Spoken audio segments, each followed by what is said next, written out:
Good morning, good day, good evening, wherever you are. I hope you're having a wonderful time. You can call me Dragon, and today we'll be doing something a little bit special. Something that I'm a little bit proud of. I mean, a little bit is maybe an understatement, but you know, I don't always like to brag, at least. It's a southern Danish thing. Anyways. So what we'll be doing today is that we'll be playing a video game that I have been working on, at least for a couple hours, just to show you guys what it's like, what it's about. And if you're watching this on a VOD later, or you're currently watching, I will need some help with developing this game, which comes in the form of a survey. And the game is currently available as a free demo, which we'll get into in a little while. But safe to say, you can play the demo for free. There's nothing involved in there, and the survey only takes a couple minutes. So if you have played a game, if you've seen gameplay and you want to help out, do consider taking a bit of time out of your day just to answer some simple questions. It's something like what the game should cost and if you liked the idea and that kind of stuff. And for today, I made a command, or it has like two variations. There's the MonsterStone command, which will bring up all the information about MonsterStone, and you can type in this command anytime today and in the future. I'll let it stay on Streamlabs for as long as it's relevant. Now, to give you a little bit of sense of like why now, where does this come from? So I've been developing games for a very long time. Or rather, I should say, developing games and game-like things for a very long time. And before we dive into the game today, I do want to spend a little bit of time just to sort of catch you up to speed on where I am and what I've been working on. So, without further ado, where do we want to start? Well, so one of the first things I want to show you guys is that I've been working on this Dragonclaw community.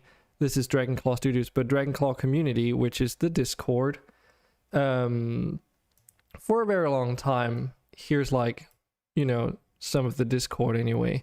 But Dragonclaw community started out as Dragonclaw Clan way when on Steam, and we can actually go and try and find that right now. Let me just pull up Steam here. There's nothing secret about this. It's all there. But it does exist on Steam as Dragonclaw Clan. I can't change that. I've wanted to change it to community, but that's where DCC comes from, if you've ever seen that on like Peak's username or whatever. But this just started out as a simple like get together of friends and people I knew. Like I tried to drag them into this. And it was supposed to be like a gaming community because I started like playing Garry's Mod and Half-Life 2 Deathmatch and stuff like that with a bunch of people all across the world. And that's how I like got into like the global scene and like met a lot of really cool people in that regard. Now, that is all well and good, but Dragonclaw Clan or community, as let's just call it what it is today, became a bit more. A bunch of people. Hey, Power Dude. Yeah, it's not that many. Like, I've never really pushed trying to get it developed. And we also created a Dragonclaw Studios, and this even uses like the old hand logo. Good to see you here, by the way. So we did want to create like this creative Dragonclaw community part for like map creation and that like. And we never really went far with it. I see that Jess is in here, and Zach is as well. And it really started out with me and this guy Mike C here. He would help me out like doing textures and that like. And today, like he's still the one who's responsible for the webpage that we have. You too. Want to hear about your game? We'll get to that. So yeah, I've started out making levels for video games, made some maps for Warcraft 3, that kind of stuff, and that brings us to where I am today, where I've made a video game. Like, I've been working on this for a while, and this page doesn't quite support my 2K resolution, but never mind that. You can read up on it as well if you want. Again, I'll just type it in. If you want to see this page for yourself, is that top link up there, and there's a trail and everything. You can get the game for free, and there's a basic introduction on what to expect, what the controls are, basically everything you need to know. But enough talking. Let's see the game in action. How does that sound? Let me just get to the right overlay. There. And there's not even any install involved. Like, it's literally just a zip file that you extract, and then you just play. Now let me just find it. There it is. Now, there's one thing that I should mention in case you were wondering. There is no sound in the game, unfortunately, because that is yet to come. It's a work in progress. Like, I have worked on this on and off for the last... Well, I shouldn't really extravagate it. I've been working on and off on it for like a couple years doing my studies, and then a little bit after as well. But at some point I had to like put it down in order to focus on other things. But because of the recent business development course I've been taking, I've sort of been wanting to pick it back up again as part of that. So because I do want it to become profitable, you know, and make some really cool games for everyone. But yeah, you just start a new game here.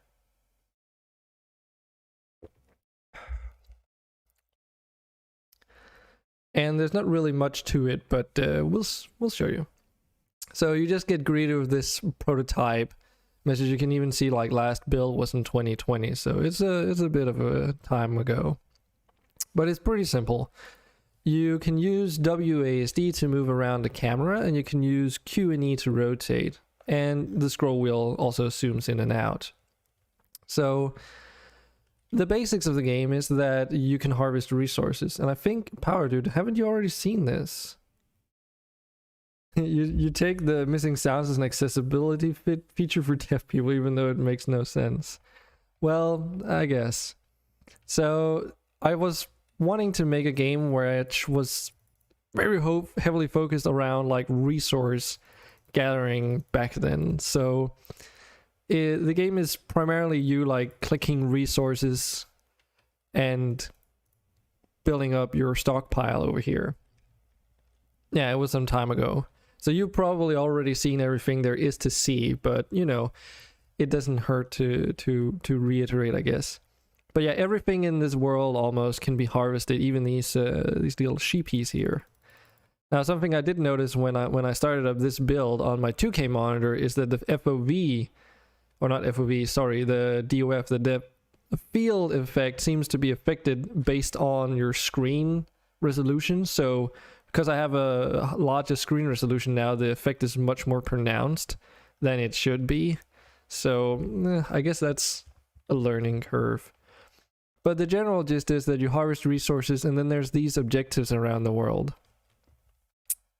Want to play more? It's got potential. Thanks. Yeah, you've already filled out the survey back in that day, so like that's what I'm trying to get right now, is like some more validity, more people that are interested in it. So that's why I'm like playing it today, and I'll be playing it on and off like during next week as well, because that's kind of what my next week is going to be all about. So starting out, you just have this very simple objective, which there's a little bit of an attempt at writing a story into this, but it's, you know, work in progress, so I don't know if it's going to be like a story-driven linear narrative or if it's going to be like an infinite mode. But basically, you've arrived at your new land plot. By completing quests like this one, you can progress through the game and get rewarded with buildings and resources. So we just complete that. And then this is where that story element comes in. Yeah, gameplay first after all. Yeah, like the vision for the full version of like the initial early access version of this would be an infinite, purely based gameplay mode. And then if there's interest for it, I do want to build a story into it, But that's also why there is a sort of narrative here with like some characters and stuff, just to give like a feel for what it would be like, and then people can say like, oh, I didn't like this, or they like it, you know. So here we go. This seems like a perfect spot for a workshop. Mom, Dad, I know you would be proud if you could see how far I've gotten. Even though all you left me was this stone necklace, I finally managed to find my own place in the world. Though I still don't understand what could be so important about a piece of rock. I kept it with me in all this time. Anyway, I'll continue keeping my word, but for now, I have a workshop that won't build itself. All I need now is a bit of wood and stone. So, that leads us to the first quest here that we can complete, where it's really easy. Like, you just need a bit of pine logs and some rough granite. And we've already collected some pine logs, so let's go and collect some stone here. And the way it works is that each resource has like, or item has like a certain amount of resources in it, and then every time you click it, it adds that resource to your inventory or stockpile, if you will. Eventually, when it's completely destroyed, it can, let's see if we can trigger some there. It can randomly generate like secondary resources, in this case copper ore, which then also gives you extra, like adds itself to your stockpile there. Let's complete this workshop. There we go. Should be an excellent place to improve my tools. And it should be said that you can completely skip through all this dialogue if it doesn't interest you whatsoever. That's perfectly fine. You could say it basically is a story-driven idle game, but with graphics. Yeah, and it's like funny, right? Because the only thing that's really idle game-like about this, at the moment anyway, is the economy of the game. Like, the numbers can get really high, and you know that, but everyone else, you can see that in the moment too. But yeah, we can use this workshop to improve our tools. Lucky for me, this land that the old geezer gave me for practically nothing is rich in all the resources that I would need.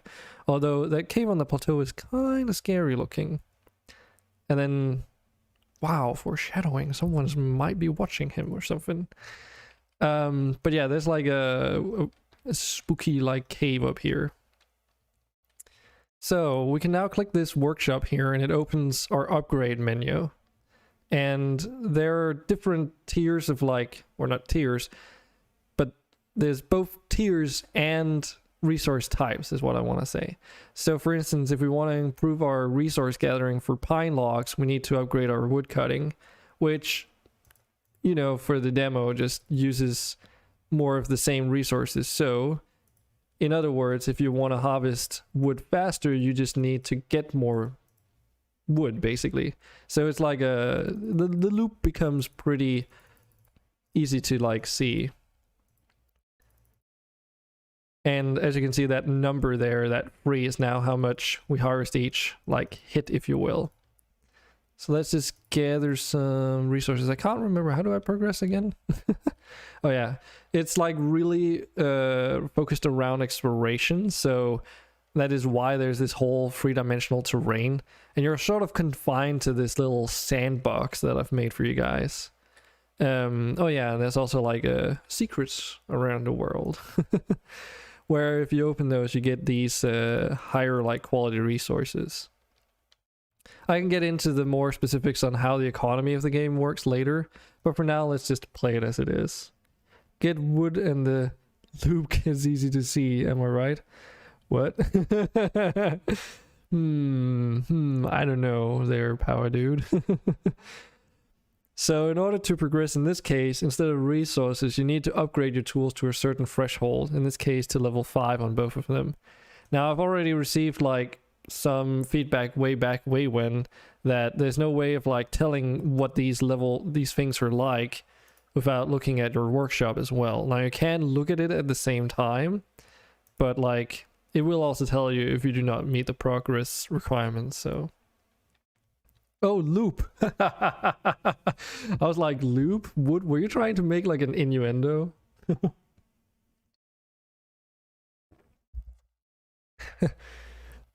Unhappy accident? Or a happy accident, depending on how you look at it. But yeah, so let's just get these tools upgraded. So gather some wood. and some stone. And one thing that I do want to do, because I do agree with people that play idle games that, you know, you basically have to play them with a multi-clicker in order for them to even be remotely enjoyable. And that usually revolves around like a third-party, you know, program. So in order to combat that, or how should I say, address it, I guess, I do want to build in like a multi-clicker into the game itself. It shouldn't be like an unenjoyable game without a multi-clicker and then the game doesn't supply one. That's at least how I see it. It just doesn't exist right now. Maybe you were. Maybe. Maybe indeed. Now right now though, we've got so many wood harvesting upgrades that all of these trees like pop out like instantly. There's also a good opportunity to show what happens if you don't pick these up yourself. They do pick themselves up. Because I didn't realize like, oh, okay, well, I could either put like a collider around the whole level and then, you know, make it so that stuff can't fall out of the level, but it's actually possible for things to fly out, as far as I remember. You know, I do have to sort of make it happen. Almost. But just take my word for it. It is possible at least. And it'll just keep falling until it like automatically picks itself up. Anyway. The basics.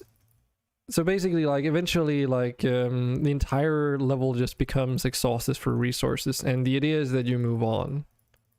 And this is just a tutorial stage, so it's like supposed to teach you like, oh, you can how to navigate. Like, it's a training ground for like moving around and getting to know how to upgrade stuff, and that's kind of thing. Okay, so we need one more level on this. And of course, if anyone watching this at some point want to stream the game for themselves just to help me out, do feel free to do so. There's absolutely no problem in it. There's no Twitch categories and such, which I haven't looked into yet, because I assume that's something that a developer has to set up. But, you know, just chatting works just as well. Yeah, it's almost like that's how the real world works too. Everything is finite. Indeed. All right, let's get this. Bloop. Yikes, what are these creatures? And then some mysterious character says, they are evil monsters that have awakened from their eternal slumber. Huh? Where did you come from? And also, who are you and what are you? How about we skip the formalities for now and concentrate on taking out these monsters first. If you survive this, I will tell you everything you need to know. Alright, I guess I have no other choice. So, there's not really like any straight up combat in the game. This is like, again, a work in progress. But for the time being, they are just like these tokens of enemies that'll walk around a little bit like the sheep. They're basically the same thing, right? And when you... The difference that will become apparent here is that you don't get resources every time that you like click them. So the number in this case is more like their hit points, if you will. And then only when you do take them out, they actually drop resources.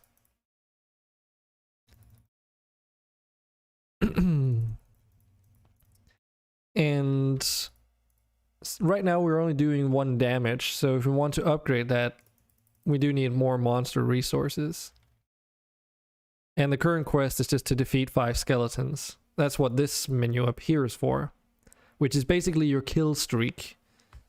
And I'll get more into why there's like a kill streak as well. Because right now it's not really that important.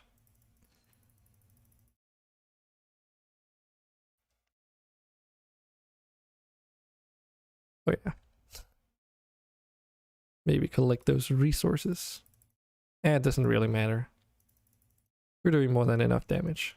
And we've taken out all 10 skeletons. It doesn't spawn more than that in this case. Anyway, phew, that was pretty rough. Brush it off, kid. A storm is coming and you better prepare yourself. Oh, right, I almost forgot. Who and what are you? Please, don't eat me. Come on, have you never seen a fairy before? A fairy? What are you, some kind of talking insect? No, I'm a magical being, you dork. We help people like you know. Okay, geez, don't scream at me like that. I'm Eric. What about you? Do fairies have names too? Of course we do.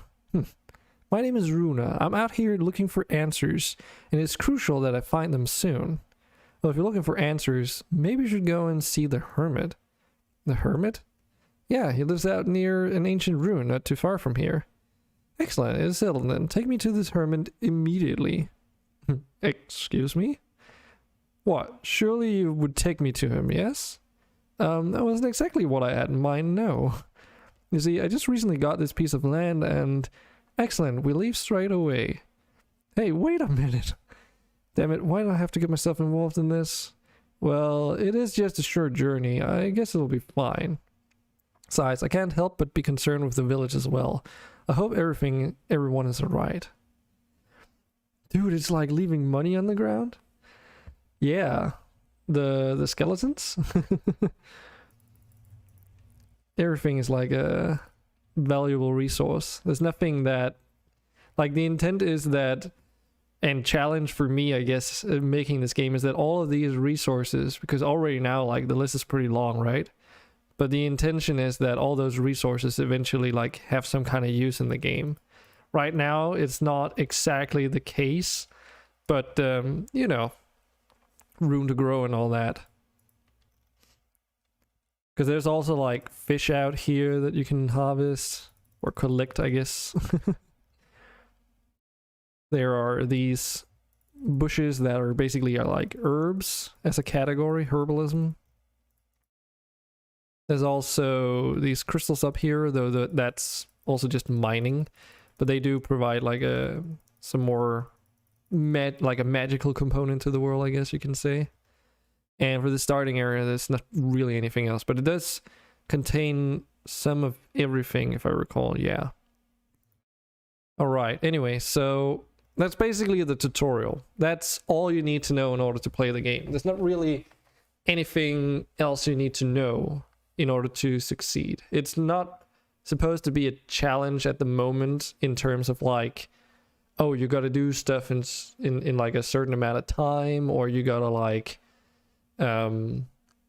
like it's mainly about the strategic choice of how you spend your resources, and something we'll get into. So, ready to explore the secrets of the world, you face your gaze forward as you head out for adventure. And then you get the option to say yes or no. So, we do want to progress.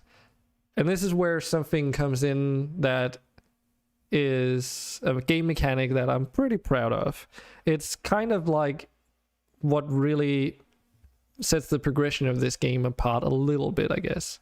So, in this game, you can bookmark or save previous areas that you've been to, and we'll do that right now. We'll save this area to save slot 1, and I'll show you what that means.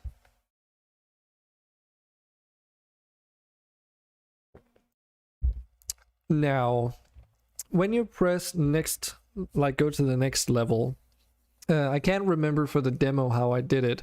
I'm pretty sure it always loads the Golden Glow Caverns, but if we want to go back to where we just came from, we can press this 1 up here and we are brought back to the Plains of Beginnings.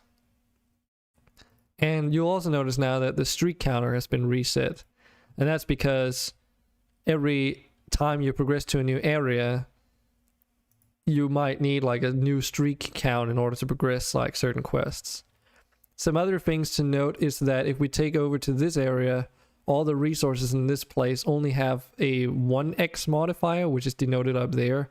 I guess I could have added, like it needs a description, but I'll just try and explain it. Which means that all the resources that generate around here have been generated with 1 times their standard resources.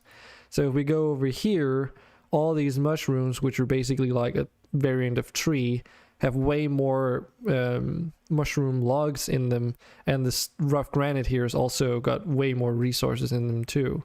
And that goes for everything, from enemy hit points to resource presence to a couple of other things that I'll show. Sounds like a feature in Industry, but yeah, unique. At least I haven't personally seen it like in this exact same way before, and I could just be misremembering, but at any rate, yeah, bookmarking areas, yeah. Well, there's something more to it in this case though, and I'll show you what that means. But first, let's just explore this level. There's like a lot to find here. So this is like an underground cavern where it's like full of gems and stuff. And each level will always have this workshop moving forward, so it's just a matter of finding it, and you can keep upgrading your tools.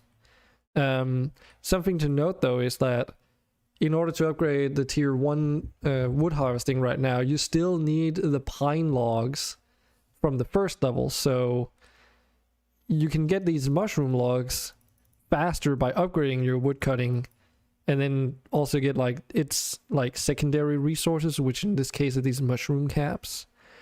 But in order to actually upgrade your tools, you do need pine logs and the associated twigs, which means that, you know, there's some idea in bookmarking previous stages.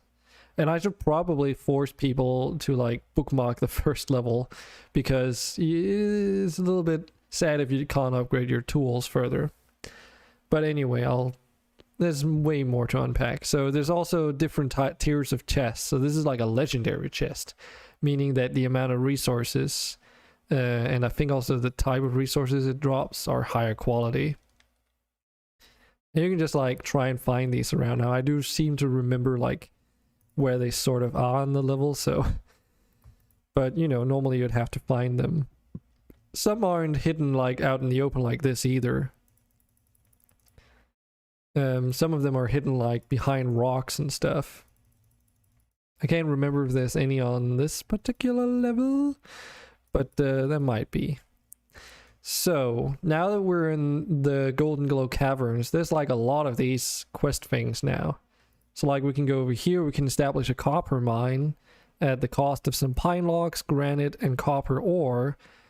And if we do that, it'll harvest copper ore over time just on its own. We can actually afford that, so let's do this. So now, this copper mine will produce 2 copper every 20 seconds. And that goes true even if you go over here. Which means previous levels are not useless after you progress. Exactly, like that is the point here as well. And it also is that adds to that strategic choice that once you fill up your 5 save slots, you need to start considering to replace them. In the infinite game loop, levels can reappear once they are no longer saved, and then this modifier will be applied to that level if you re-encounter it. So the idea is that, you know, if you're looking for a specific resource, you basically go through levels until you re-encounter it. And if you reach to this level in like a higher multiplier version of it, then you make a copper mine, it'll produce more resources according to that modifier as well. So it doesn't just apply to all the resources in the game that are like out in the open or in enemies, but it also applies to like the passive generation that you can receive through these quests that you complete. And here we can establish a forge, which requires some citron. I don't have any citron. That's like all these yellow gems here, or crystals, I guess. Citron is a gemstone in real life, as far as I remember anyway. But that's more than enough. I didn't want to like overdo it for the demo. Like everything is fairly cheap and it's a balancing act, but you know. So in the smithy here, this is a little bit different. This is where you have the possibility of refining resources. I'm not currently using this for anything. This is just like a show and like a way to show what is possible in the game. But like you can take your copper ore here and turn it into these ingots. And if I set this up, then it'll automatically craft it. But okay, see you, Power Dude. Thanks for dropping by anyway. Hope to see you in a moment. So you can like queue up crafting of all these ingots and stuff, and if you really want to speed it up, you can actually do that here as well by pressing this anvil. A little bit like I kind of borrowed that idea from Satisfactory, not gonna lie, but I also wanted to like make it a little bit different. That's why it's like a crafting queue, and you can craft multiple things at the same time, as long as you have the resources to like queue them up. And basically the way it works is that right now we have 6 of these copper or 8 copper ingots, and every time you queue up a crafting process, it sort of reserves them, and whenever you undo, like if you remove it, it gives it back. So that's how that works. Oh, hey, Selfire. Yes, that is because there is no game category for it. It's a game that I made, Selfire. There you go. It's called MonsterStone with the subtitle Prelude. So just MonsterStone Prelude works fine. It's I don't know how to classify the game. I've been going back and forth on it because it started out as like a game heavily inspired by idle games, but I wanted to make something that uses an idle game economy, but with a more like exploration focused gameplay. Does that make sense? So basically, like, you can get these passive resource generation, and there's like, you know, you eventually get into the thousands of resources, and maybe even millions. I haven't played it that much to see how the game actually treats it, but it's basically like that, but with a focus on exploration. So the idea being that you complete these quests to progress through the levels, requiring all these various resources, and each level then has like its own theme, its own biome, its own resources, its own structures. Basically a bunch of features that make them stand out. So, do you get minions to collect stuff? Funny you mention it. There is actually a feature I haven't showed yet, which are these things up over on the left here. They're not really explained in the demo, but you can actually put these down if you want some kind of passive generation. So if I want to harvest these crystals and stone over here, I can put down an auto miner and it'll just automatically keep going at it. The idea is to be able to upgrade these at some point, but right now that's like not a feature. And you can do one for each type of resource. So you can also do one for herbalism and one for fishing. There are like some lava living fish down here. And there's also combat for taking out these enemies, which is why they move around a little bit. So if you don't place these appropriately within the areas that they patrol, then it doesn't hit all of them. So, and you can move these around. You just only have like, you know, you only get one.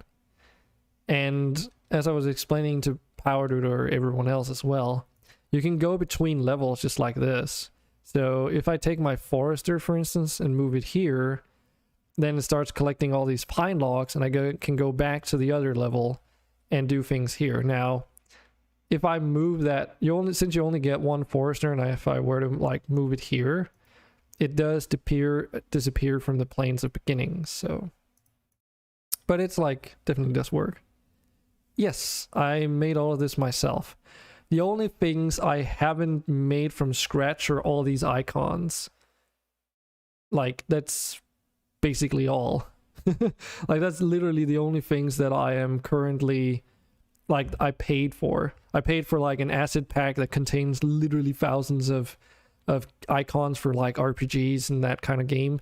And I just wanted to make a game around that because that's like a lot of stuff that I don't need to make myself. But yes, everything that you see from 3D modeling to texturing to level design to programming, all that stuff I made myself. Not like in a day, granted. Like that goes without saying. I've spent about, like, I studied meteorology at the university for like 5 years, and at the beginning of, like, halfway through the first year, or no, actually I think after the first year, yeah, I started developing games on like as like a hobby with a friend of mine. And meanwhile, like all the while, I just like worked on all kinds of technology to be able to build something like this. So some of the assets are like things that have evolved from that process, basically. So it's been a lot of work. Oh yeah, and some of the things that I'm not making are like some advanced shader stuff, like for the foliage that moves around, but for the most part. Like, I didn't make the lava shader myself. Like, all of these shader things here, that's all my doing. Even the textures for them, so I'm really proud. Alright, shall we move on? So, where do we go from here? There's like some side quests that you can do, but you don't have to do. And something I want to show is that on one end, we can take this exclamation point quest and complete the level to embark. I don't think I can even get my head around it all that you must have done. Oh yeah, it's like, I have a lot of hats on, as they say. That is definitely true. So we have two options. We can either complete this quest, oh yeah, which requires copper ingots, lightning essence, citron, rough granite, and mushroom logs. So, okay, so we do use copper ingots. I couldn't remember. It's like I haven't worked on this game for like 2 years, so because I had to focus on like other approaches because I wasn't being profitable with this at all. Like, it's this, you can play all this right now, Cellfire. If you go to that upper link, there's a free download of the game on itch.io. So if you want to give it a spin, you can. And there's two versions of the game. There's one that's high quality, which has these advanced moving shaders, including like the one for the moving water and such. And then there's one that doesn't. Like, it, then the water just becomes static. Just because, like, some people were saying they had performance issues back then. So alternatively, other than beating the level, we can also do this and abandon the area. This will reduce our multiplier by 1, and the reason why this exists is that sometimes you might have put yourself in a corner where you're left behind a level that you didn't bookmark, and now you can't progress, forcing you to basically go down to a lower multiplier level with the hopes of being able to get the resources you need to progress on the next one.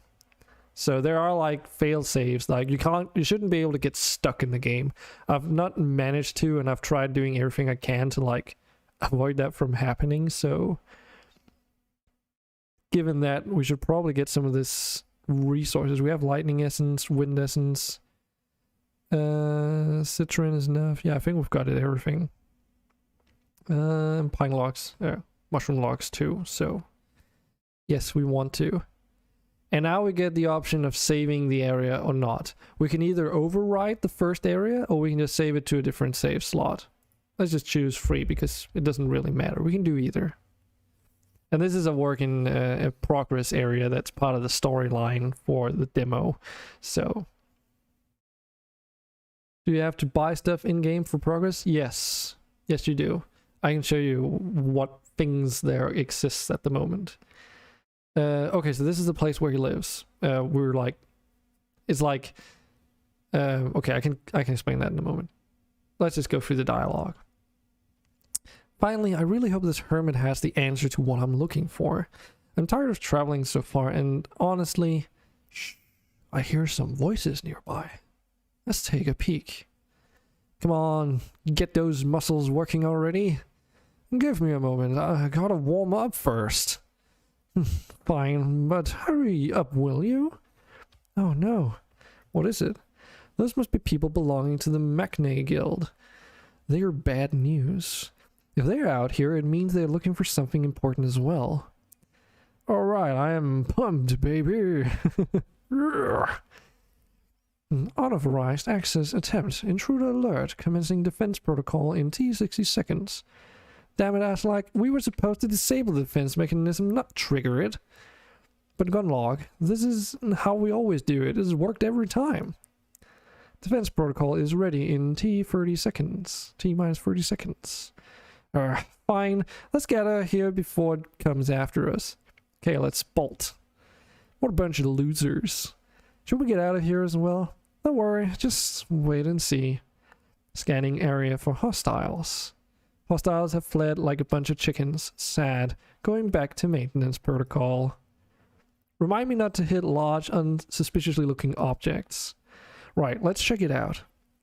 Wait, what? You want to go down to that thing? We're going to get annihilated. You got a problem with going down there? You hurt the thing and started a countdown and everything. Well, stay then here then. I'm going. Wait, damn it, what have I got myself into? So this is not really like developed, like you can see this is just a base structure for the level, but you know, it's just like I wanted to try and get some kind of story narrative in there. Hey Toto. Yeah, placeholder, exactly. Base any of the characters on people I know. No, I did not. The only thing that I did is that their names are inspired by old Nordic names and stuff. So that's why it's Eirik with like a, or Eric actually is the pronunciation. Like the modern name for Eric, literally E-R-I-C, but spelled, or K I guess, but spelled in like an old version. Anyway, so this is like to showcase what a story could be like. So you can explore the ancient ruins here, so take a closer look. Actually, let me just try and see if I can remember. Okay, yeah, not yet.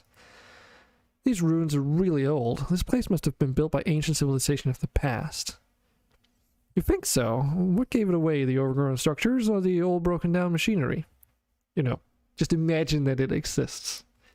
Hey, I've never seen anything like this with my own eyes, you know. This is all very new to me. Fine. Well, just don't go touching anything, okay? Now, let's see what we have here. Looks like an old production facility. The ancients would use these to conjure all kinds of things. I'm sure they did. Now, can we please get out of here? This place gives me the creeps. Whoops. User detected. Please enter authorization device. What now? Hey, I thought I told you not to touch anything. Sorry, it kind of just happened. Please enter authorization device. Hey boy, get away from that thing immediately. Huh? Wait, you must be that hermit we're looking for. Hermit? Who, me? Is that what they call me these days? Anyway, get away from that thing right now. Okay, take it easy. Look, sorry to bother you, but this fairy lady here has been looking for some answers, and they suggested we go and see you. Is that so? Please enter authorization device. Blasted machinery, be quiet, will you? Look, let's go to my house up on the ridge. I have something to ask of you, but hearing this machine talk is giving me a headache already. I promise I will tell you everything I know, Miss Fairy. Great, I'm tired of wasting my time out here. Let's go. Is that Kane? Nah. Not really. So let me see. Yeah. I think... Oh, there is like here. So we can leave this area if you don't want to... Like, you can immediately leave the area if you don't care about the story for the demo. And if you do that, there's no... It's not an issue. You can return here any point in time. So that's basically like the game is current, like the demo, I guess, is split up in the core game and then the storyline. So if at any point you get stuck in the storyline or you don't want to like progress the storyline, just for the demo at least, you can always return to it by clicking this dedicated like this map icon here, which will take you back to it. Or you can just play the game without the story if it doesn't even interest you. And, you know, for an early access release, this story content wouldn't even be there, most likely. That would be like a thing for the future. But here you can, like, basically get some lore inside or whatever, at least for what kind of direction I think I want to go with it. But yeah, this is the Tranquil Oasis, which is like a desert type map. Again, here we have our tools, our upgrades. This is what you were asking about, Cellfire. We can upgrade our different harvesting capabilities here for like woodcutting, mining, herbalism, fishing, and monster hunting.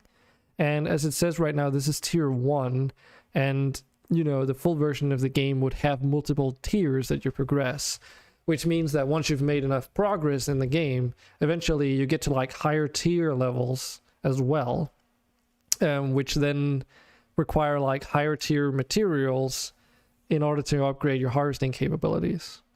I hope that makes sense. And we can return to these previous levels. Like this is the what's left of the tutorial level. Let's just put some wood harvesting in there. Can also use this to harvest some sheep wool. There's also all these crystals up here. Not really like we need to, but I can just show you how these auto harvesters work.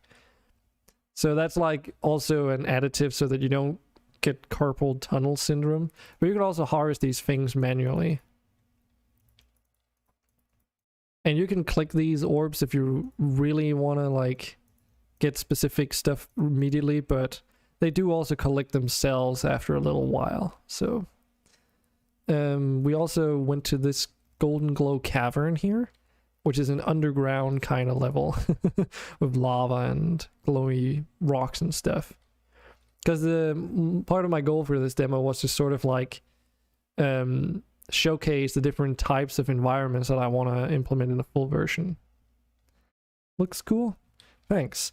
If you want to help out Cellfire, go and fill out the questionnaire actually. Also, if anyone wants to play it, you can go and play it on your own time if you want to. That would actually mean quite a lot. Because I'm trying to get like some validity for this if there's some interest in the game. And you can save it, by the way. That's what this save icon, this S icon up there is. And there you do get presented with this information here when you start. So everything that you need to know is like in there. And I even have a main menu. That is the title of the game, MonsterStone Prelude. There are no options though, because I haven't made like key bindings yet. But if I save the game and I load it, it should still work. I haven't played this demo in quite a while, but I do remember like stress testing it quite a bit.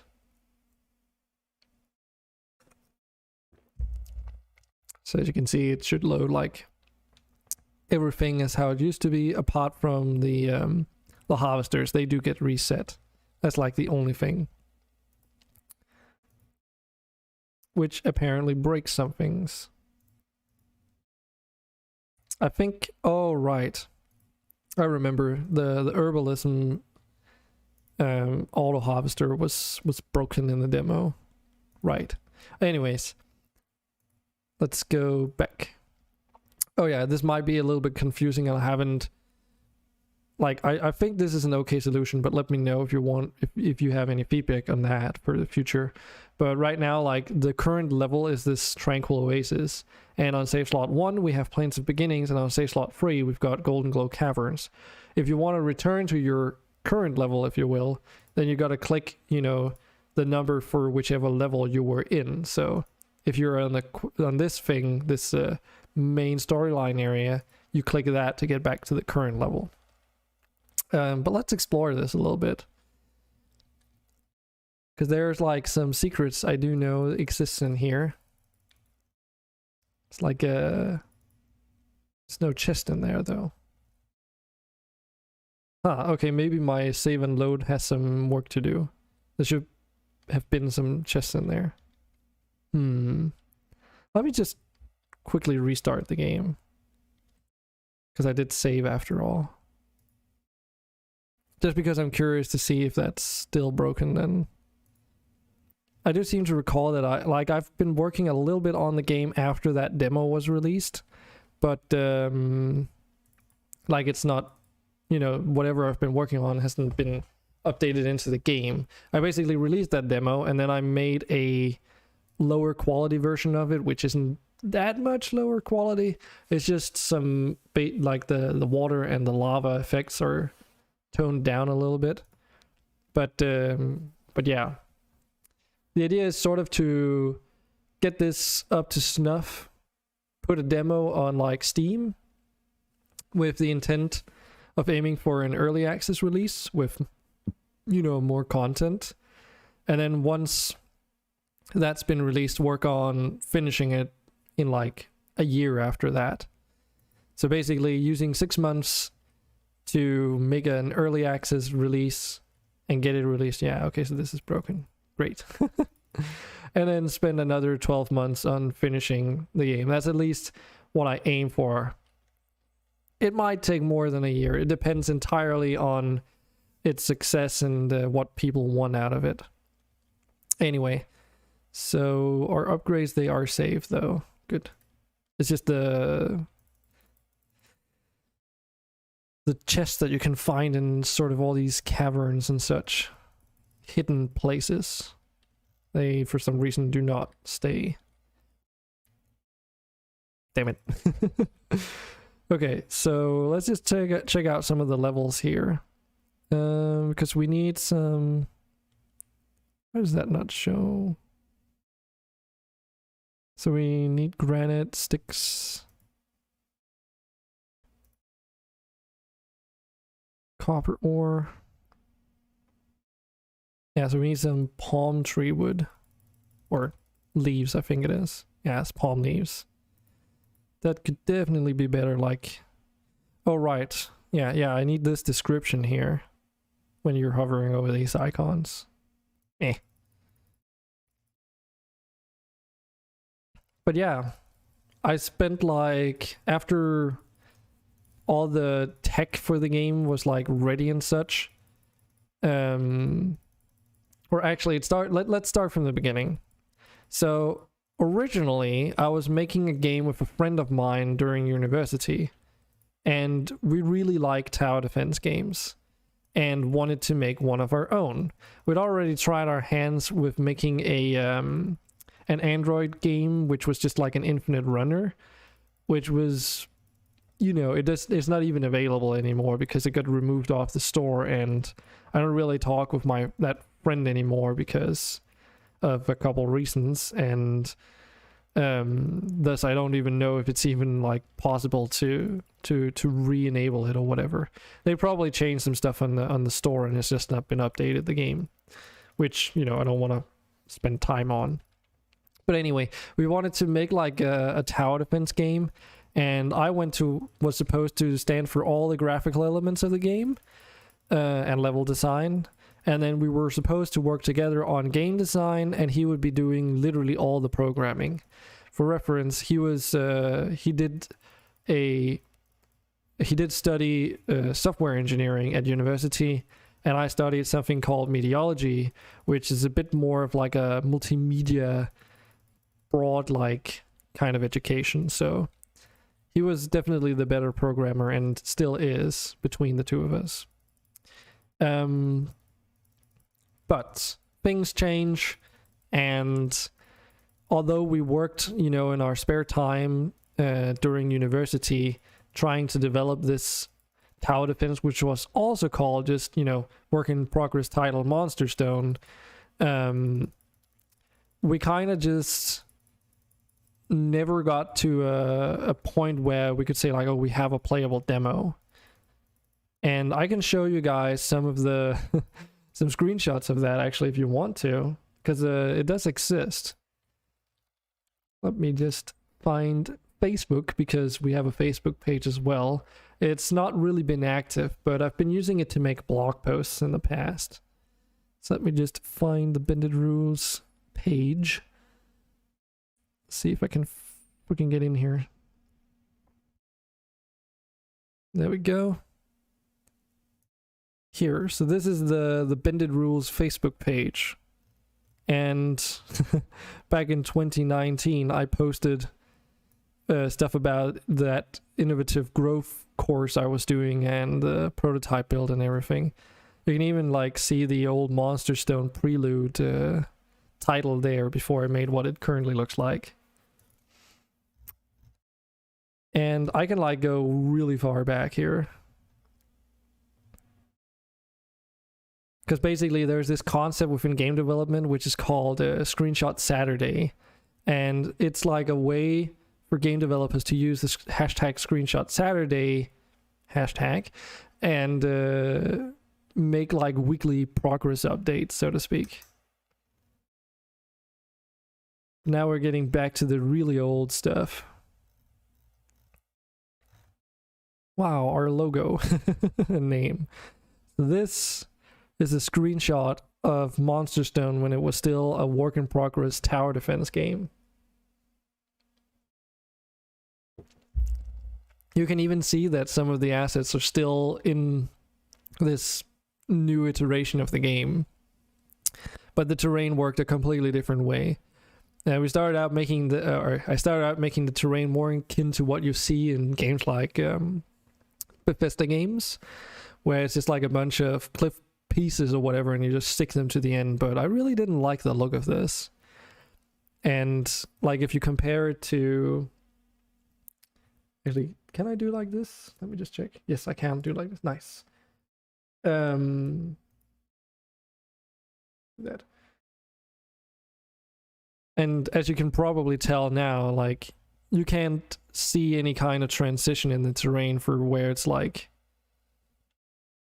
cliff sides and all that. It's all just continuous because my approach has changed drastically. But yeah, it was supposed to be like, and it might still be realized as another MonsterStone title in the far future, because that's why this current one's called Prelude. Warcraft 3 custom maps for some reason. See, that's also because the graphical style is inspired by Warcraft 3. Simply because it's an easy way to make mid to low poly assets that don't require a lot of performance and still look decent, you know? It's something easy to start with when you're just starting out making games. But I would like post things on like, oh, these are the damage types, and this is like how we want to make modules for the thing. I actually made these elemental wolf-like crystal creatures, whatever, that did run around on the map. And this was my first, and so far, well, not really, but it's my first attempt at making creatures. I kind of wanted to I was a little bit inspired by Final Fantasy VII and how their like creature design was like basically made. So, but you know, all right, this is what happens when all the enemies start spawning on each other, and when there's collision enabled on them, they just start stacking at the top of the level. But I was working like on shaders and how to make things pretty back then. I mean, this is what a top-down version of the game looked like in those days. Lighting was complete shit compared to what it is now. Because even a lot of the textures are still the same, you know, in comparison. So, oh. And it was just like even the water texture is still there. So, and we just went on like, oh, I made some grass types, and this is way back from 2016. So as you said, Cellfire, it was a long way in development. I'll see if I can find something more. Yeah, I started making like mock UI as well. The idea was that, yeah, actually this might be able to illustrate it. On the top left here, that's where the monster stones would pop down, and this would be like, this is like heavily inspired from really popular tower defense. What's it called again? Shoot, why can I not remember the name of it? I've played a shit ton of it. It's the one with the gems. God damn it, what is it? Gemcraft. There we go. It's heavily inspired on how Gemcraft does its enemy spawning, because we played that game to death, and our main gripe with it was that basically endgame gemcraft, your computer just can't run it. Like you just can't play endgame gemcraft using specific strategies because there's just so much stuff going on that the game grinds down to a halt, where something that takes like 10 minutes will suddenly take like half an hour or even worse. So we wanted to make a 3D gemcraft inspired game which implemented like game mechanics that tried to circumnavigate that problem, if you will. So ways that we wanted to do this was that you could merge waves together so that you would have fewer enemies in the long run, but they would become stronger that way. You could also infuse the waves so that they would become stronger, just not more of them. So it was like a balance thing. But like I still have all these assets around, like different tower types, all these prototype thingies, because we wanted to try and implement like some kind of theme and stuff. Hey Occam, welcome to. I'm just showing everyone like all the game development stuff I've been working on for the last couple of years. This is like an example of what shaders can do to make your terrain look better as well. And I was messing around with like dynamic moss shaders or whatever, like height, what's it called, projected textures onto these models and stuff. Pretty cool stuff. What am I looking at? Yeah, it's old stuff from like 2016 that eventually led to this game that I'm playing today and showing off. If you want to give it a go and want to learn more about the game, you can check out these things. I do want to play it on a couple more streams sometime throughout next week because I need like some feedback in terms of this game. So if you got the time, I would very much appreciate it. So yeah, right now I'm just going through this time capsule, which is the background story for Bended Rules, the company that I want to start so that, you know, I can make these games full time. Oh yeah. So another thing that I really liked was we've played Black and White on stream, and Black and White has this in-world UI thing with the temple, right? And I really liked the idea, and I wanted to try and make my own. Because I like the graphical representation of such a menu. And of course I did also keep in mind that, okay, some people don't like that idea, so I wanted it to be fairly lightweight and easy to access so that if you wanted to, you could just, you know, swap between the different menus and then it just becomes a background image, but you could also like navigate it as a 3D menu, you know, for anyone who's wanting that extra immersion. Oh yeah, we also made like a game. We've also participated in some game jams. At some point, we made like just a funsies little. You're in a box and you're this pogo princess, and you gotta collect things, and it's all physics driven. It's fucking stupid. I can maybe show that. It's on my itch.io page. I have no idea if it still works. Oh yeah, then I was working on like some monster concept design as well for the tower defense, but you know. Oh yeah, and shaders. Wow. Dragon is learning how to make shaders and he's really proud of what he's showing off. I think this is, oh yeah, this is like a, wow, this even still works. I'm surprised. Can I see like a full version of this? No. But this is basically me making that water shader that is actually in the game right now. Like over here. It doesn't look like much, but it's highly configurable. Like for instance, you'll notice that the water up here is way more calm than the stuff that's further downstream. I also like the way that it flows actually is something you can set up. Check it out, bookmark. Thanks, Occam. That does mean quite a lot. I really need some help with this because I'm gonna be making like a market analysis and stuff throughout next week, so I need to have like something to show. That's what the survey is for. Right, I also have like a student project that we worked on but that's like something completely different. I can maybe go through some of these things on another day, but you know, it all basically culminated in like a lot of research and development. At some point the terrain even looked like this. I had these like, it's very similar to what I showed you from the very beginning, except now it like blends in with the terrain itself. I don't know if there's actually yeah, like here you can see what all the pieces look like, which was cool. Like, this gives you some very dynamic options on how to build the terrain, but it does create these nasty seams, and I really didn't like that. So, and there's also some edge cases like, okay, what if you want to have a ramp that goes up? And not only that, but it also required a lot of tweaking because of how the terrain works. So there's a lot of fidgeting when you needed to make ramps like this to make it look appropriate. And I ended up going away from that idea as well. But yeah, we did have the game at a point where enemies were walking from A to B using pathfinding. They did have hit points, and you could actually build towers to shoot at them. You could also build walls to block some of their path. So the idea was that they would follow these laid out brick paths, and if you build a wall diagonally across here, they would run around, right?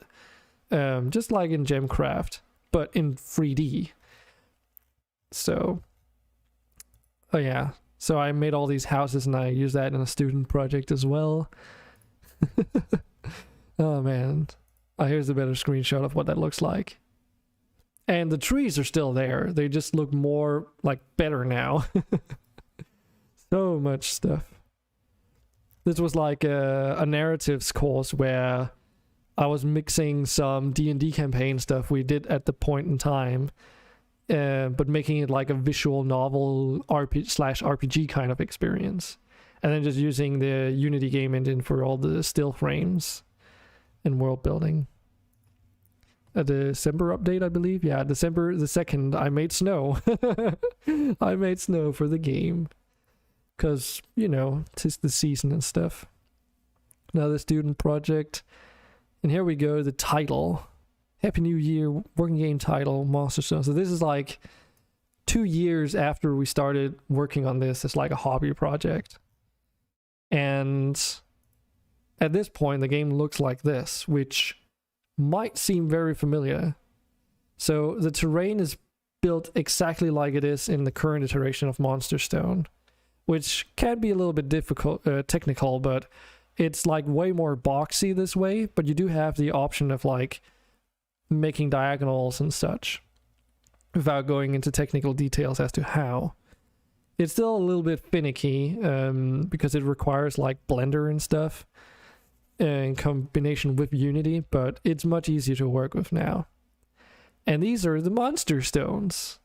This is the basically each of these would represent a wave, and then these extra icons on the side would be modifiers like increased hit points, extra movement speed, and then the icons down here and in the middle would be like a combination of faction and I think resistance type.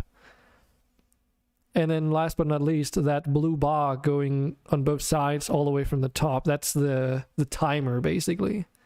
And they would like drop down once the wave would start and after the timer would run out.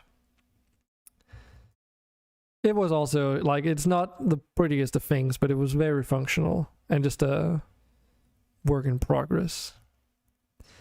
And then we come to like more world building stuff. Like this is where the visual style for what is now MonsterStone really started getting together, because I have like a sense of direction, like what it should look like and how everything should work. And I even made like this animated GIF. Oh, such high quality Facebook. Okay. We can see something similar to that in game in a moment though. Link to free in the server is not working. Really?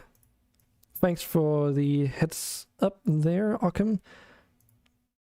Let me see.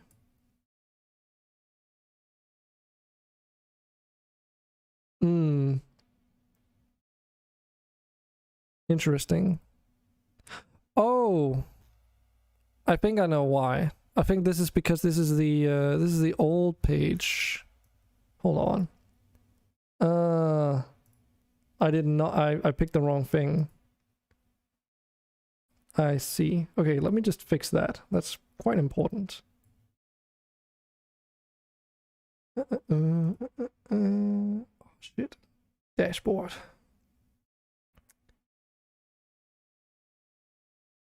Yeah, it's because I have like. So this is the new page.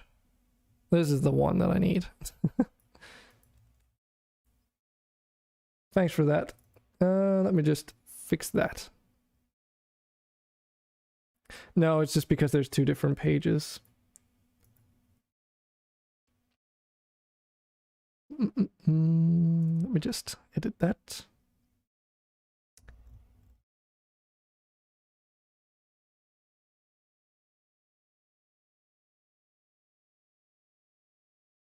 I also need to make sure then that the one that I used for Streamlabs is the right one.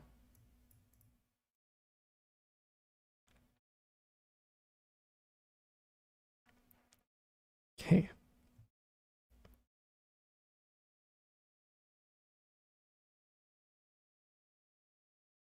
There we go.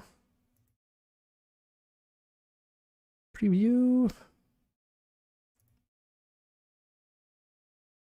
Okay, it should work now.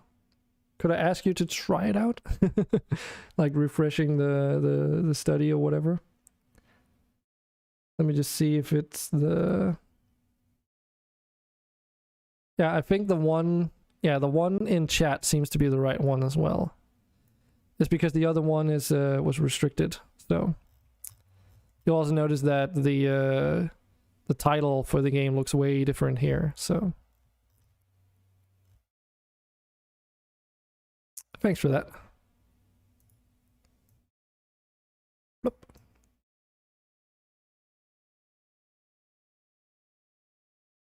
There we go. And we're getting pretty close to the end here.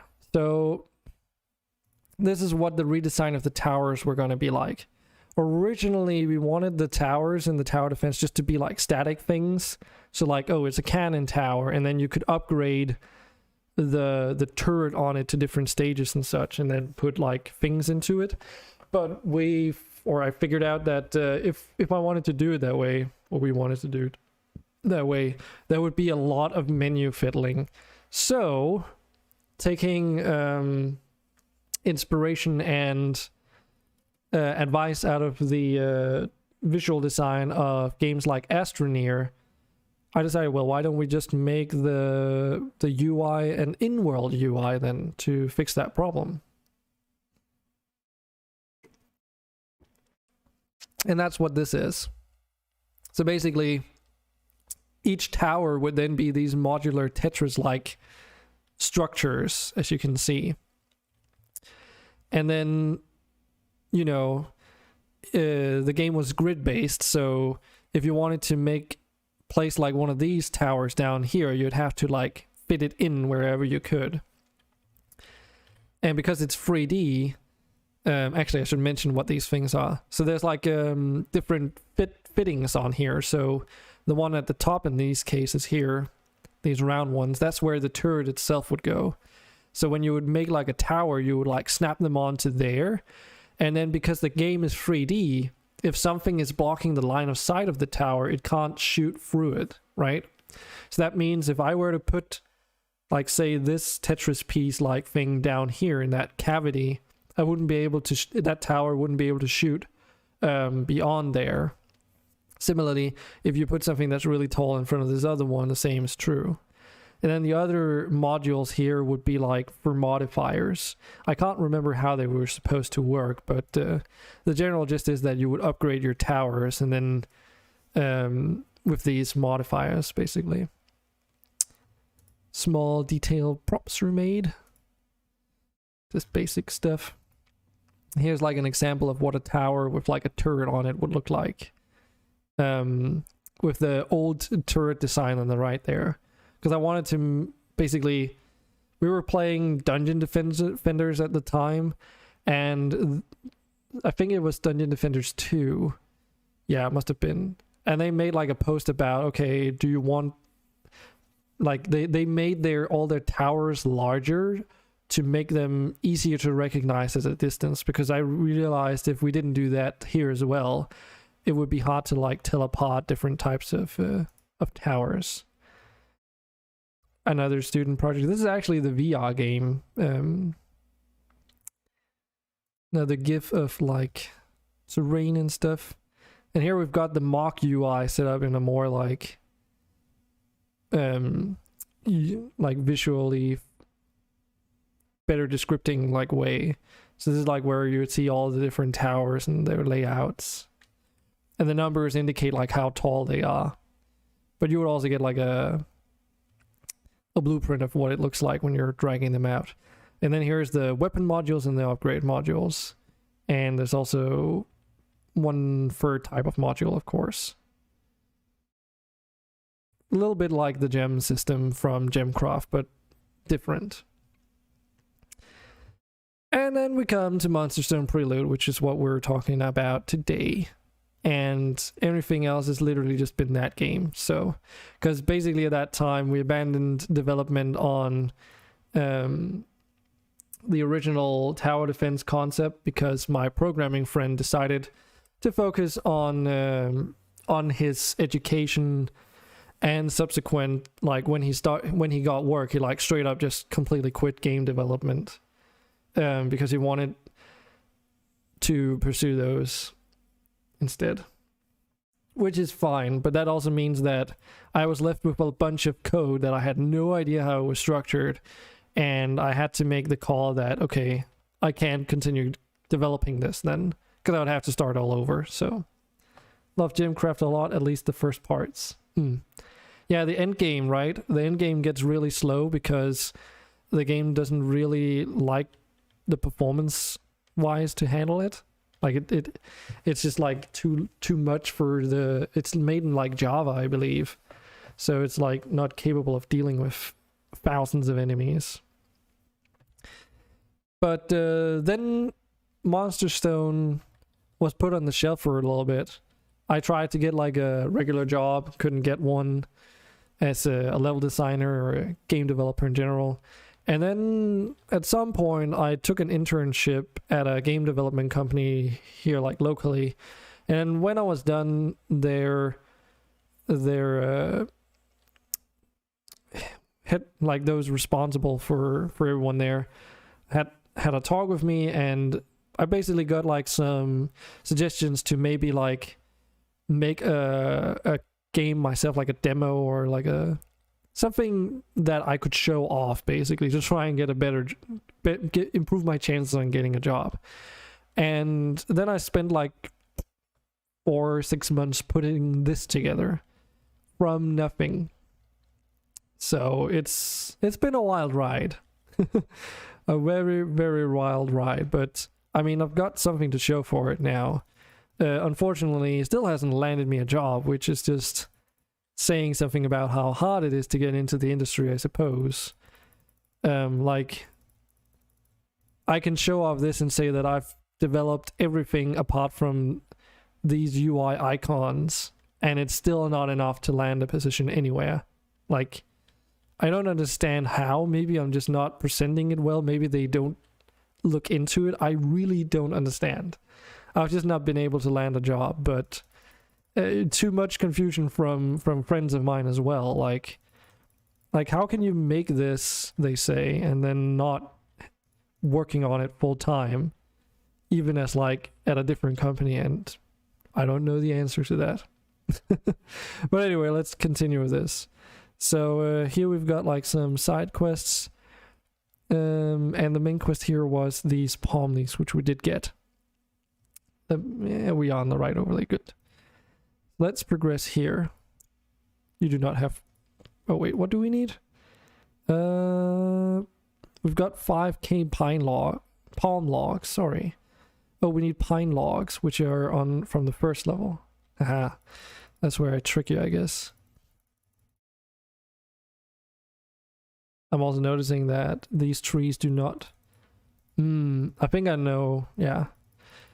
So I already mentioned that this is some other point, but I guess it goes like repeating. Like you can save and load the game, but this version of the game does not completely function as intentioned when you load the game. There's like some things that semi-break, like for instance the destruction animation for these resources that are loaded in, they don't show up correctly.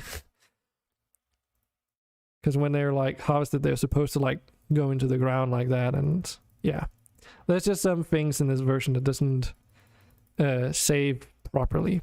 I don't remember if it's fixed in like an in development version that's not released, but you know, you can't have your game without your set of bugs. So this is one of those game mechanics that make this game stick out a little bit. When we go from one area to another, we can save that previous place we've been to, and we can either override a pre-existing one or save it to a new slot.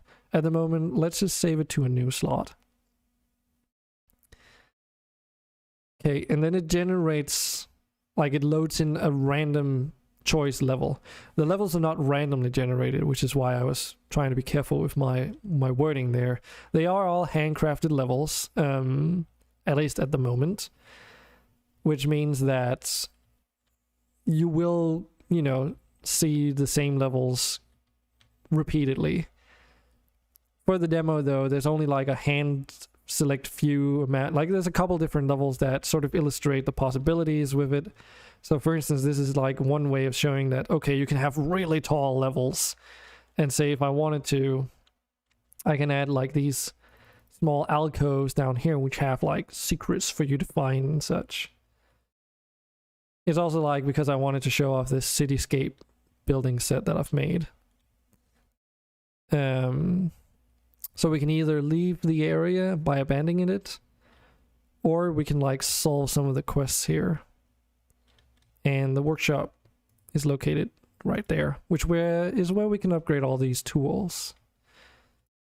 Similarly, we can also complete the level by collecting some tuna, some oak logs from these oak trees, a bit of copper ore, and some oak leaves. Did I say oak leaves or trees? I was supposed to see oak trees.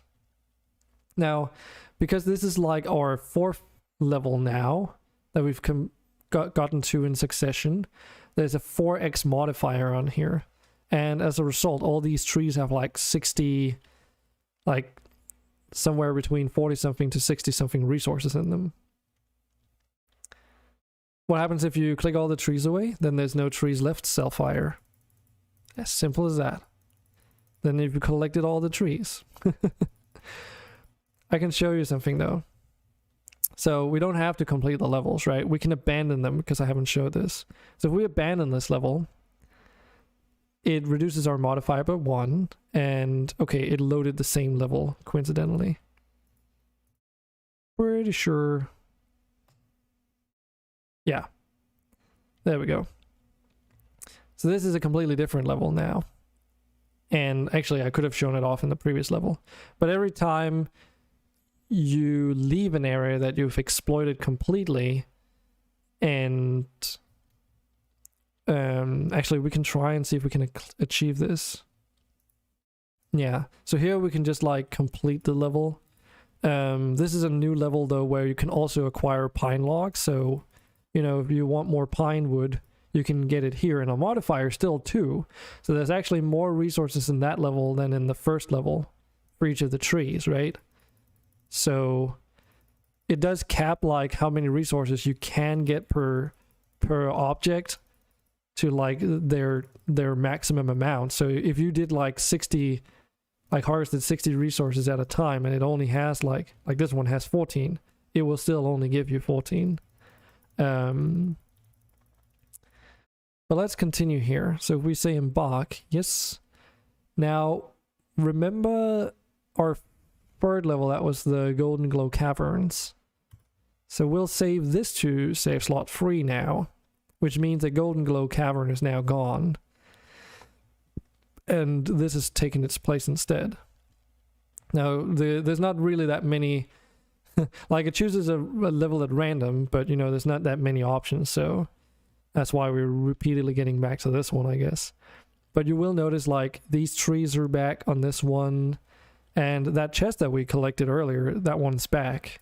It's just a different rarity this time, because that is also randomized in some instances. But yeah, so if you ever run out of resources of a specific type, you can just sort of, like, the idea is that you abandon the level and then you replace it with, like, you know, a new one. And eventually, if you abandon a level, you can rediscover it as well, because it is still in the randomization pool. Like, it gets put back in. You can't have duplicate levels, though. You can only have one of each available, but that's how it works. So if you can't do a quest, you leave and gather more stuff. Yes, like, rather, let's expand on that.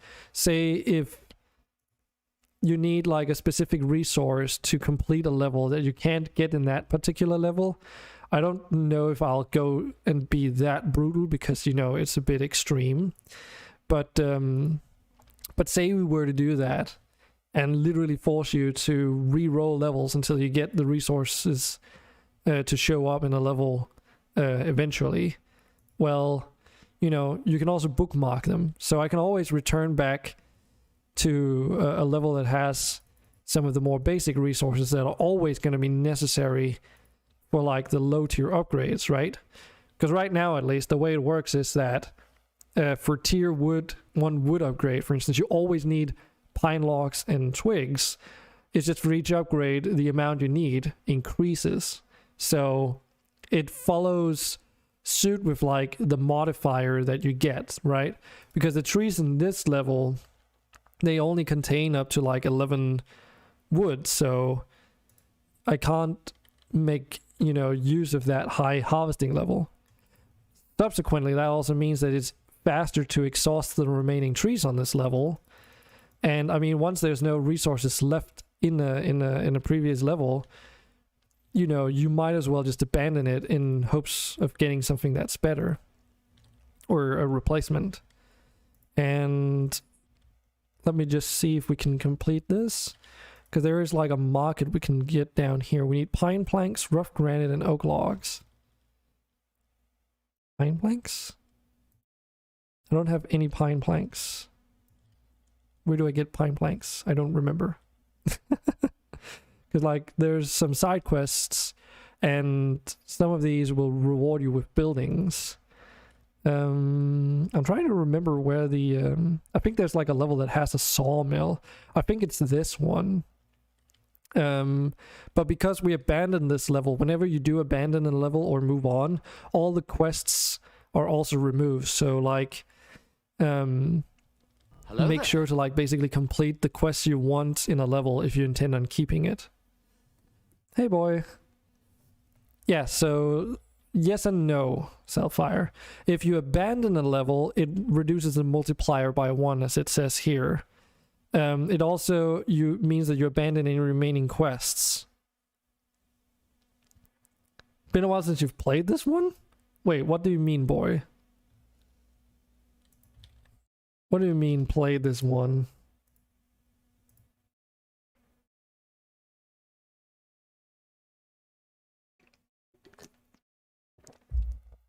Wait, you've played my game before? Hold the phone, wait, what? You played my game before, boy. Really? Wow. That's cool. That's really cool. Thanks. Did you know that I made it? By any chance? That's fucking wild, dude.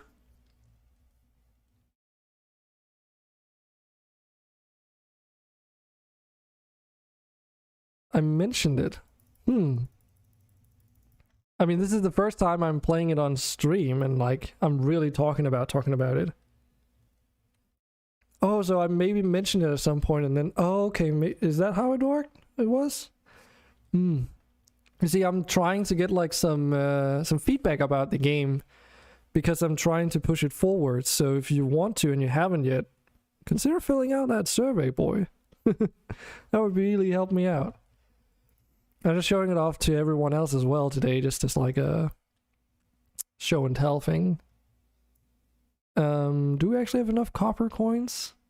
As far as I remember, I made it so all the resources are sorted. So like all the wood comes in a line up here, and then all the ore and metals, gemstones, magic stuff, creature resources, and then herbalism further down. As far as I remember. There we go. Whee! Ding, ding, ding, ding. So yeah, that's pretty cool. Did you enjoy it? I mean, you can also, you'll be writing, I hope that you'll be filling out the questionnaire, but you know, I can still ask you. I don't think I can get planks on this one. So like, I can't get this market, for instance, which would allow me to get other resources. Played a bit, but only remember that you got soft locked in a map. You got soft locked on the first map? Interesting.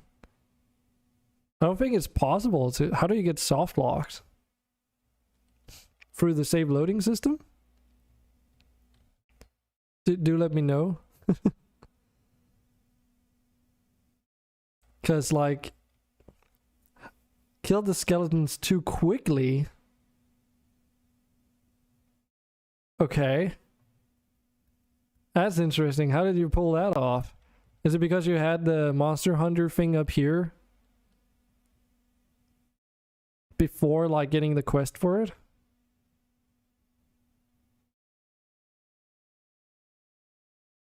Huh. Interesting. Oh wait, is it because it doesn't... Hold on, I'm just testing something. Oh, I see, I know, I see what the problem is. Oh wow. Why have I never thought about this? It's because the monster hunter thing doesn't add to your kill streak. Because I didn't add it to that one. Huh.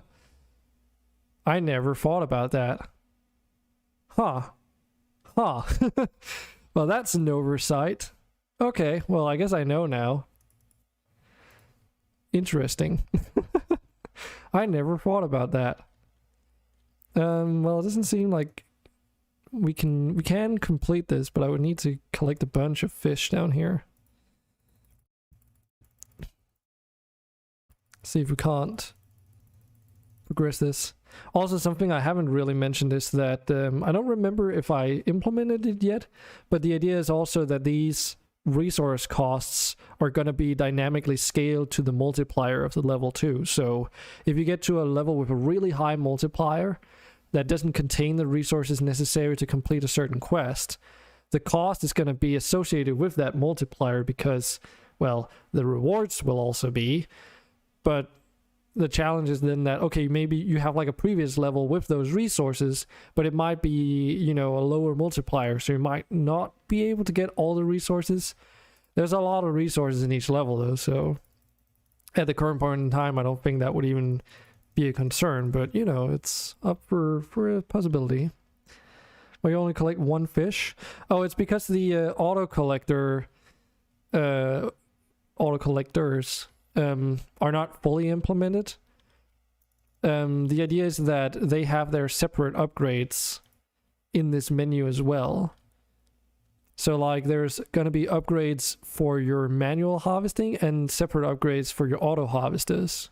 So that a little bit like in an idle game economy, getting your personal harvesting tools upgraded, I guess it's a little bit opposite here, but getting these upgraded will be easier as they will require more frequently obtainable materials.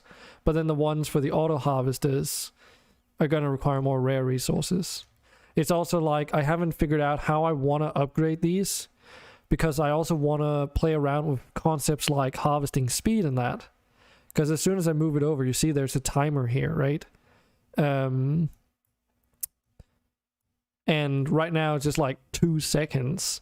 So is that balance between, well, time and amount harvested and whatever else I can figure out, basically. Sometimes your luck was garbage and couldn't collect enough of one rare resource for a quest. Yeah, that does happen. Oh, when clicking it. Oh, that's okay. So that's because it's under the fishing tools. And for this I need stun bleaks and sticks. So I haven't upgraded this yet. So this is still like at level 1. So now that I've upgraded this to level 2, it should harvest 2 at a time, making it a little bit faster. And Sunbleak is available in the first level, and I believe in this level as well. Yeah. Because I kind of wanted to play a little around with like, okay, basically this level, you know, contains all the same resources as the first one. It's just a completely different like layout. Oh right, apart from the crystals, it doesn't contain the quartz crystals. And also, like, you know, I was experimenting with level design at the time to figure out, okay, how extreme can we go in terms of terrain. Like, I found out that I can make overhangs like this and make these like more intricate levels than the terrain you see in the first one. So, and I've tried to make the camera as robust as possible. Like, it doesn't deal with all solutions the best, but you know, I actually think I did work on this camera. It's just not in this build. But I do believe I did actually improve the camera a little bit. Ooh, twofers. So yeah, even some like stuff like this. I basically borrowed the camera idea from ARPGs. So like right now, it's like, how do you explain it? So it's like a curve, right? So if you're like imagining that this is your camera looking down, as you zoom, it sort of tilts as well. So it's like, you know, when I zoom in, I can see further. But as I'm zooming out, I can get a better overview. Originally, the rotation of there's like some clipping here. Originally, the camera was also like locked to 90-degree angles until someone suggested like, oh, smoothen the camera. So that's what it is like now. So I've already received some feedback that has been implemented, and you know, I have had a really good time working on the game, and I really just want to get back to it so that and do it as like a full-time thing. But, you know, gotta do what you can when you've got the money for it. Does that make sense? Anyways. So we do have this level here. It was completion of this one, requiring the tuna. Yes.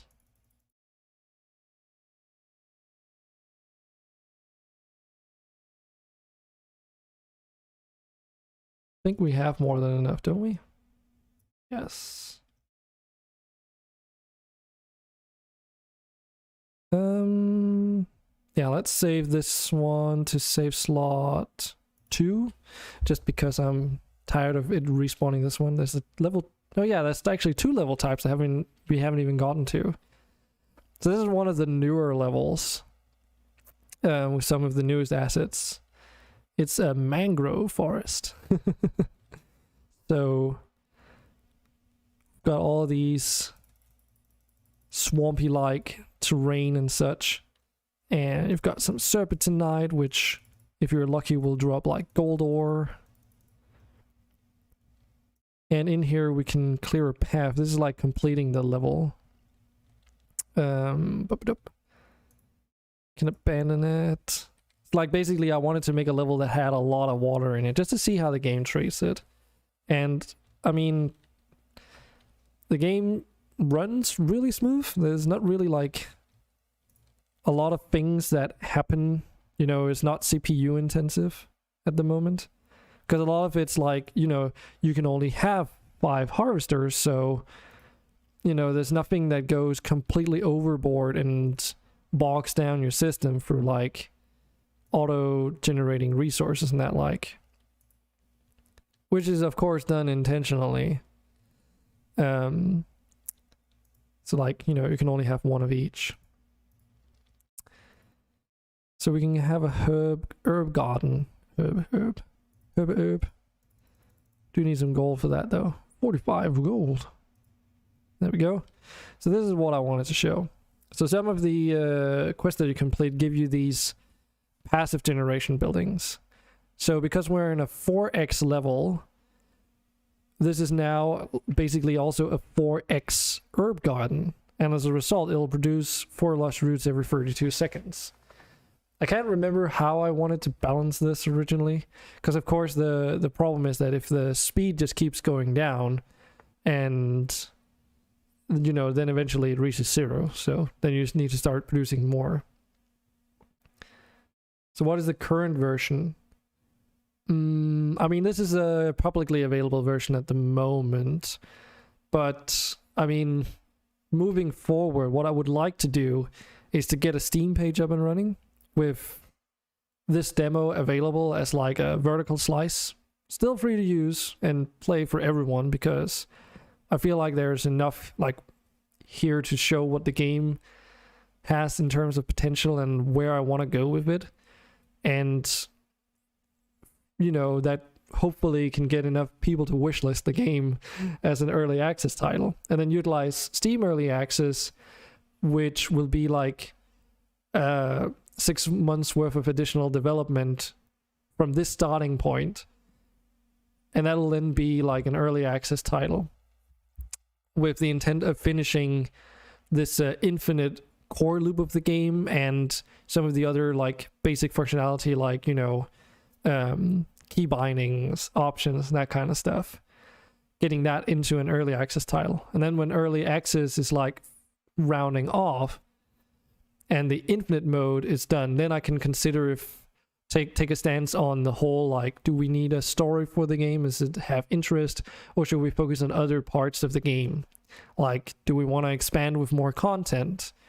That kind of stuff, basically. Having the icons bigger in Quest would be nice.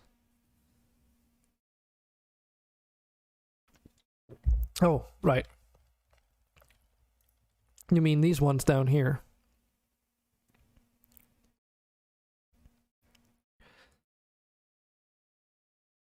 It's like, I have received a little bit of feedback on that as well. And the issue that I'm dealing with is that, you know, I have implemented some basic, once you get to a certain amount of logs, it starts just showing them in thousands at the moment. I do need to, I can't remember if I fixed the way that the annotation of this works so that it actually shows you properly.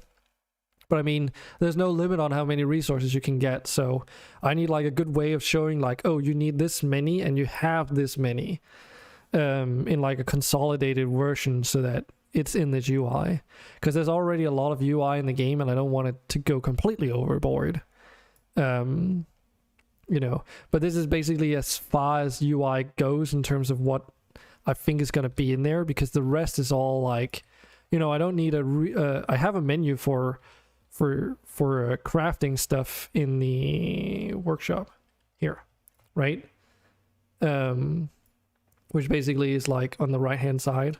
And I do have that extra additional UI that shows up whenever you access like one of these buildings. But yeah, that is the same version, boy, that I'm currently playing. That's the version that you have access to. So it's the same. I haven't updated that version since, so. But yeah, this was also like this is also one of those levels where it's like, oh, there are a few pine trees in here, so it's a mix of like, you know, multiple biomes, I guess you can say. Because the idea is also to like create some sense of connectivity between the levels, at least in some sense. Okay, let's just abandon levels until we get the other levels. Okay, so now we're back in Golden Glow Caverns. This is actually a good opportunity, because then I can show everyone who hasn't seen it yet some of the other structure types that are in here. And yeah, so we can establish this copper mine here, of course, which is similar to the herb garden in that it produces copper. But we also have this over here, which is a forge. So actually, there's a bit of inconsistency there. I think the description says it's a forge and then it's called a smithy. Oops. Anyways, so in here, this is like another type of building where you can make item conversions or resource conversions. So the way it works is that if you have copper ore, you can convert it into ingots. And you can queue them up as you want here. And if you look on the left, our copper ore will go up and down based on how much of it we reserve as this crafting recipe. I am actually just now realizing I don't think it, like if you abandon this level while it's crafting something, you lose all those resources if you don't cancel the crafting. I don't know exactly how to solve that issue. Something else you can do here is that you can actually manually speed up this crafting process if you really want to. And you can also turn some of those ingots into to coins. And it'll of course tell you if you're missing resources here, so because there is going to be a lot of stuff on this. And this is of course like inspired by RimWorld. Actually, when I started making this UI, I was like just getting really much into RimWorld modding my RimWorld, not making mods, mind you, but just utilizing mods for RimWorld. So I was very inspired by that type of UI, though I do think it does need a similar solution where like you can, you know, have super groups for everything, because this list is just going to get longer and longer. But yeah. Oh, and here are the enemies for those that haven't seen them. Got some goblins. Queens. And apart from the tutorial level, all these enemies will keep respawning basically indefinitely. So it's only in the tutorial level that the skeletons don't keep spawning. And they always spawn from these skeleton-like structures. There's another type of, well, I guess I can sort of illustrate this if, yeah, I don't have the resources required. Okay, let's just get that. It's probably some citron. And or stone.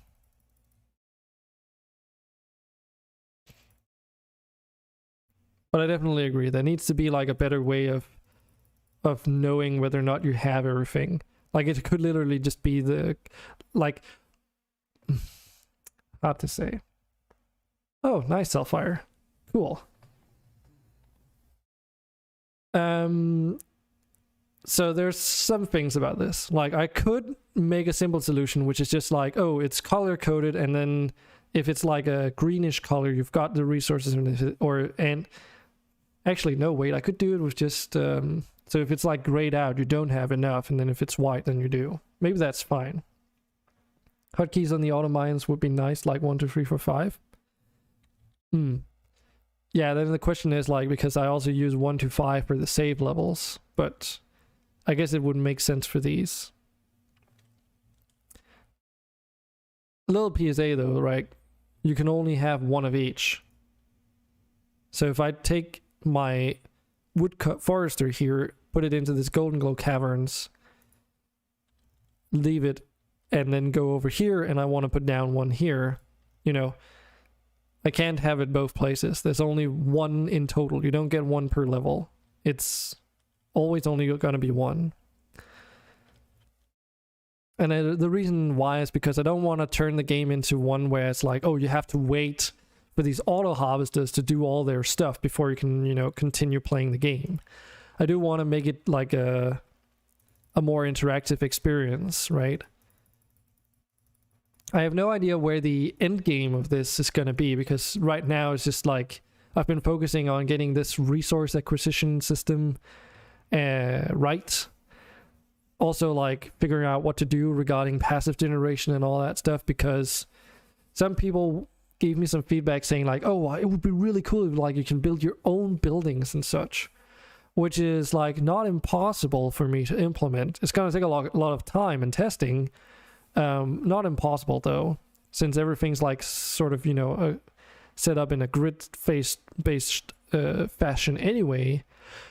The issue, however, is more that I don't know if I want to do that, because if I allow it to build structures that can do like passive generation and such, then the whole idea of saving levels becomes less relevant, because then you can just take any level and build any structure in it, right? Then the only affecting factor would be the modifier, most likely. Whereas this way I have the option of using like that rediscovery mechanic, if you will, to put some idea into like, oh, okay, there might be a reason for me to abandon this, 1x level here in the hopes of replacing it with like a higher multiplier version of itself. And there are like some ideas for why that makes sense in a narrative kind of way, because there are like a couple reasons why you could say, oh, that doesn't make any sense. Why are you like returning to the same place and then everything is back? But there's a lot of ways you can think of this. And actually, I have been thinking about a story world for MonsterStone, generally speaking. And that is why this is called Prelude as a subtext, because if everything goes well and I finish MonsterStone and there's a financial enough success, I do want to make MonsterStone a franchise if I can, because there's a lot of ideas I want to implement, but I don't want to make the same game over and over again. So I would like the possibility to make more video games that are like set in the MonsterStone universe, but with like a completely different gameplay. Does that make sense? So that's why Prelude. Quest would also be nice to show like 100 out of 250 if you have enough items. Yes. That's what I was trying to cover before. The reason why I didn't want to do it that way is not because I can't, but then it would, like, how big should the UI be, I guess, is going to be a little bit, because there's going to be a lot of empty space then, since eventually you go into the thousands and then tens of thousands and etc. But maybe I can just like gray them out when you don't have enough. Because like one thing I did make sure and try to do is that you can have the quest icon, like the quests open, and still harvest resources, assuming you don't click on like the terrain, I guess. So that is a feature. But yeah, I get what you're saying. Yeah, I didn't want to do green-red because they're colorblind people. That is literally the reason why I didn't want to do it with color.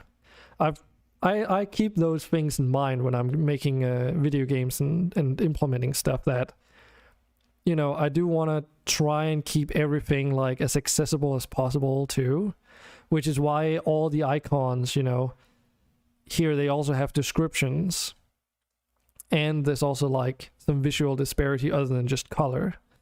Like for instance, this model for the mushrooms, I actually have like multiple texture variants of that model just looking different, which could be used for different resources.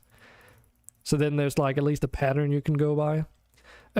When it comes to accessibility, that's also why I mentioned earlier, I want to implement like an inbuilt auto clicker for those that are not a fan of having to like, click a lot with their mouse. Also because I'm sick and tired of my of your mouse breaking because you played an idle game or similar. So, I mean, you can. I don't. What do you call it? I'll not go after people for using an idle an auto clicker for a game like this, because I would be honest and say that I would probably do the same. I mean, I do it for all the idle games that I've been playing, so I don't judge.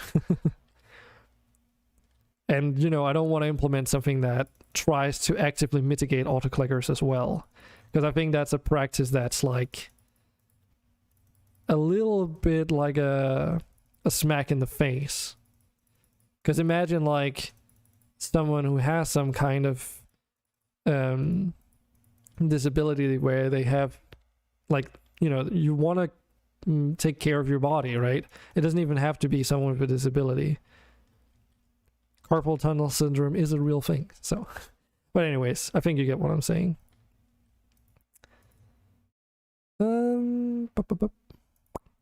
Go to another level though, because there's still some levels we haven't seen. Okay, I think we'll just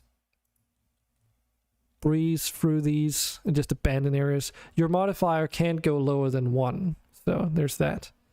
Oh, right. There is actually something I haven't talked about, the progression for the game in terms of how it's like intended to be at the moment. So the way that the campaign works right now is that in order to progress the campaign, here's a new level. In order to progress the campaign, the idea is that you get a high enough modifier, and then once you reach a high enough modifier, then that next level you go to will then be like a storyline mission. So that means if you keep abandoning levels, you can't just progress and breeze through the story. In fact, you're just slowing it down even more, because now you need to build up that modifier again.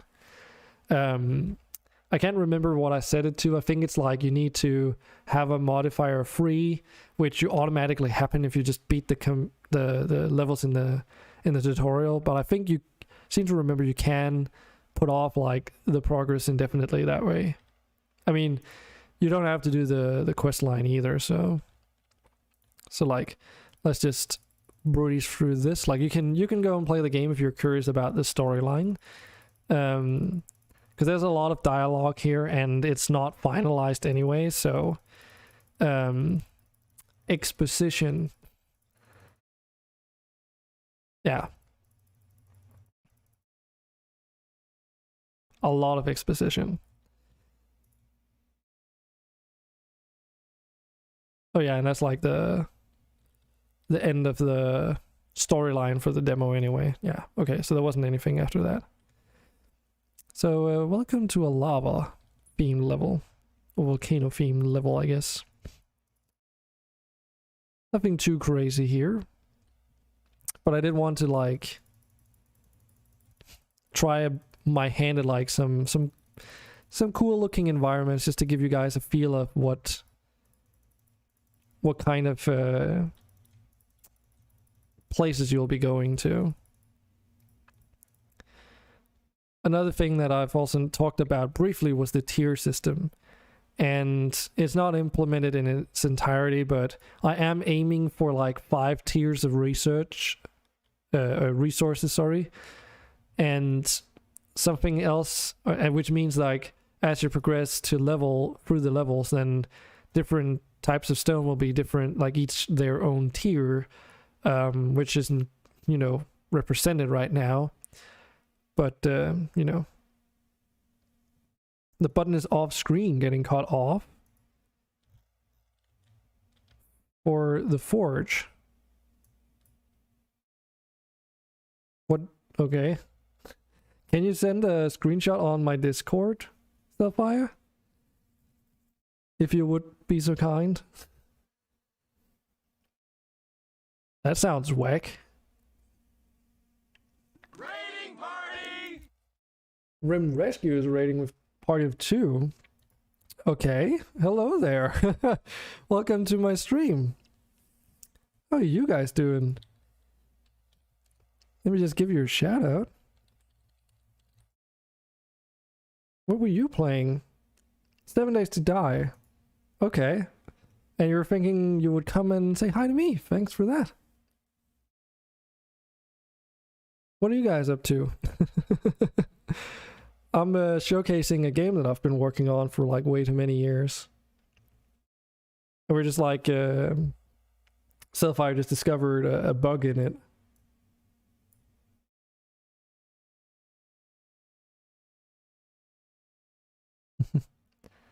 Also, the spicy critter is supposed to get them in the Golden Glow Caverns? I can't remember. Sounds fun? Yeah, it is. If you want to check it out, actually. There you go. It's like you can play this completely for free if you feel like you have the time and interest in checking it out. Like there's a lot to the game to like unpack, but it's basically like a chill exploration game where you harvest resources and buy upgrades, and then use those resources to progress through the levels. That's like as short as I can possibly get it. But you can read more about it if you want to, or just stick around, I guess. But the spicy ones, are you talking about for the... Yeah, I don't have that level at the moment. And it's general chat. Thanks very much. Oh, I see what you mean. Oh, wow. Okay. Yeah, that is definitely a problem. That is definitely a problem. This is what Cellfire is currently experiencing. Okay, noted. Oh no, it's not really similar to RimWorld. Not quite, no. Let me just get back to Streamlabs. Well, if you're stuck, you can access over here at this cave. There's like an X icon, so you can abandon the level. So it sucks though that you won't be able to complete the Golden Glow Caverns, but you can skip it. So just if you want to continue. The only thing that it's like borrowing from RimWorld is some of the UI for these resources, but otherwise the gameplay is very different. Oh, you want to do the quest? I know. If you do abandon it though, you most likely will get to a level you can. Oh, okay. I think they are there. Are you talking about these lava shrimp? I think. Thanks, Room Rescue. I do also play RimWorld on occasion though. It's been a while, but which is apparent from the inspiration here. But yeah, but it's very different. But yeah, if you want to, that would really help me out, especially if you find the time to fill out the questionnaire. It's just a short survey about some basic questions like if you enjoyed the game or like the idea at least, and pricing, that kind of stuff. Only takes like a few minutes. No, do go ahead. For the love of everything, just go ahead and play it. There's like no... Like, I made this game entirely, it's my game. You go and play it just as much as you want. It is freely available to anyone anyway, so there's like no restrictions there. Just go ahead, go nuts. And if you encounter issues, you can join my Discord and ask me about it, but, you know, it's a work in progress. And I do want to make it like a full-time thing. But yeah, okay, so we're in this level. Yeah, so this Bork's Cauldron here also have these fish, by the way, Arkham. So this is also like an opportunity to get these lava shrimp. I was just noticed that these are not doing what they're supposed to. Game is a work in progress. What can I say? But yeah, I've made this game entirely by my own. The only things I haven't made from scratch are these icons. All these graphical icons for all the items and these UI elements. Those are just like assets that I've bought. But everything else, shaders, in-game textures, models, all that stuff's me. Also the code. I'm very proud of it, but I also don't... I haven't really shown this game much because I like tried to just get a regular job instead of pursuing this, but you know, given some recent circumstances, I've been able to like not pick up development on it yet, but I'm working on some business development related things so that I can try and apply for funding. The Danish government, or not Danish government, in Denmark I should say, there is this institution which is called Spilfonden, which is just like a games foundation, and you can apply for funds there, assuming you have you know, a fitting business model and everything. How do you save a map, or was that later in the game? You can save the map by pressing that S icon up here, and then the L icon is the load. Alternatively, if you go up to the right, assuming that actually shows up on your screen, you can also save the game from the main menu here. Saving and loading in this version, though, is a little bit buggy. It does work to a certain extent, though, but there are some issues with it that I'd need to fix when I get back to working on it.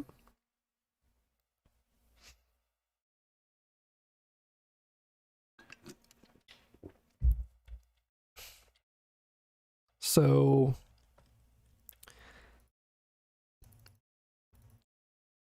can't remember which things didn't work properly, but yeah, some of the things don't always load as it was supposed to be. But there's also a lot of moving parts, so I found out the hard way that making a save load system for video games is actually way more difficult than I thought. Initially, I thought you could just like save the whole state of your game by just like one command, basically, like say, oh, save game state, and then use another one whenever you press the load button that would just say load game state. But it just doesn't work that way. It's more in the lines of, oh, you want to save like all the resources on this map? Well, you gotta save their location, a reference to the 3D model, or prefab in this case, and you gotta save all the data associated in this case, like how many resources are left, its orientation, its scale, and also like which hierarchy, like which level it's located in. So making a save load system ended up being a lot more work than I thought. So I'm happy that it's just at least working to this extent. So, and it does make at least the game, you know, playable. It's not like there's so much content that you can't experience it all in one sitting anyway. I mean, we're going on 2 hours now about not even like really playing it. So it's like if you're taking it chill, is about an hour to 2 hours worth of gameplay. But the game will continue indefinitely, so like if I get all these resources, which is like, what do we need? Firestone? Oh yeah, right. Loading the game breaks the herbalist, but good news is that the herbalist isn't really necessary. It's just like it's there because it's like gonna be part of the game, but currently isn't really as necessary. Let's mine some of that. Also, again, like in case you're wondering, no, there's no sound in the game. That's like one of the things that is top priority for an early access release. So after a demo on Steam, it would be, the plan is to aim for an early access release like about 6 months afterwards. Submit! And that version should hopefully have like sounds and music in it. So I'll probably just use like royalty-free stuff that I'm allowed to use, so I don't have to like make it all from scratch. And then a final release would have like custom in it. Thanks for that follow there, Room Rescue. Very much appreciated as well. So yeah, that's kind of like where I'm going with this. And next week for me is gonna be is what I'm kind of like getting a head start on now, but I have to like make a market analysis to figure out like the viability of going forward with this. And the more answers I get through my survey, the better, because it really helps me out knowing like, what type of price tag I should expect, so that I can tell budget wise if it's like feasible and such. So, but yeah.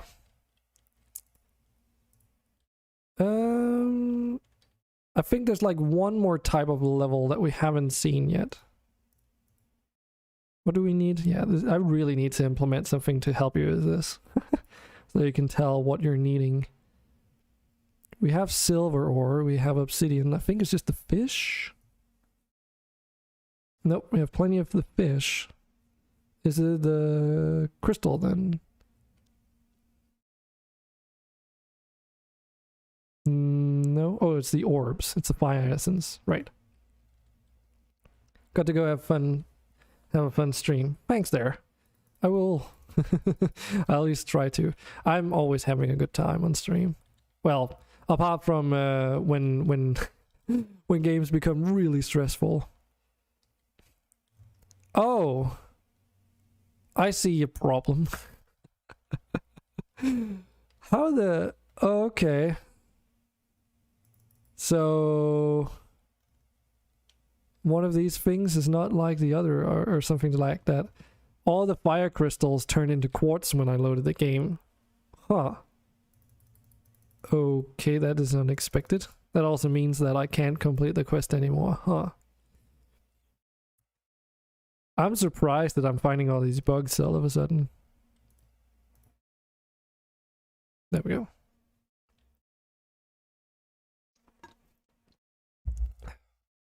Good thing Past Dragon thought about this and implemented a failsafe where you can just abandon levels. That was actually one of the main reasons why I implemented that feature too, because it's like, damn it.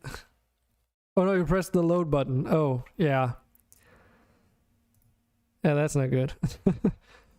I did put them there for easy access, also because originally I didn't even have this main menu. So these are like here for testing, which should be apparent by the fact that this says welcome to the prototype. So, you know, it's probably not a good idea to have the load button be like, oops.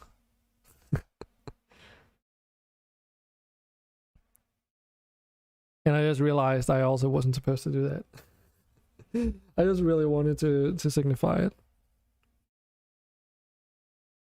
Oh, this is still quartz though. Well, I guess I can show that now if I abandon this level, unless I'm like, it's just a pure coincidence, it should load a different one. Yeah, you can even return to the same level. Hey, that means I can get the fire crystals. You finished the game. Cool. Yeah, just the storyline, right? And that's also like, I made all these extra levels for people that want to see more. But, you know, in theory, after you've played through the tutorial, you've tried, and the Golden Glow Caverns, all the game mechanics should be accounted for. Like solving quests and potentially maybe even if you've made like a structure. Yeah, because you needed to make like the forge to make the iron bar, the copper bars to progress or whatever. So like the idea was to just, you know, vertical slices, they call it.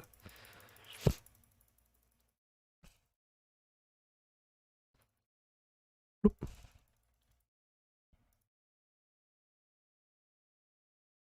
Save that on save slot 1. Now the tutorial level is not something you can return to though. It's just like a one-off level, at least at the moment. But I think this is like, is there a sawmill on this one? Did I even implement a sawmill? Because I needed wooden boards for that other level, but I don't even remember if it even exists and if it's even acquirable. It's possible that it's not, so. Sunshine fishing. It's also like there's so much text that needs to be written for this, like description for all of these. A lot of it's like, you know, generic, oh, it's a common type of wood, leaf, whatever. But the intention would be like to add some more world story to it, so that it's not just like, well, I don't know, maybe not. But maybe like add some more depth to it. It's not really what's important, you know, gameplay before everything else.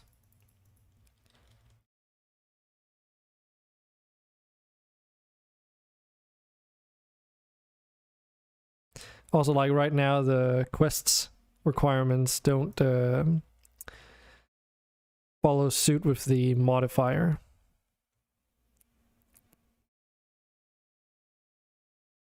Yeah, but that's pretty much MonsterStone in a nutshell.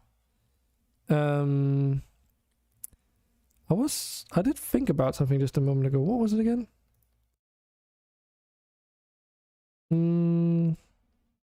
There's something related to MonsterStone, but now I can't remember what it was.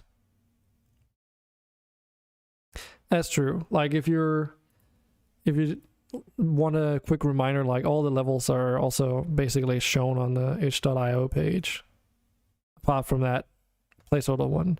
But yeah, there's like also a snow level, which, you know, is also in there. And that about covers it, I think. Plays nicely, depends on what you had in mind with it for more content.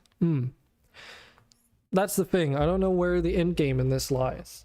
I mean, that's why the story was implemented there in the first place, because like a sense of direction, basically, a sense of completion is what I was aiming for. Yeah, 5 minutes reading. I know. Like preferably, like that's a lot of exposition, and I think, you know, I want to keep it on the lighter side of things, and you know, it should honestly just be split up more on that level. I honestly can't remember if the original intent was to do that, but you know, I just didn't end up doing it. So something I have also wanted to do for the game, if there is some kind of storyline, is like playing the idea with, you know, could it be fun to have puzzle solving in the game? Could it be fun to have some kind of boss fights? And it would just be like some simple boss fights where it's like more about figuring out how to defeat them rather than like something major. But I don't know. Do the auto collectors carry over for different levels? Do you mean the let's just go back to the game for a moment. There. When you're talking about auto collectors, do you mean there, like the mines and such? Because this copper mine will continuously produce copper until you overwrite the save level. That is the intention with the save mechanic. Not only to gain access, or it's part of it, it's to gain keep having access to like specific materials that you frequently might need more of moving forward, as well as like facilities such as the smithy for processing copper into more advanced stuff. Oh, so you mean like, say I put down this forester. That's actually a good point. If I put down this forester and I say like, oh, what if I abandon this level? I don't remember. Okay. It actually triggers a null reference exception. Interesting. I've actually never thought about that. Because of course I know how the game is structured and all that, so... Oop. Press the right button.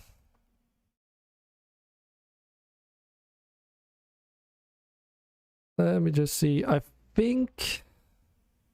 I can't remember if I've made like... I've like accounted for that. I think if I remember correctly, so basically... And this can get a little bit technical. So the way the game is structured is that each level gets saved by moving it around in the world space. So if we could see further down right now, we could actually see like the other level. The camera is just set up so that and it's so far down and you just can't see it.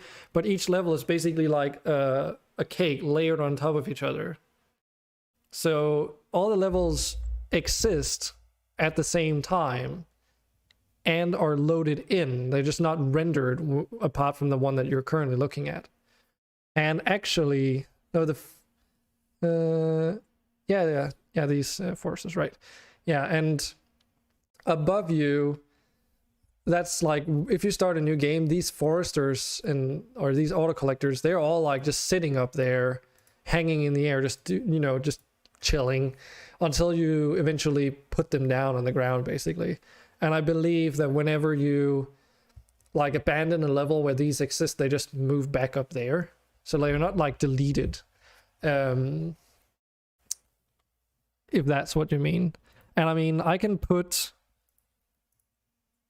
these harvesters in this Golden Glow Cavern, which is a saved level, and continue like working on whichever other level I'm currently progressing on, right? So while I'm here, I'm still collecting in Golden Glow Caverns until those resource deposits deplete.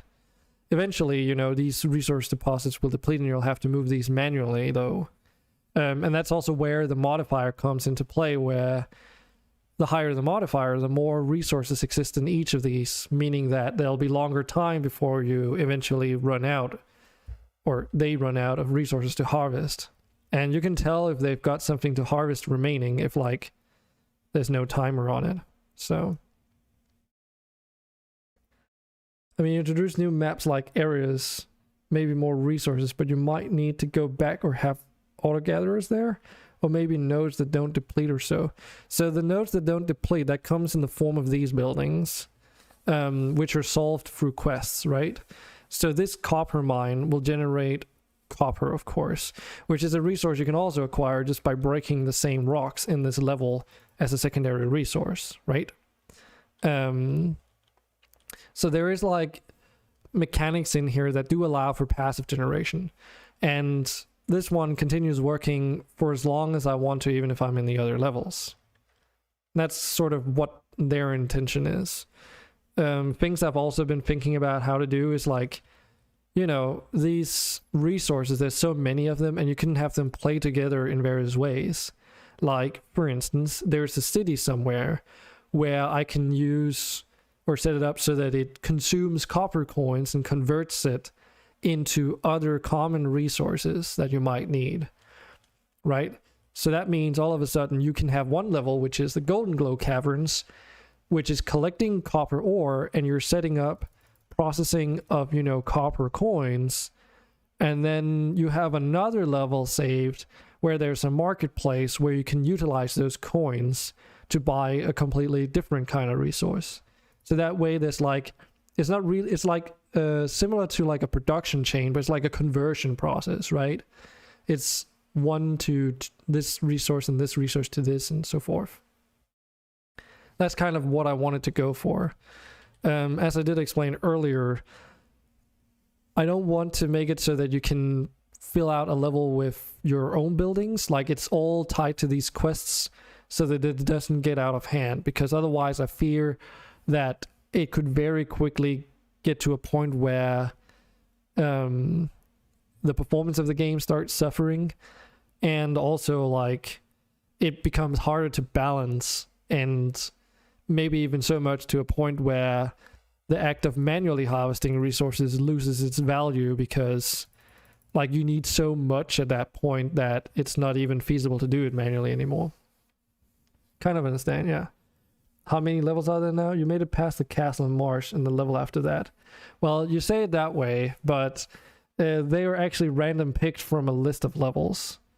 So you can actually see how many levels that are on in the game. I haven't written it down anywhere, actually, now that I think about it. But there's the starting level, there's the Golden Glow Caverns, the cave thing that you get that one you do get forced into. But then afterwards, like, it's random if you reappear in it. There's the marshes, there's the snowy areas, there's a desert oasis thing, there's the city, there's that lava obsidian volcano kind of area, and then there's that forested like cliffside slope area. And of course there's the main campaign work in progress area, which isn't shown here. So, also interested in argument out of range area after loading. I mean, the save load system has been refined a little bit, so at the current point in time, probably not, because I already know that there's like some things that are broken, like in this version. Like for instance, when it reloads these crystals, for instance, this is like a loaded version. They don't have that resource destruction animation that they should have, so resources should sink into the ground like this, right? Because that's should be universal for everything. So it's just because some of those features are not like present in the loaded version of the assets. Another thing I've noticed is that the chests, if I were to save now and load, then the chests don't appear either. So, oh, it doesn't load at all now. Okay. Yeah. It's a little bit buggy. I think we can all agree on that. But hey, it's free. But yeah, I can't remember how much I worked on this afterwards. Like after that free demo version, but it's very likely that oh, this did reappear. Interesting. Maybe it's just some levels that are weird. Yeah, I don't know. Saving of loading of the game right now is a little bit brutal as well. It's like one of the aspects of the game where I really want to make like some improvements, because like trying to understand serialization of data without going into too much detail can be a little bit tricky when you just want to implement it. I'm running off a framework from the asset store, and it basically allows you to like serialize any kind of data, which just means that you can save it down. And then I just save like everything from like all the different reference points into like individual save files, whereas I probably should save it as like a class or something. You probably know what I'm talking about, Occam. But I just couldn't figure out how to do that, so this is just what it is now at the current point in time. But you know, again, polish and all that stuff. There's also some weird shit going on here if you put yourself in the right position. But yeah, it's still got a ways to go. Yeah, you can see what I mean. You can see what I mean. Also, like, a lot of the programming, like 90% of all the programming in the game uses Bolt, which was like, it just came out for Unity when I started making this. Like, it was pretty much a very new thing. Now it's built into Unity and you can start using it out of the box, but yeah. How high the multiplier can get? I don't know. Infinitely high? I mean, until the game dies in some way or another. Similarly, your resources. That's until you reach the I think they're just, I can't remember if they're integers or floats. I think they're floats. So until you reach the float limit, maybe? It might even not be that possible because, oh right, yeah, because internally it's stored as like one number, but then it gets converted into like 3K and all that stuff. Right. So yeah, you can probably keep going for a very long time.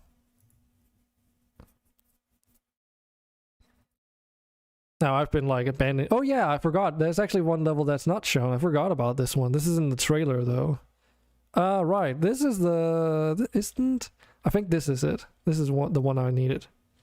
Yeah, there's like a carpenter workshop, and that looks nice. But yeah, this is what I needed. Carpenter workshop. Ironically, this one also needs the oak logs from the other level to be made. But here you can convert logs into planks, and then those planks can be made into sticks. Save file did for good, but yeah, nice game. Sad you don't have any Unity experience. Well, Unity uses C#, so... And Bolt is based around C# as well. Like I remember reading on it for Bolt 2, they wanted to make, and I assume they're still working on it, but they wanted to make like a feature where you can basically view your visual code as traditional C# text-based code. I mean, it's basically being interpreted internally as C# code as well. So there's that. It's not really that hard either. It's fairly easy to learn. Like, especially if you've like worked with JavaScript or C++, for instance, then you're also pretty much good to go. So the only thing is that there are some specific Unity related functions that you just have to get acquainted for, but you know, that's not the worst thing to learn. Oh, you know C#. Well, then you're good to go. Then the only thing remaining is like navigating the editor, which is not too bad. The only other thing you really need to understand is the hierarchy system and parenting and such, but you know, you'll learn that as you go. Yeah, so this is like a mix of like pine tree level and palm tree level. So it's got a little bit of both. It's also got some verticality to it. It's also like another level that utilizes those waterfalls that I'm pretty happy with. What do you guys think of the, like, some of you have already said it looks nice. What do you guys think of the visual style? Because I didn't want to go like too realistic because, you know, it's all like my own hand painted style and such.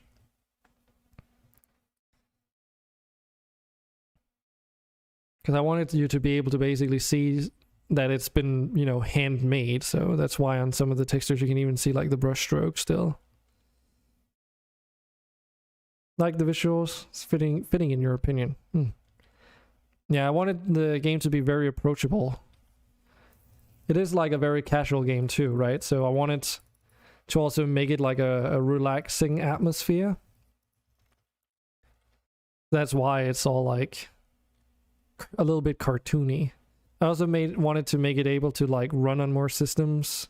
So the only things that are like really demanding are things like these water shaders.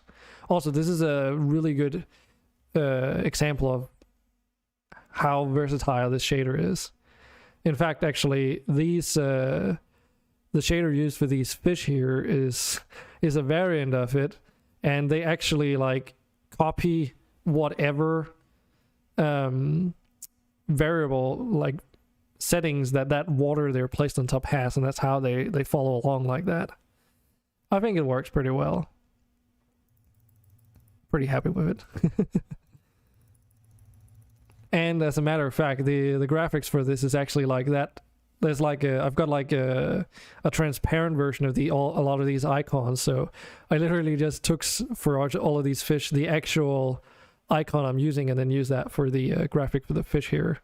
So do we have, yes. So that's why if you look at these fish, the actual circle is like comprised of those types of fish as well. So it's not just completely generic.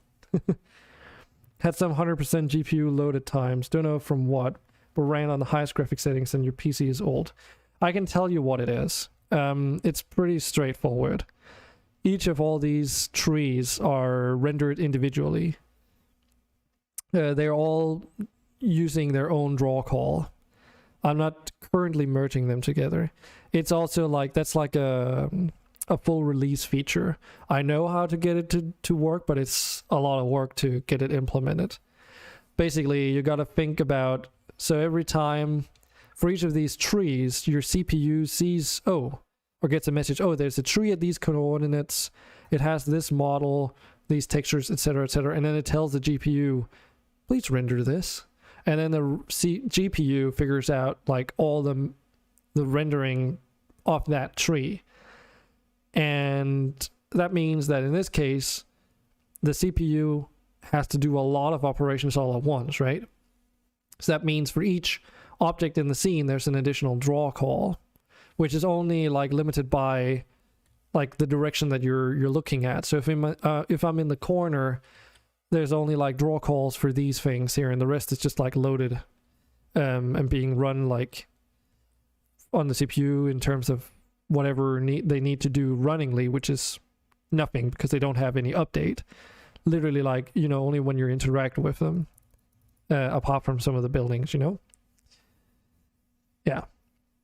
Yeah, it's like instancing for GPU rendering, and a way around that is just to merge these into larger groups and do render batching. Unity does some render batching out of the box as far as I know, but I have like a framework for combining meshes, and eventually I do want to utilize that. And it's just like, oh, okay, you can combine the mesh of multiple objects in a scene, and then instead of saying like, oh, I need to load 10 trees, you know, or one tree at a time, then instead it's like, oh, I need to render this group of trees once. So it's like it gives the GPU all those instructions, you know, in one go instead of for each of objects. And there's ways you can do that. And as I said, there's like a framework that I have invested in, which I've messed around with, but it's like you gotta program it a little bit differently. Right now, whenever an object goes far enough down, it's like just straight up removed from the game, like it's just deleted. But the way that it works with that mesh combining thing is that instead of outright deleting things, you disable the mesh part itself. Because all of a sudden, it becomes one mesh at runtime because it gets baked together, and then you have to use like some different functions to disable those parts of the meshes. Another way of understanding this, just because, you know, maybe you're interested or curious, is if you imagine like you have a 3D model of like a humanoid, let's just say, for instance, and on that humanoid you have like a bone structure that's used for animating the limbs and such. So let's just take the torso part, right? You most likely have, or actually let's just take an arm, that's a little bit easier. So you have like the joint, this bone here, and they're called bones, this bone here, and then, you know, for the hand. But let's just take these parts, right? So whenever this bone moves, then the 3D model will follow suit, right? That's basic 3D animation for you. And then based off how those that part of the mesh is weighted, like all the vertices in that mesh is weighted according to that bone, different parts will move by different amounts. So that's how you can have like stretching limbs and such. And mesh combining uses a similar system where each individual game object, which is what they're called, each of these trees here, for instance, they would basically have a bone at its root, which is then used to move that part of the combined mesh around. So that's why it works that way. So you're basically putting all the vertices for both of these trees together, and then you're using basically a bone-like system to move the tree whenever you're doing like this, for instance. And then when it's supposed to be disabled, then you're just saying like, oh, all the bones that are connected to the all the mesh stuff, vertices, whatever that's connected to this bone needs to not render, like it needs to be hidden.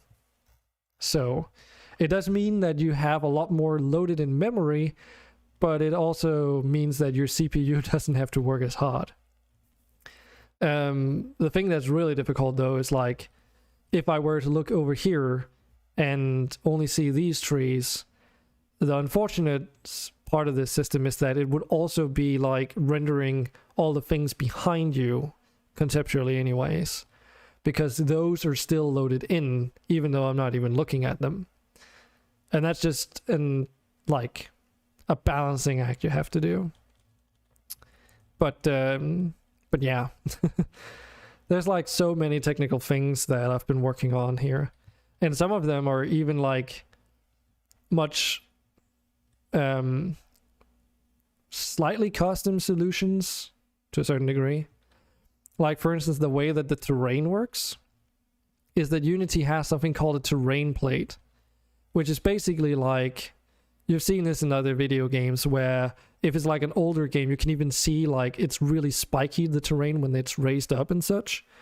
So it's just like a square plane that's subdivided into vertices, and then depending on a texture, the more white and or black that texture is at those intersection points, the more raised or lower those vertices become. So that's why it's called a normal map. And I'm using that in combination with a mesh, which is what produces these cliff sides. And they both have some strengths and weaknesses. Terrain plates have that strength. One of the strengths they have is that they're really cheap to render, and it allows things like blending these textures together. So you can have like a transition from a dirt-like texture to something that looks like grass, and you can also, in Unity's terrain plate at least, paint these mesh-based grass models on top of them. But something it doesn't do well, which you can sort of solve with voxels, is verticality, right? Because you can't make these indents, these caves that I really wanted for my game. Like, that's just not something you can do with a normal map terrain plate. Like this would be impossible with one of those. Which means that either you need to go with voxels, which is basically a terrain plate but three-dimensional, so you just add like a third dimension to it, and then for a voxel system, instead of the color or value for each vertex being how much it's raised or lowered, instead it becomes how pronounced it is from a value that goes usually from 0 to 1. So if it's 0, then there's no voxel there, and if it's anything above 0, then like it becomes larger or smaller. Okay? And then by doing that in a three-dimensional lattice kind of system, that's how you get 3D terrain. So that's why voxels are so cheap to use, because it's basically just adding a third dimension to these terrain plates. And you do also have the same like functionality with the textures and everything, and it works pretty much the same way, just with a third dimension. So the way I got around that, because I didn't want to use voxels for this, is that all this vertical terrain is actually one large mesh, which is made in in Blender, sorry. And you'd think at first, okay, that's a lot of work, which it still is, but I sort of simplify the process a little bit. Because one reason I didn't want to go with a voxel engine is because it becomes very finicky, right? And I wanted to keep this like you can see that this is basically a square right here. And then it goes diagonally, and then it, cuts off to like another straight line. And I wanted to keep this semi-Minecraft-esque appeal to it because I really liked the appearance of this. So what I did was that in Blender, you can use these modifiers to dynamically modify, like, say a cube, for instance. You can use some modifiers to make it look like bumpy and such, so that it gets some, let's say, texture to it. And I basically just used that idea, but on a large scale. So in general, I'll like block out through like a bunch of boxes the level layout, and then I'll it's really simple. It's just a bunch of boxes and such. And then when I'm done, I'll basically run the entire 3D model through like a process where I subdivide it into more detailed, like more vertices, and then I run this dynamically changing modifier onto it to roughen it up a little bit. And that's how I achieve this like rocky, like uneven surface without having to go in and manually like, tweak every single vertex to look really nice. There are some caveats, of course. Some instances you get some vertices that don't look all that nice. Like this can happen, but I think it's worth it for what I've achieved. And you do need to do some post-processing on the 3D model so that you can have like a clean transition from what's mesh based into the terrain. But a couple benefits this has is that I can use terrain plates in conjunction with this really easily once it's done properly. Like for instance, each height increase is just one terrain plate unit increase in Unity. And then I just like put in the 3D model of the cliffs, which is also like the block out of the level itself. And then I just paint in the terrain plate height-wise where it needs to be. And then I get the benefits of being able to, at least for the terrain plate, apply, multiple textures and having all this mesh-based grass and such on there. So I get a little bit of both worlds, really. And it's also not super performance heavy, because although there's a lot of vertices for this one model that stretches across the entire level, it's not really that hard to render for a computer, because it's still considered, like if you were thinking about like a modern future tech AAA game, a character's face might have just as many fucking vertices as there are in this entire level, terrain-wise anyway. And that's also why all the trees and everything else is like sort of low poly, So, I hope that was interesting. It's very technical, I know, and there's a lot of information, but safe to say, like, that's sort of where I've been spending a lot of my time working on all this. But yeah, again, if anyone who's been watching want to help out, there's the link again. And I'll keep this MonsterStone link in my chat as well, so if you see this at some other point or whatever and you need a URL, tell me, or just type in the command, you can easily find it again. You need more sticks. How high is your woodcutting upgraded, Selfire? Let me know. Because you can, if you get to the, what was it, this one, you can make sticks out of logs. Sticker of the diamonds in this game? Well, the trick is to get a high modifier on one of the levels that have pine trees. Level 47 woodcutting, oh god. Yeah, okay.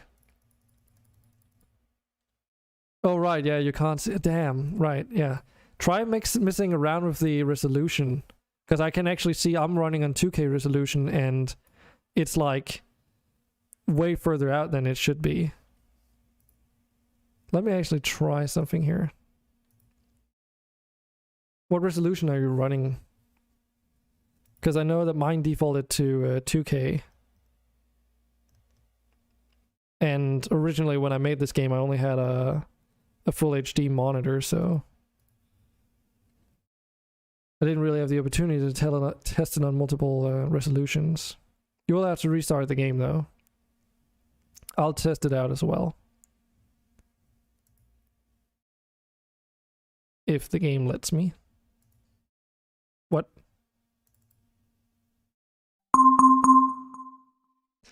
See, okay, I haven't quite talked about this yet. So,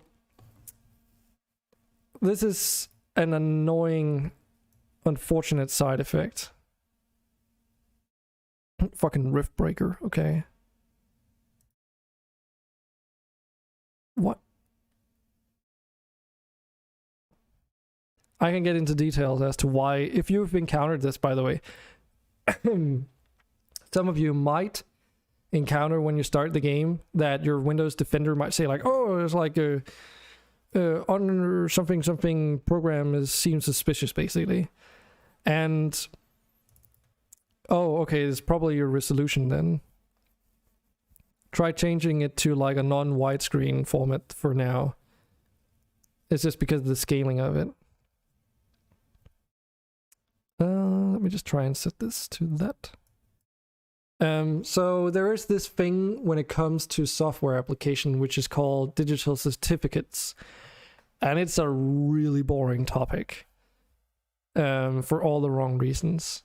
Basically, whenever you release some kind of software, you like officially, there is like this thing called a digital certificate. You don't need one per se, but basically having a digital certificate onto a piece of software basically is a way to tell antivirus programs and similar that this is an, legit piece of software, I guess, in layman's terms. And that means that if you don't have this certificate associated with your program, some virus programs will treat it very poorly, like saying stuff like, oh, this might be a virus or might pose a risk to your computer, that kind of stuff. You do you, but I have not made this game with the intention of it being malicious whatsoever.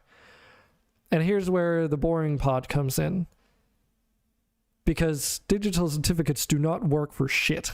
At least that's the description someone explained to me, or explanation someone told me about when I initially encountered this issue 2 years ago when I released MonsterStone as a demo. There we go. That's like what it looks like at 1080p, by the way. So here's the explanation they gave me, or an abridged version of it at least. Anyone can get a digital certificate for whichever digital software program you may have. The only thing that prevents you from getting a digital certificate is how much money is in your bank. Oh, that sucks. Maybe you might have to play it in window mode then, Selfire. Not super optimal, I know, but because it's possible that, because I do some GUI scaling, so, but I'll keep that in mind for future development for sure. Like, I'm learning a lot about my game today that I didn't even know was a problem. So that's also why, you should usually test on multiple platforms. Anyways, I'm getting sidetracked. Oh, okay. Okay, well, if I set it to 1080p, then it fits perfectly in here at least. When it was at 2K, it was just like really out to the left. So, but I'll try and fix that in a future version. So digital certificates. So as I said, the issue is that the only barring thing that prevents you from getting one is how much money is in your bank, which basically means that anyone who deliberately designs malicious software can buy a digital certificate online and associated with malicious content, and there's no filtering process whatsoever at that point. So basically you got to imagine that your computer's defensive measures is like multi-layered, right? So it's like, does it have a digital certificate? Okay, it does. Is it recognized as a malicious software? Okay. Does it come from a reputable source? All those things are like, the multiple layers. So that means that the digital certificate layer is just like one of multiple things, right? So in other words, these digital certificates, if anything, just make it really just more difficult for anyone who's trying to make genuine software, especially like as an independent developer, than it helps protect anyone. Like, it does nothing to protect anyone. It is really expensive too. Like, it was like the cheapest certificates you could get for a Danish developer was like, I think 1,000 to 2,000 Danish crowns or something. Which is 268 euro, or about $304 US. And you have to buy one of these for each piece of software that you develop if you really want to like circumnavigate that, you know, stupid cash grab inspired issue, really. And again, like having a digital certificate does nothing to the end user. Like it doesn't actually protect you outright from malicious software, because the only thing that it really does, and I guess the intention was to put a price tag on this bullshit to try and deter anyone who's got intention of releasing malicious software, just so that, oh, okay, they would need to like also spend money in order to get past this first barrier. But that also affects everyone who's trying to make genuine content and try to make a living off of it. So, okay. Well, thanks for trying anyway, Selfire. I can't really do much else than say that, because like I'm not going to be restarting development for this until like a couple months from now, when I've gone everything taken care of business development wise. So I'll just keep that in mind for when I resume development, because right now the focus is just to like basically give people a feel for what the game is like, and also give me a feel for like if there's enough interest. So far it seems to be okay, but then again, you know, you guys are also a little bit biased, but I do trust that you would be genuine about it, after all. I mean, that's at least what I ask of you, so let's try it in window mode.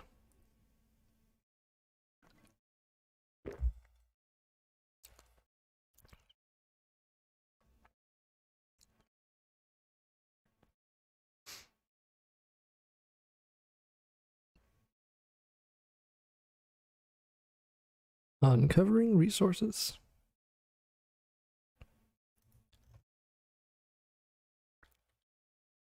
I mean, if I run this resolution, okay, so basically, if it's not a 16:9 aspect ratio resolution, then it probably breaks the UI in this one.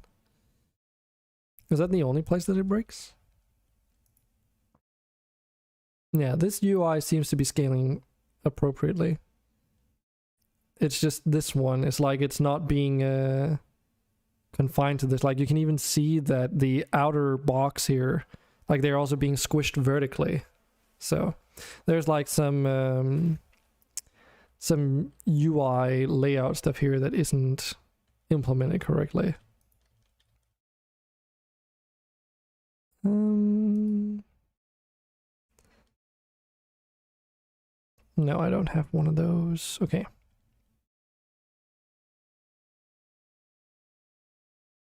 You can drag them up.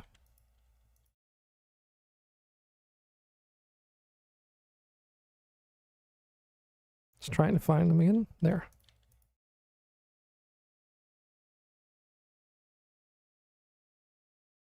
Oh, right. Yeah.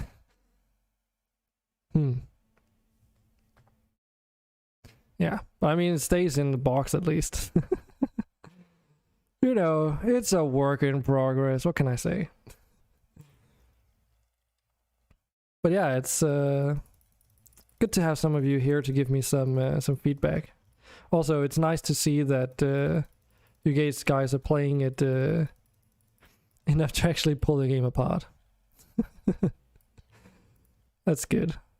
It's good things.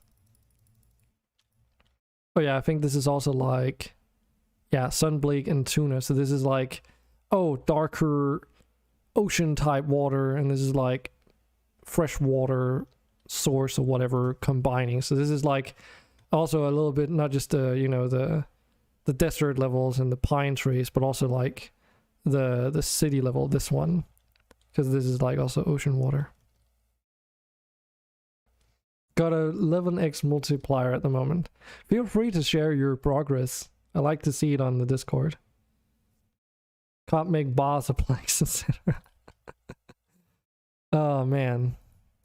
Yeah, I can see why that's a problem. Again, I think if you do literally any 16:9 aspect ratio, you might be okay. Do you not have the option to pick 1920 by 1080p? Because what do you say? 16.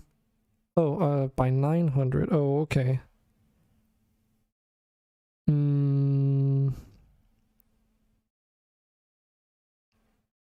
Yeah, that's 16:9, so.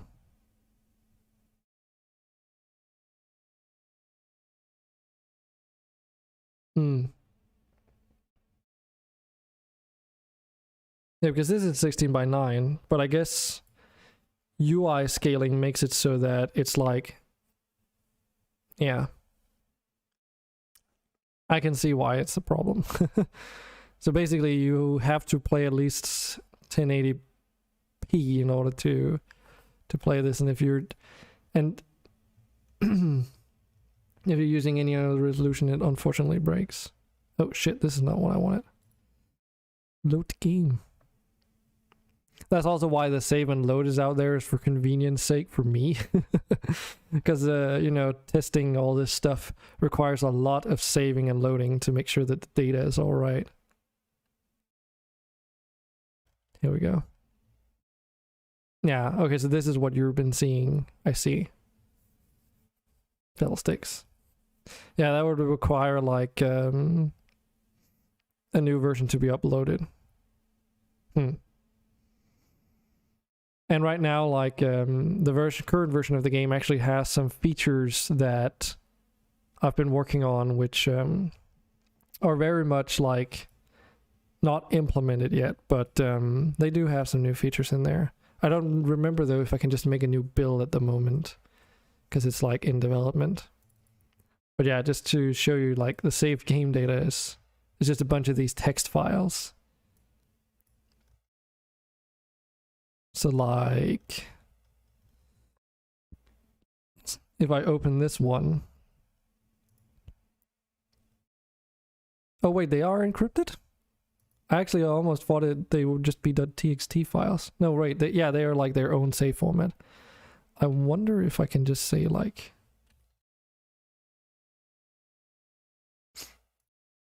No, I can't. Okay. Well, I guess it also tried to open it anyway, so...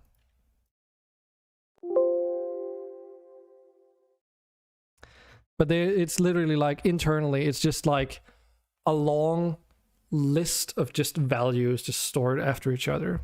Very, very barbaric.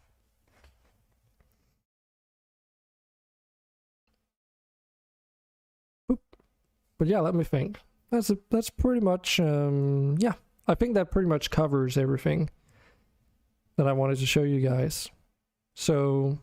Also, by the way, any means, if you know anyone or think you know anyone who would maybe enjoy it, or you want to help me out, do for everything, like just please share it. It would really help me out, and I would very much appreciate it.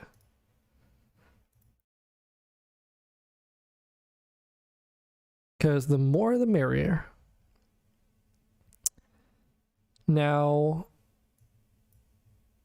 I think we're done with MonsterStone for today. At least this, like, what I wanted to go through and share with you guys. But I want to play some Factorio now as well. But before doing that, I do need to want to cut the stream in half. So just give me a moment, and I will be right back. It's just going to be a very quick change of title. So, just give me a moment. Yeah, I should probably change these titles now. Factorio, or actually, yeah, let me change the titles first, then I cut the stream, and then, yeah, because that's pretty much MonsterStone for today. And I know there's no like streaming category for MonsterStone because it's not like in their system or whatever. One day, hopefully. One day indeed.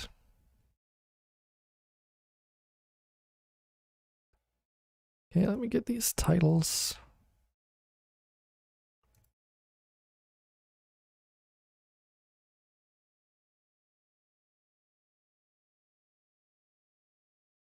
I guess we can keep the description.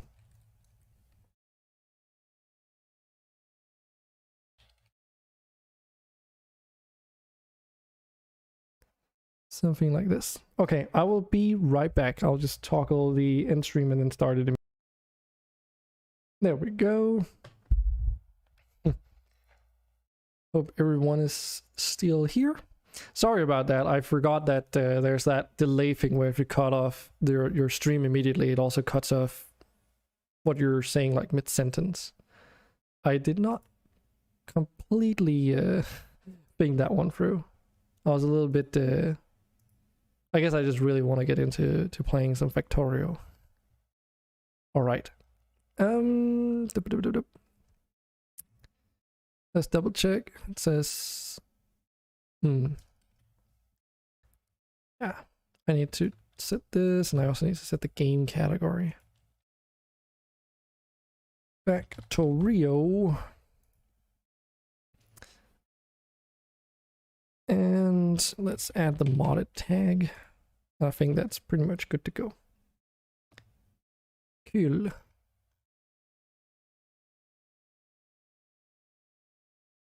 Everything looking okay? Yes. Nice.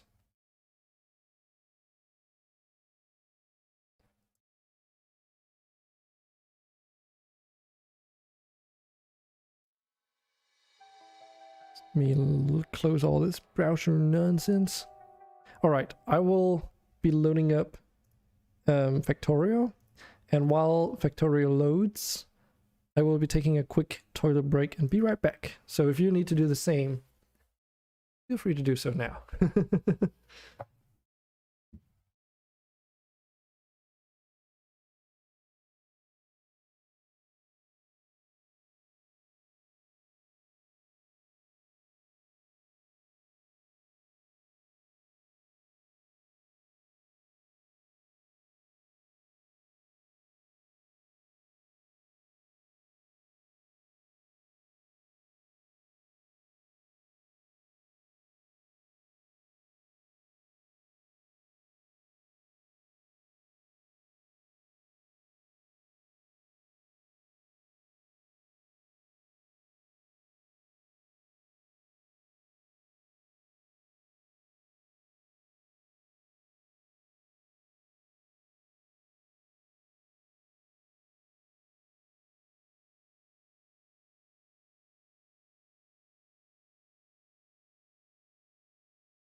Loading,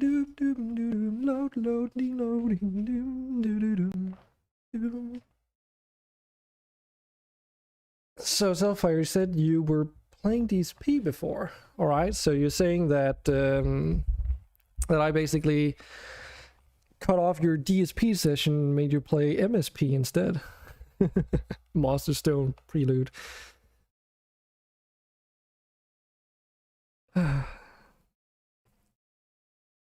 That's cool though.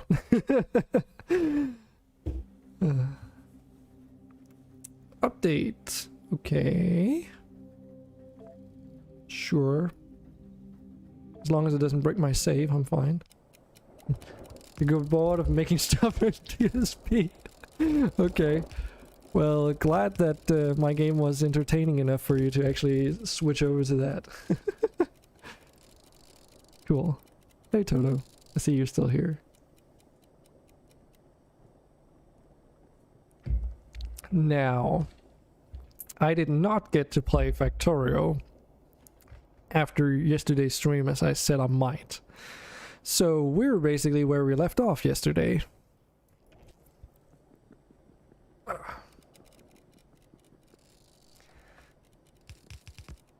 wanted to get all the achievements in DSP. Oh wow.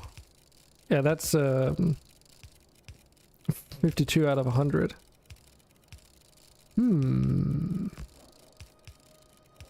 How many do I have? Dyson Sphere program update queued. Yeah, I know. I've got 25 out of 100. So, I mean, you're twice as far along as I am, I guess, progress-wise, but you're still only halfway there. Think about it. So what does that make me? I mean, I'm a quarter of the way there.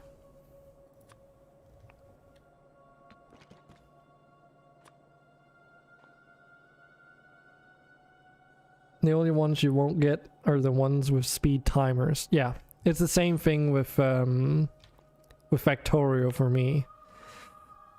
This is modded, of course, so there's some modded achievements in here, and the vanilla achievements are tracked separately when you're playing modded. But yeah, like, I don't have win game in X amount of hours, and from the vanilla experience at least, and I don't have the getting a train within 90 minutes or whatever achievements. But there's like a lot of extra additional ones here that I can actually go for. Or maybe not. Maybe they are just the vanilla ones. No, okay, there are some modded ones too. And they make you stress. It's worse than going to work trying to do a timer one. It's also like, I really don't like in a game that's all about optimization and building like a, you know, an optimized setup to shift the focus into speedrunning. Like, I understand that speedrunning for the game is a thing. I understand why it's a thing, but I don't think that like it's fine to have the achievements, but you know, I'm just not one of those people that are interested in going for that kind of achievements. So exactly for the same reasons as you, Selfire. I think having to deal with biters and all that stuff is more than enough for me.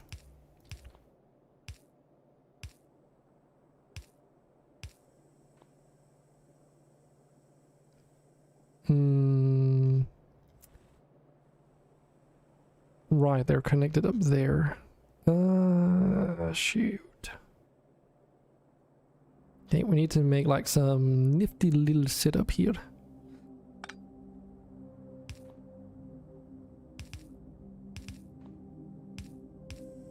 I think we're gonna go something like that.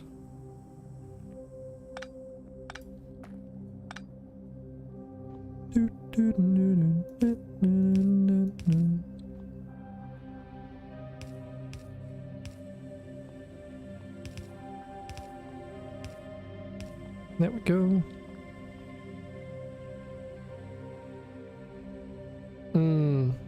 You've got a point. You've actually got a very good point there. It would also be easier to like account for all the things that need to be connected. Why did I overcomplicate that? There we go. Bloop. There's literally no reason not to do that.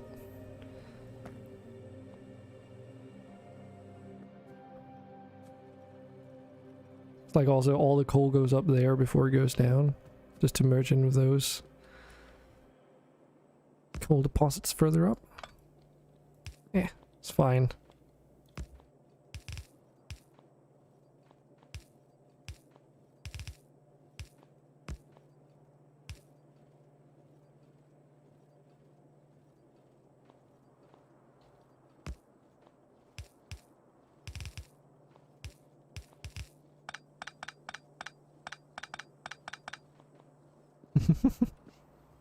There we go.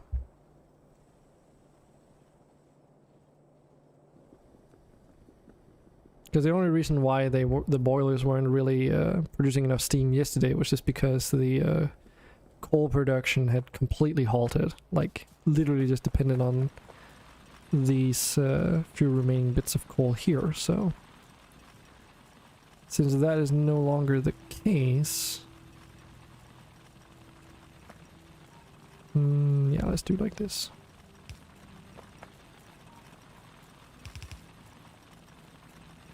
Just to get the last bit of coal here. Might as well. Okie dokie.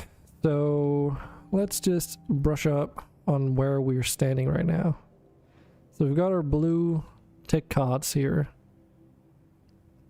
Which... Why is it not... Oh, it's not producing... Okay, let's just go down there. I think it's easier to assess the situation just to try and figure out what you need to do. Oh, right. Yes, and we need to make the electric laboratories today as well. Don't they run on power?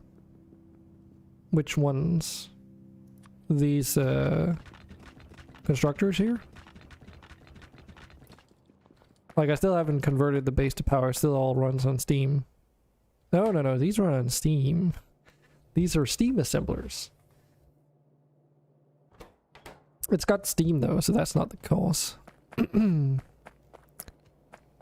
up here, so why is this not producing anything? This needs fermionic tubes. Which, there's the problem. Yeah, it's Industrial Revolution 2. So, I haven't made the switch into these electric variants yet. Because of how, like, expensive they are iron-wise. Like, it's almost a stack of iron just to make one of these.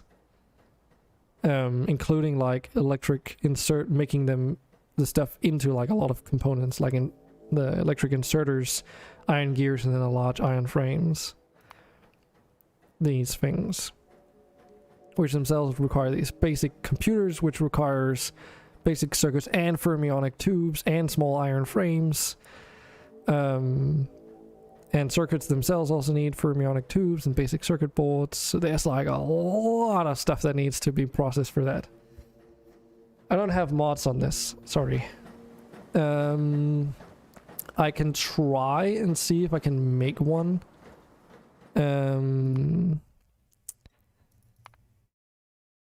Open up. Let me just... But for now at least, because you're probably curious, I can show you which ones I do have. The most important ones are like Industrial Revolution and Krastorio. But there's stuff like some of the AAI vehicles, aircraft and realism version of it. Of course there's alien biomes. I tried this one, but it doesn't apply to everything, unfortunately. There's asphalt for paving roads. There's some railway bridges. Bioindustries, I guess that's also a pretty large mod, honestly. I can get into that because you need to change something specifically for bioindustries in a file if you want to get them to work, but of course there's Bob's adjustable inserters mod. There's some sounds from Red Alert because reasons. Cargo ships, combat mechanics overhaul. Actually, yeah, this works. Yeah, this does work. Yeah, I was like, Krastorio also adds its own bullet physics mechanics, so don't need like a separate mod for that. Factorio for trying to combine a bunch of things, but also add a bit extra. I have not messed around with this equipment gantry, but it looked interesting. Even distribution, nay. Then there's Industrial Revolution 2. And this is not enabled, by the way. I tried it out, but it didn't work, so it made the whole thing crash. There's some inlay lamp stuff, which is not super important.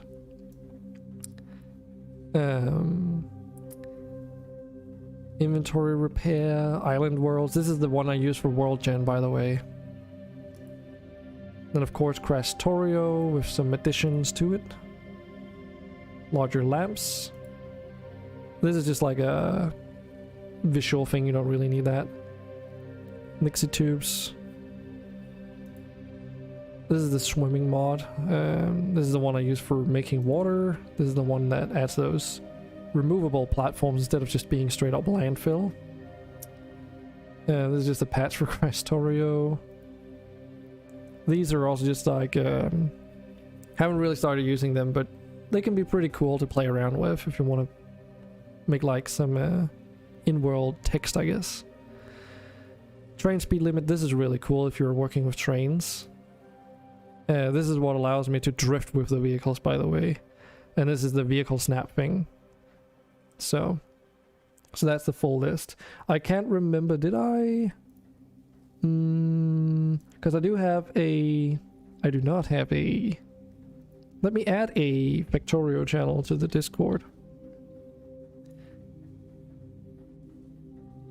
Because then I can just copy and paste this list in there. For now. So let me do like this.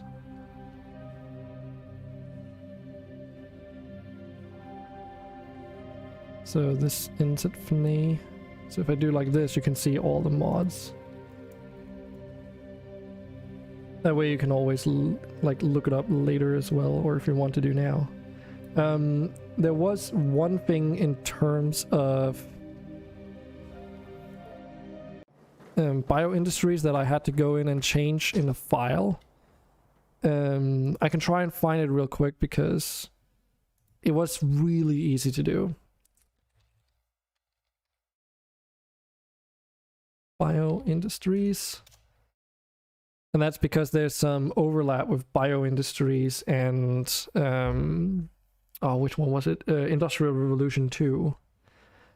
And it's... I'll also send a link to this in the Discord.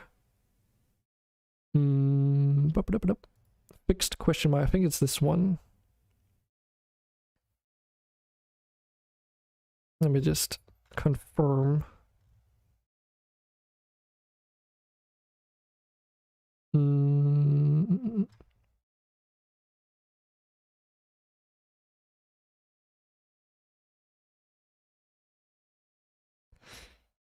I think this is the one. Oh, shoot. But it's like, where was the solution again? Because it's, I remember this. There was like a bunch of text down here.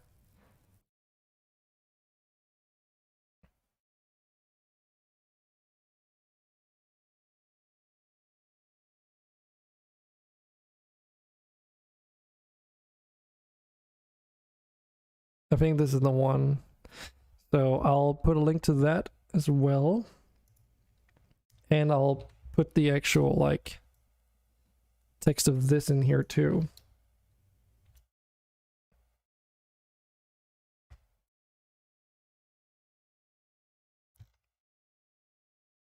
I think that's the only one. Otherwise, like, you can do a little bit of digging and figuring it out for your own.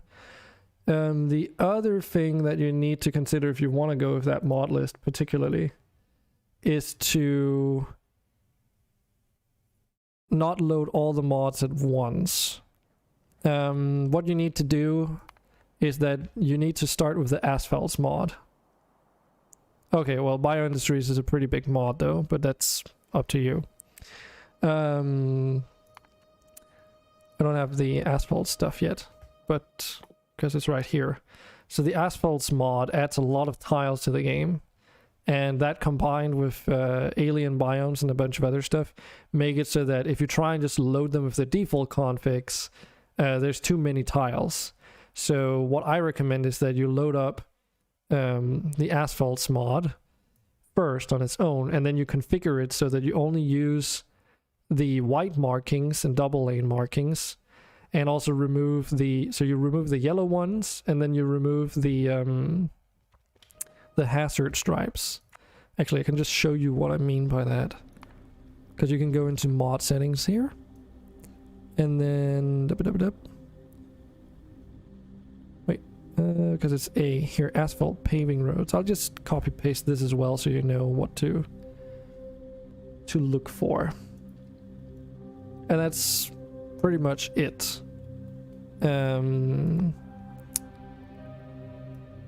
Yeah. Well, the world map, I can't remember. Did I? I think I did save. Yeah, I'll try and see if I can find that after this. Wait, isn't there something where I can like get the maybe not. Can I get, yeah, map exchange string here, this thing. I'll also post that in the Discord, but you know, obviously that will might not only, I don't know if that'll work if you don't have the right mods. So, but that should be everything. And you know, if you don't want to play the exact same map as me, but you want the exact same settings, then you can, that's what you can use the map string for. Because I did change a lot of stuff to make it what it is. So there you go. I hope that's beneficial to you. And again, you can go to the Discord, and if you don't know what the link to the Discord is, there's a Discord command. So there we go. Okay, so this is operating. I think we'll just leave this now because I know it's working, and then we can expand it when we need. Because right now I need to make it so that we're actually able to research, which is this electrical laboratory. Oh boy. Where do we want to build this factory for it, that is? Let's build it next to the boiler. You wish people at work would explain stuff as well as you do? Aw, thanks, Selfire. That's actually very very appreciated. I try, because sometimes I do realize that I also have a tendency to barrage people with information. So, you know, in other words, if I ever do that, just let me know, because I, you know, I'll try and slow down.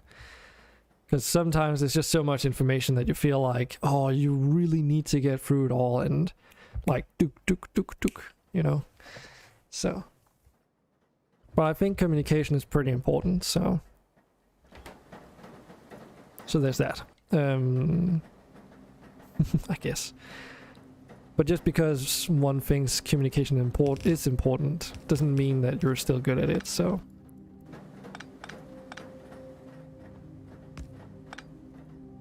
So even though I try, I also do reflect on that fact. So what do people at work do then? Or not do?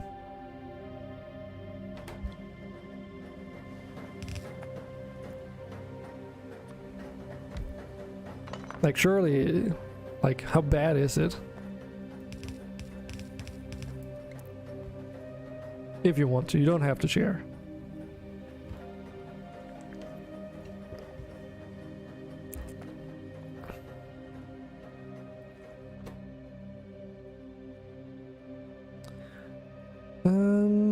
So iron frames and electromagnetic coils. You only need one of each, okay. And then glass and copper wire.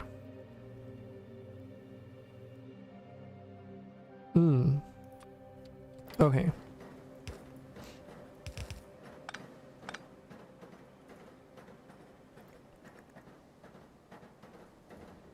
Maybe this is a little bit overkill. Let's try and save a little bit space. It's just very vague. Okay. Could you please grab me that white thing up on the shelf? And it's just like a bunch of white mugs, plates, paper, candles. Is it like that level of vagueness we're talking about here? Because if so, then I can definitely understand why you would be frustrated. Okay, we might do something a little bit different for this factory.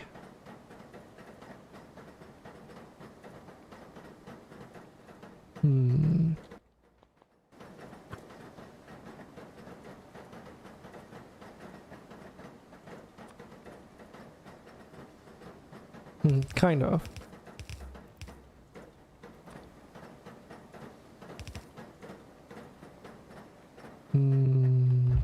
do it like that?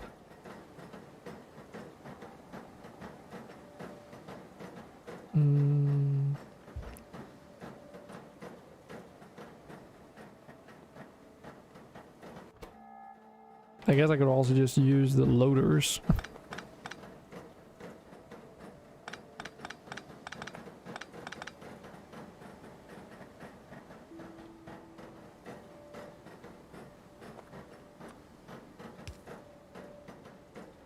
Let's actually do that. So this will be the output.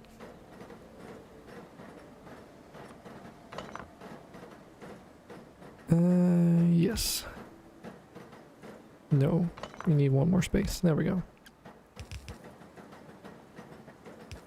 Just so we can connect this steam pipe here. So if we take it from there, put it over there. And then...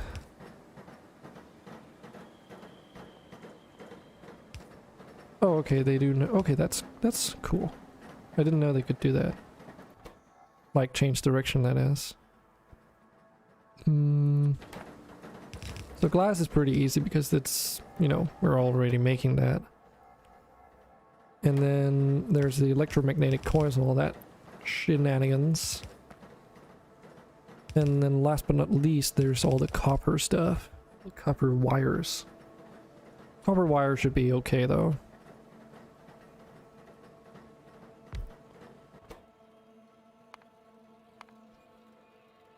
So we do that.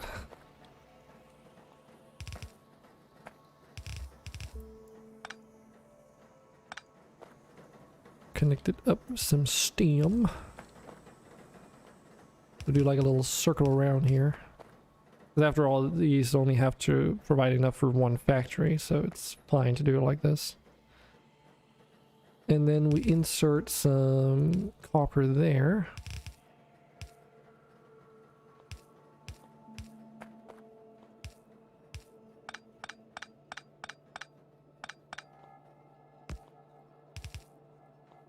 Bloop, bloop.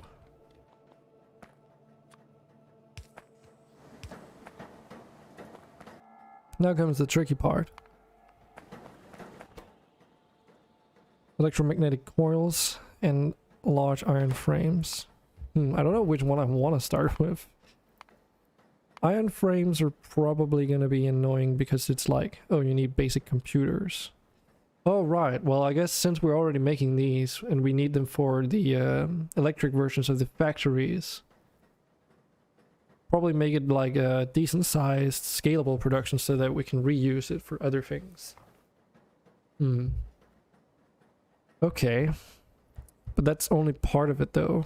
We also need to make these, which is copper and iron ingots. Oh, okay. That's actually not too shabby. So we still need copper wire, probably not a lot of it. So let's put you down there.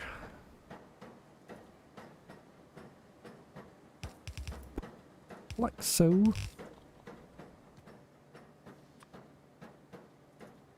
And then add another belt so that we've got room for the iron ingots. Try and get them in there. Bloop.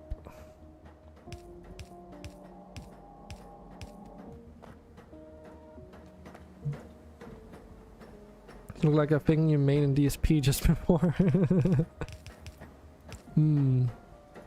Yeah, Industrial Revolution definitely adds like a lot of additional subcomponents. It doesn't really... Like, it's weird, right? Because the way that they sort of explain it on the mod page for it is that they didn't want to make a mod or something that bloated the game with a lot of new resources and ores and gases and such to be confused about. But instead they just made like a lot of sub-assembly components with what's already there. So that's why like now basic circuits, and it's not just like, what is it, copper plates and iron plates, but Like, you need all these components.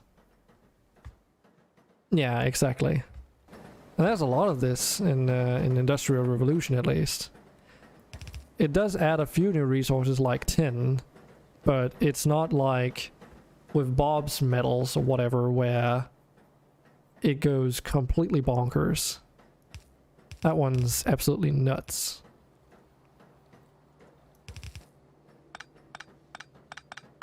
And, you know, the fun part about this, I guess, if I'm a little bit sadistic or masochistic, yeah.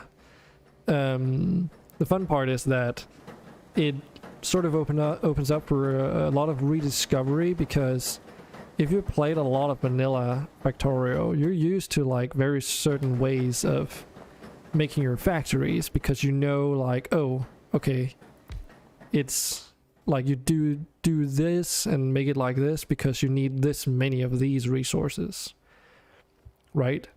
But because there's so many additional steps involved now, like for instance rods of the different types of metals, you kind of have to relearn a lot of aspects of the game, because like I've learned, iron rods are not the type of resource that you want to put on a main bus that goes through your entire base, because whenever you need iron rods for anything, it's always in large quantities, and if not for like direct crafting, then at least for like another sub-assembly of some sort.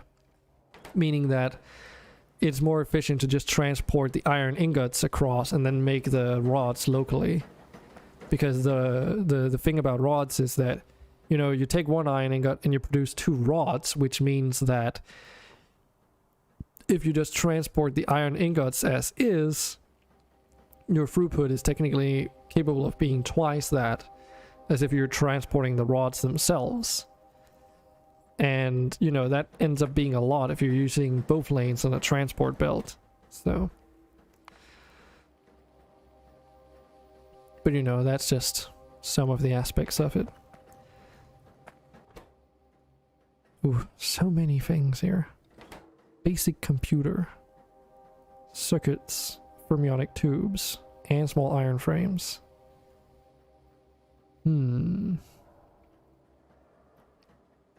How do we best do this? Because I'm running out of space here.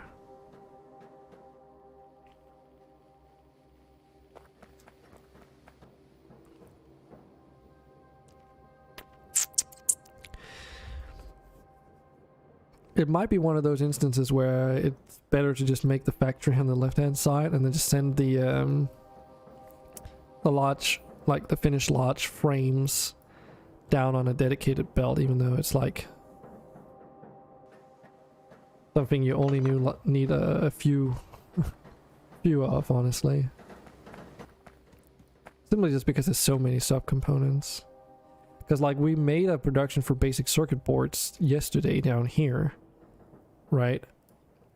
But this is like how much space it takes up just to do the circuit boards themselves, because you need copper sheets, you need the boards themselves, you need copper wire, fermionic tubes that also needs soldering tin, and then once you have all those fermionic tubes, the tin, some wood, and the plates, then you can put them together to these circuits. So thanks for the lurk, Toto. They can't just go directly into each other? Which ones exactly? It's not, I'm not really worried about the ratio. Stream Raiders when? You want me to do Stream Raiders again, Toto? I am thinking on just transporting the circuits up, yes. That's at least what I think I want to do. Because it's like, since this is made to be scalable and I've set space aside for it down here anyway, that's what makes the most sense at the moment. But I don't know about Stream Raiders. I'm pretty sure I removed it from my title because I don't know, Stream Raiders is a little bit like, it's a bit exhausting, honestly. I don't know, it's like, yeah, I did remove it from the titles for that reason, because Stream Raiders, it's just, I don't know, it's just been really exhausting to me. Doesn't feel like something I wanted to continue doing. So unless you guys really want me to continue doing it, then I'd rather not. I hope you understand.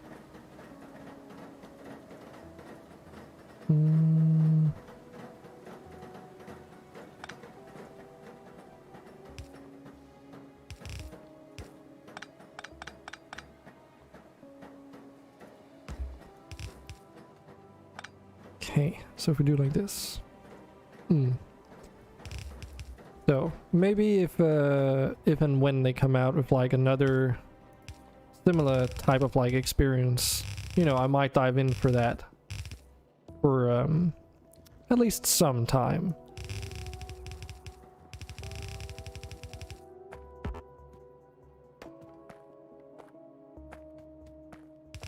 But yeah, I think I'm a little bit on the same page as Tumbling Satellite, where it's like, oh shit.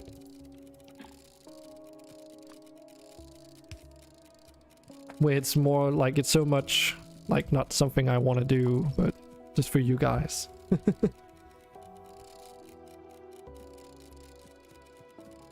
Control C. Does that actually work here? Yeah, it does. Okay. I was like trying to remember what the like you can hold down shift and then unmark them as well. And I was just like, I couldn't remember how to do it. So basic computers. Okay, so by the looks of things, we should make small iron frames and fermionic tubes. So that means a factory for small iron frames first. Iron plates and rivets. Lots of iron plates, not so many rivets. So we'll do that on the left-hand side. No doubt about that one.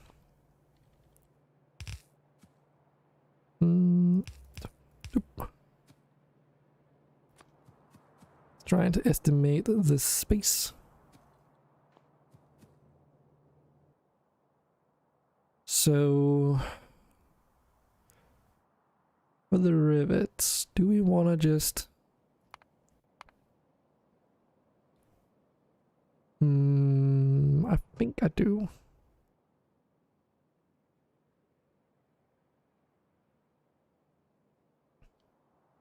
Yeah. Okay, so for the rivets, I think I want to make like a factory where the rivets are just like produced directly, and then make a similar one for just iron plates themselves.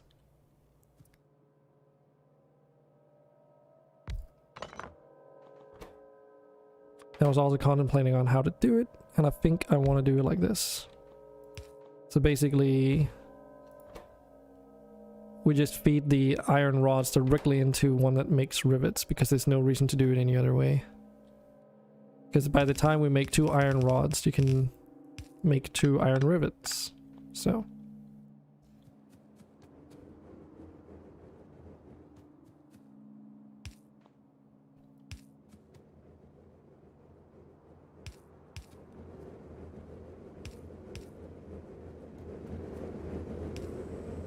connect it there. Like even these inserters are still running on steam. I could be running them off electricity, but since these factories also need steam themselves, it just seems more practical at the moment to make it all steam. Since after all, the steam itself runs through the pipes for the inserters. Meaning that if I didn't make it that way, we'd have a situation where I'd have to like sort of weave the steam pipes underneath all this stuff and somehow get to the factories themselves. I guess actually it's not really a big deal. You could just like feed it from factory to factory, but and then like turn them 90 degrees, but meh. Screw it. We're doing it this way now. And we also need some iron plates.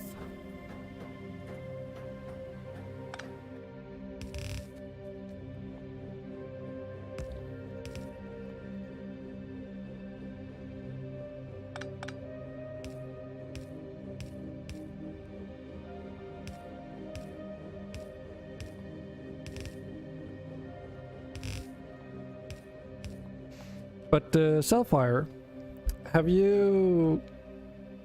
How much is it worth like revisiting DSP at the moment just for that update alone, or is it like if like say you've completed DSP in terms of like the like all research and getting to the end game stuff, is it worth revisiting now, or is it like a so and so experience where it might be worth just waiting for the combat update, which is coming later this year? Do let me know, because I'm genuinely curious.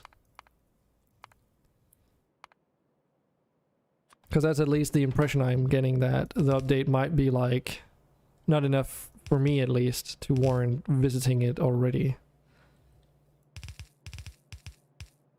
Because it's like I tried playing it on stream at some point, and then I was realizing, oh, okay, not really anything major has changed other than some quality of life stuff, and that was not like enough to keep me going. So I'm curious what you have to say on that matter. Don't think so, as game is still the same. It just has a few things like belt stacking and production increases. Yeah, that's exactly what I was thinking. Well, doesn't hurt getting a second-hand opinion at least.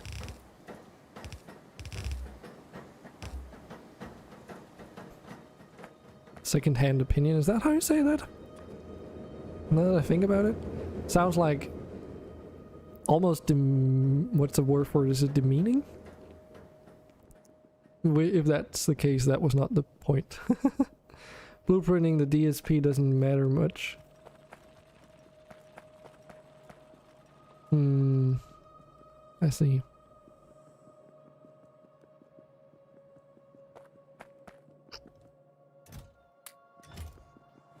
Yeah, I'll probably just wait until like the combat update is out, because that's definitely gonna add like it adds depending on how they implement it, but I assume it's gonna add like a whole new aspect to the game that is like gonna change the game loop so much that you play it in a different way as well.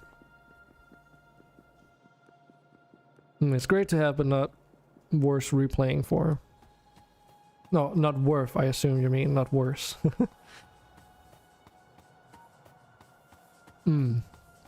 I mean, that's also something, right? It gives you a goal that you can aim for. It was one of the same reasons why I revisited Factorio, in fact. Because some friends of mine, namely Peak and Mac, they were both playing the game, and they were actually aiming for the achievements in that one as well. And I didn't have a lot of those achievements myself, and I saw the appeal of it, so I said like, hey, you guys got room for one more? And so we ended up like getting basically all the achievements that we wanted or could get,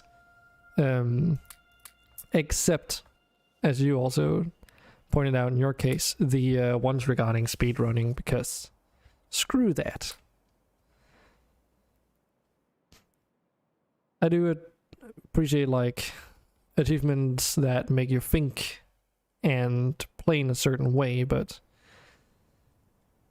not ones that are like, I guess speedrunning is in a certain way, but you know what I mean. I think speedrunning's like, the speedrunning achievement's main flaw is that it also ties you almost to specific world gen settings if you really want to go for them, because if you don't, it becomes exponentially more difficult based on like your settings, right? If all the resource deposits are super far apart from each other and small in quantity, it might even become impossible. So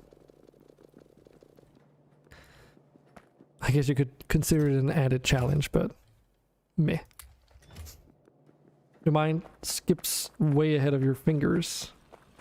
Lazy Bastard is a good one in Factorio like that. Yes, exactly. I was actually about to mention that too. I think the Lazy Bastard achievement is probably the most fun achievement of them, because it makes you play the game in a completely different way. And similarly, it's not really an achievement, but the train world setting, like world generation setting, is somewhere along the same ballpark when it comes to that. Oh, I forgot to pick up these. God damn it. In that it makes you, like, it's the same experience presented in a different way, requiring you to work with specific aspects of the game more than you otherwise would do, and in a slightly different way, without it being like relying on cheap features like time limitations and that stuff. You thought Lazy Bastards was going to be terrible to have to do? Actually, like, after doing that, I realized the value. Like, that's another thing about that achievement specifically that makes it so great, is that you realize how much of a difference it makes when you've set up factories that automate production of, you know, literally everything. Because after all, it's like, oh, okay, normally you would just handcraft all the electrical poles, which, when you do it originally, is, you know, it's not like it's a problem. You can do it, but you sometimes do have to wait until it's done crafting, which just makes you sit around twiddling your thumbs for a little bit. But then if you automate the process, you realize just, like, you know, how much more convenient it can be. Oh, hey, Maka. Yeah, I was playing Factorio. Actually, Maka, we were playing a game that I've been working on earlier today, called MonsterStone as well. So I've actually been streaming for quite a while. There's some information about it if you're curious. How are you doing? It's been a while since I've been streaming more consistently. And I didn't know if I would be able to do it, given that I'm on, like, I'm taking a business development course, which has kind of got me preoccupied with a lot of things at the moment. But so far, it seems like I've been getting more time on my hands, at least. Oh, okay. I see. Ah, so it was you in disguise, huh? I did not know that. I see. Well, okay. But yeah, I didn't intend on playing it the entire day. I mean, it's like, the demo is fine content-wise, but obviously it's not like something you can play indefinitely. I mean, you can, but there's a limit.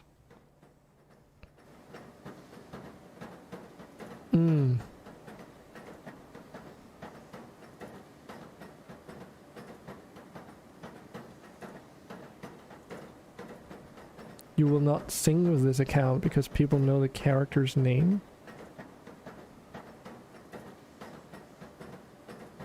Oh, okay. Interesting.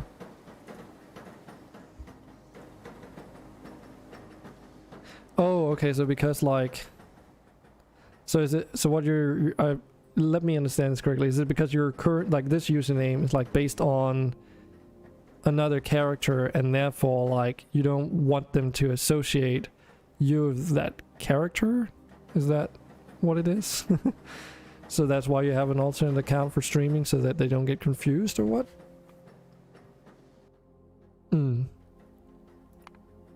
Okay, I getcha. I can see why. Okay, basic computers, fermionic tubes, basic circuit. Oof. So much. Too much stuff. Also, I've got water going through here. Of all things. It's like the most convenient spot ever. I'll have to move that around, I guess. But yeah, I'm playing. I've been playing a little bit of Factorio. I've been playing it like for a long time before as well, but this is like these last couple streams is the first time I've been streaming it, at least. So C block. Okay, I actually mentioned that a stream or two ago. How is it? Because it's kind of interesting. I don't think I would get around to play it anytime soon, but I am a fan of like Skyblock and that stuff, so like for Minecraft, so I can see the appeal. Changed up a lot about the game. I mean, the fact that it's like you start out getting algae from the water, right? And then you use that to make platforms with. I also seem to remember reading that you can even do like other mods with it, right? It does work with more like overhauling mods too, which obviously just makes it more difficult. As far as I remember, anyway. Fermionic tubes. Right. Reverse this.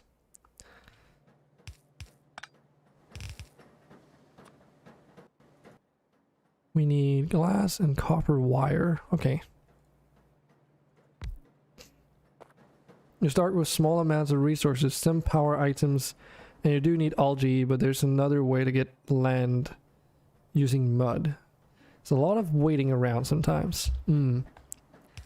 Is it, I assume so, but I assume it's also similar to Skyblock and the stuff, where it's not necessarily also waiting around, but you lose like track of what you need to do next, right? I assume so, because it's like, at least with Skyblock, it's very frequently like, oh, you want to do this thing, but in order to do that, you need to do a long list, and it's just like it just becomes diving down into a rabbit hole where the list of things you need to do just grows, and before you're even through that rabbit hole, you don't even remember where you started. Thinking of raft. In some sense? Okay. Raft is a little bit different though. Oh, this is unfortunate. Okay, we can be a little bit cheeky here.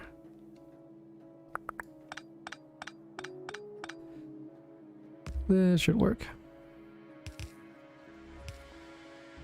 It's not super elegant, but whatever.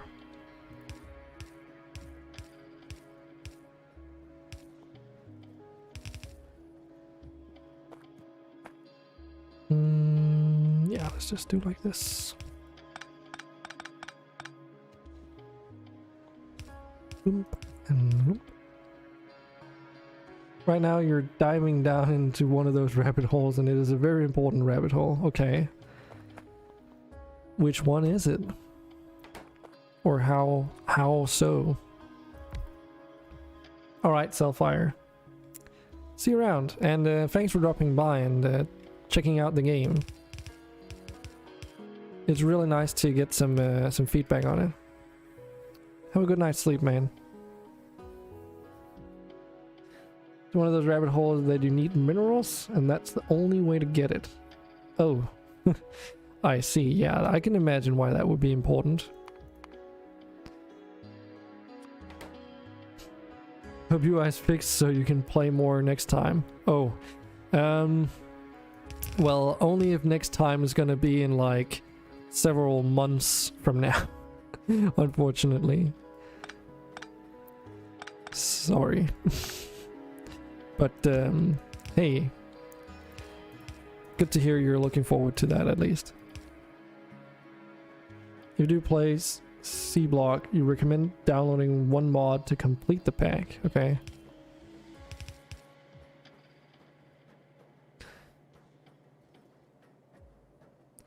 Is that an American date or... So is it day, month, year, or is it month, day, year? I guess it wouldn't be month day year. I think I know what you're implying. Yeah. Yeah, the course is like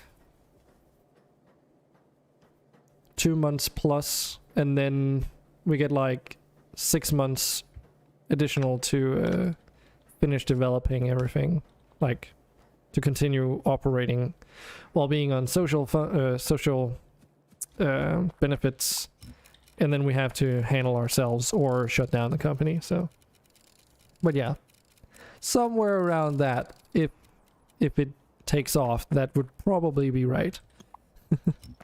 That is probably what you should expect. Yeah.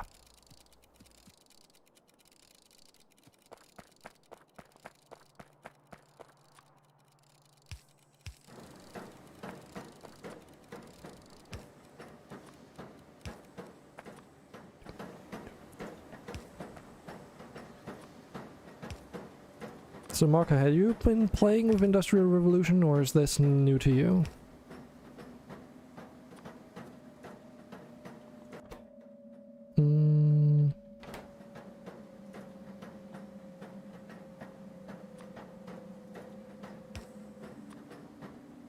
There we go.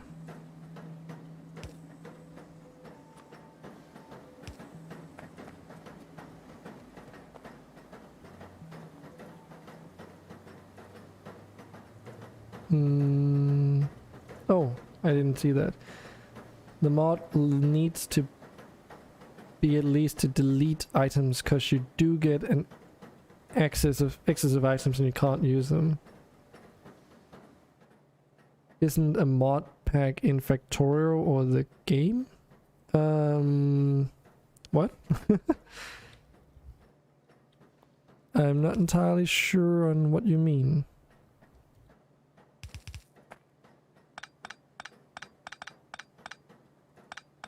Try and rephrasing it, maybe.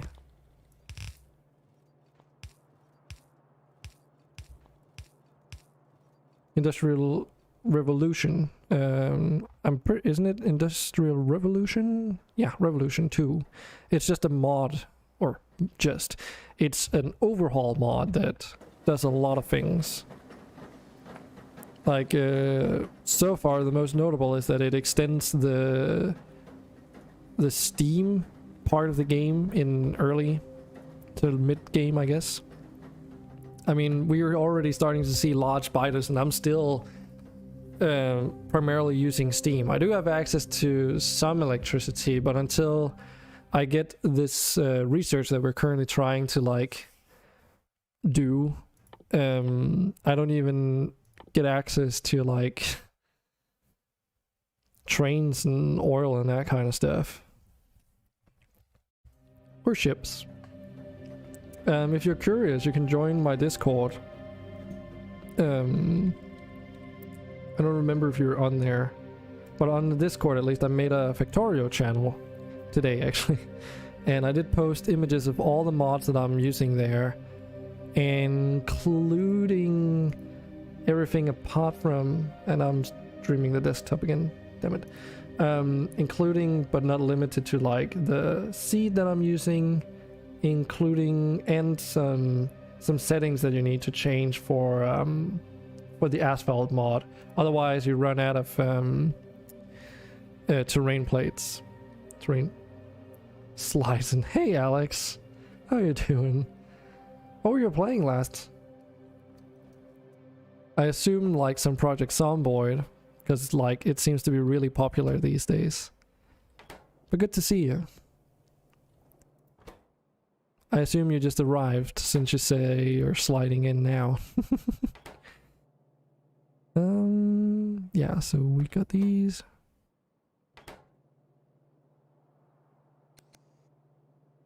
Oh.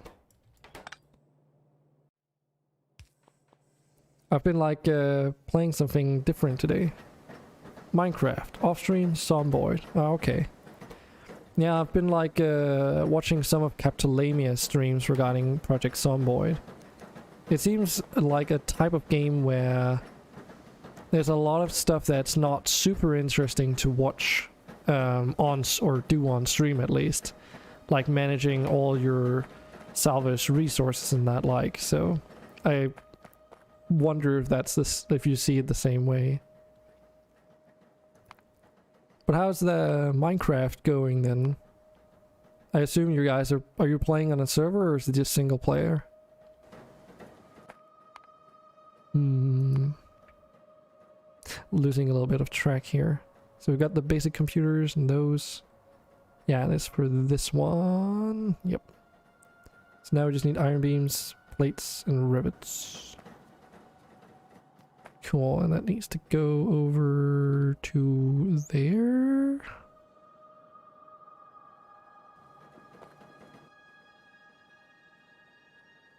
Oh no, it does not. It needs to go down into its separate thing.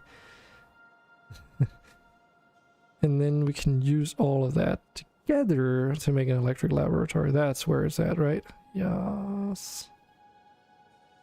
So much stuff. It's still the same pack you mentioned before. Oh yeah, right. I remember now. Yeah. Got through most of the first chapter of the quest book. Only thing left is automation of wither skeletons and wither killing. Oh, lovely. Okay, mock-up. It was in the 1.0 version for 3 years. Holy shit. Yeah, last I played, that must have been around the same time, because just after we stopped, me and my friends, we stopped playing, that's when the Spidertron was introduced, and the thing they did after the Spidertron was the update to lighting and in the graphics engine, so that everything would be using the emission textures. So that gives you an idea of how long ago that was as well. I think it must have been like around 1.0 too. 1.0 as well. So yeah. Basic computers, iron beams, plates, and rivets. So we gotta make more of those damn rivets. Okay, I guess we'll just make a do we have this? Yeah, we've got the space for it. No problem. So we'll just do the same as what we did earlier, further up. But yeah, so I guess you can also get the thing as well, Alex. I've been playing something that I've been working on. A video game, believe it or not. On stream, showing everyone what the game is like, and trying to like explain everything that you can do in it. It's currently available as a playable demo, and I'm also trying to like do some market research to figure out if it's something people would be interested in, and if so, in what capacity and what to focus on. So if you have the time, I would really appreciate it if you could, if you feel like it, of course, no pressure. If you want to, you feel free to like stream it or play it in your off time or whatever. Share it with some people. Anything that can, like literally anything helps. And I would really much appreciate it. Had to go. Fun talking to a fellow Factorian.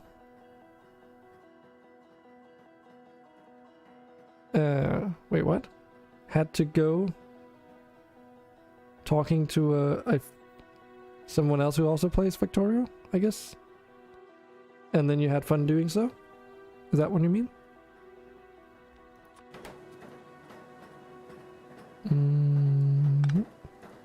Okay.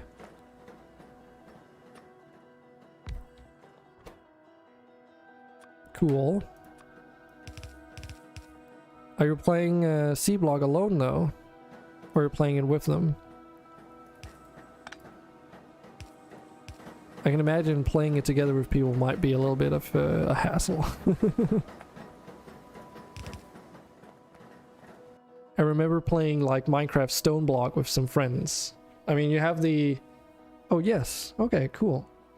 How does that work for Factorio? Do you each start on your own island or do you share it? Because Factorio usually just starts you all at the same point, right? So how does that work in this sense? Iron plates and beams. And I also need iron plates and rivets to make the iron beams. Wow. These are like super fucking expensive. Expensive. Because to make the iron beams we need plates and rivets as well. Well, I think it's gonna be fine. I think I can make this work. I hope so, at least.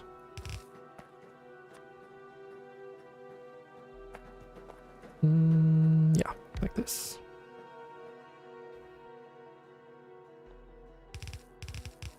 But yeah, the game that I've been working on, Alex, is like a casual game. It's focused around exploration and gathering resources, taking inspiration from some more popular or some more recognizable genres. Like it takes the economy from like idle games and some of the exploration aspects. I don't know actually if there's much similar to it. I guess you could say hidden object games, but I don't know. It's like I originally just started making the game wanting to use something focused around resource collection, and I don't know, it just kind of evolved to what it is currently. And like it's something I've been working on for a very long time but had to take a break from because finances weren't really like there for it, and to try and like make that the case I had to shift my focus. But right now I'm like partaking in some business development classes, so that's been giving me some opportunity to resume working on it. For now though, it's mostly business development, but once that's all in place, obviously the next step would be to start resuming development for the game itself. So fingers crossed that that I get to that point. I'll definitely make an honest attempt at it. So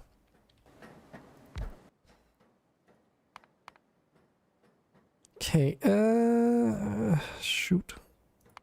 Let's start with the iron beam, shall we? Yeah.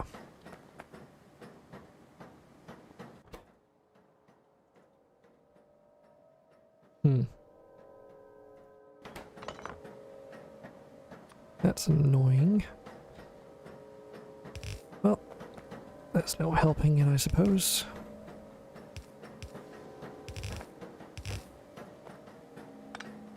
Oh right, I could actually just split it off here and then feed it down.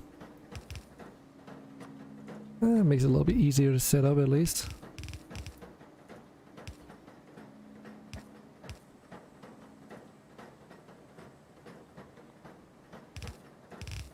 But yeah, we played MonsterStone for like 3 hours or something, and I went through like some of the more technical aspects and had a bit of chat with everyone about the game in general and everything surrounding it. So, you know, there's like a point where you need to take a break from it and just play some Factorio, I suppose.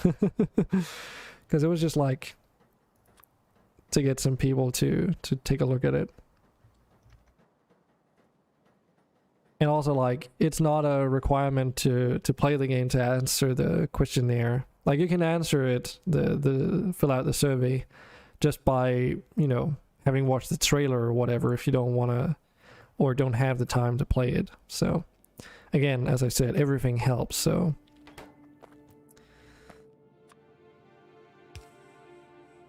And I'll basically be using, or spending next week doing analysis on all of this, so it's probably not the last time I'll play it on stream. I'll probably do another one where I'll go through a lot of the same stuff for anyone that didn't make it today at least.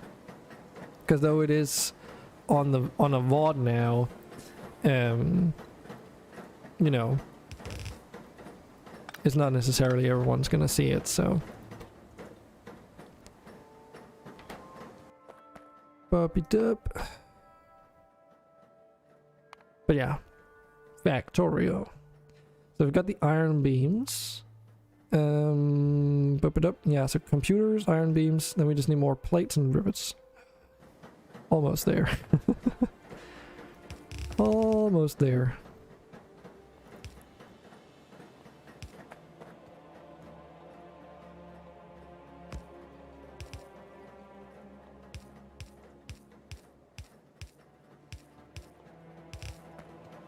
So how is everyone else enjoying their weekend so far?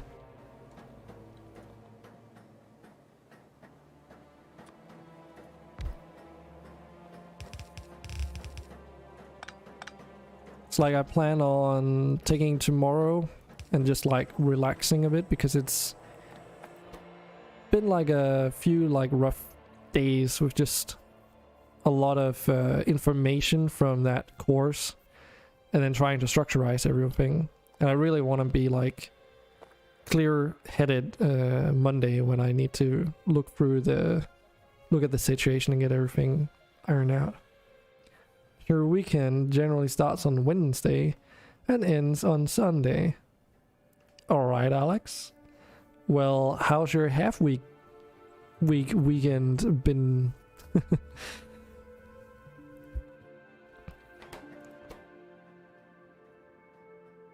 If I can ask it that way, I guess.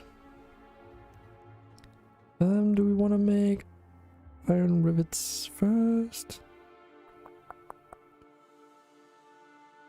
Now let's do iron plates.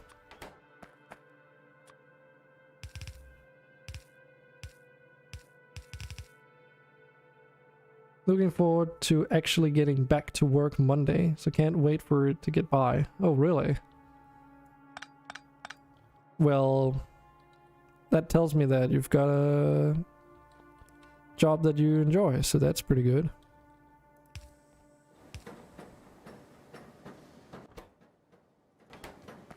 What's it called? Work satisfaction? Work enjoyment? I think that's really important.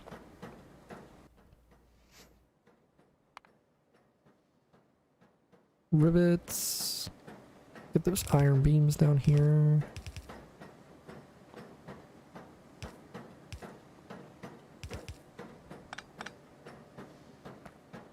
You do have a high work satisfaction. Okay.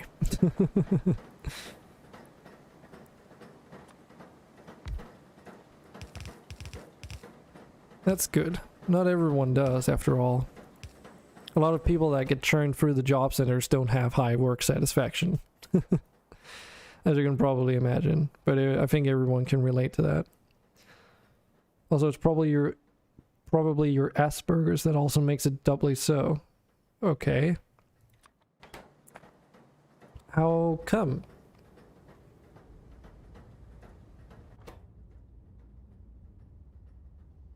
It's like not too many days ago someone mentioned Asperger's as well.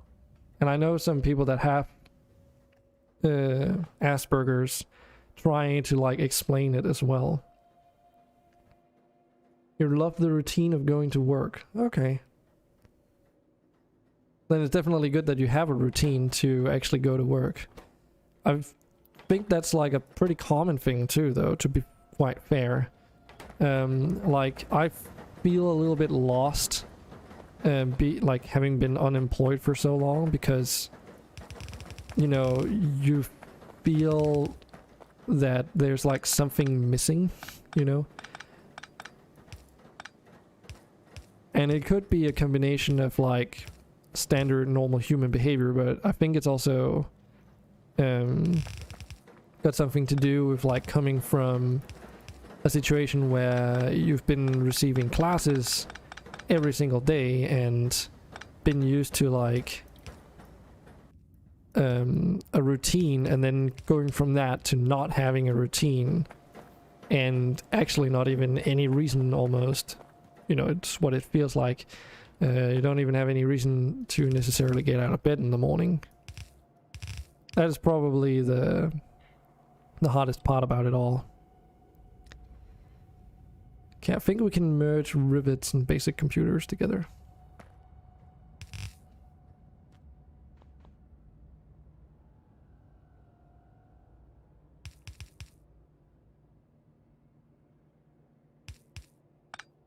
Yeah.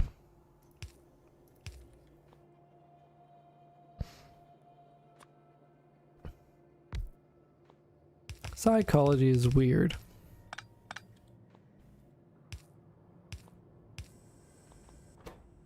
Rivets. Rivets. Rivet. Rippity rip rip.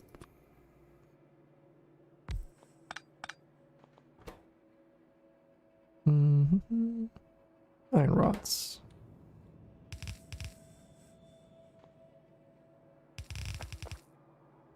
It's another one of those annoying situations where there's a path where the belt needs to be. And there's a coal belt over here, interjecting with like the one transporting the circuit boards. Okay. Okay, we're taking damage. Nothing major. A few large spitters by the look of things. I have a fear that at some point I'm just like not gonna notice some major attack that's gonna destroy half the base and then it's too late. Because I mean, we have all these auxiliary hard points out here sort of protecting me at the moment. But I mean, they can run out of ammunition, right? So far it's been going okay, however.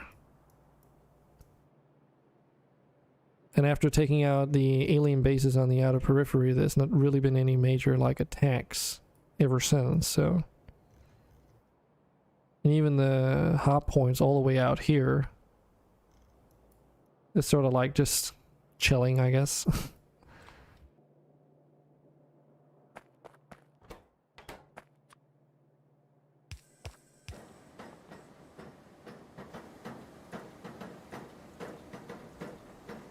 I really love the sound of these manufacturing assemblers they make. There's just like so much rhythm to it. It's just like get jiggy with it.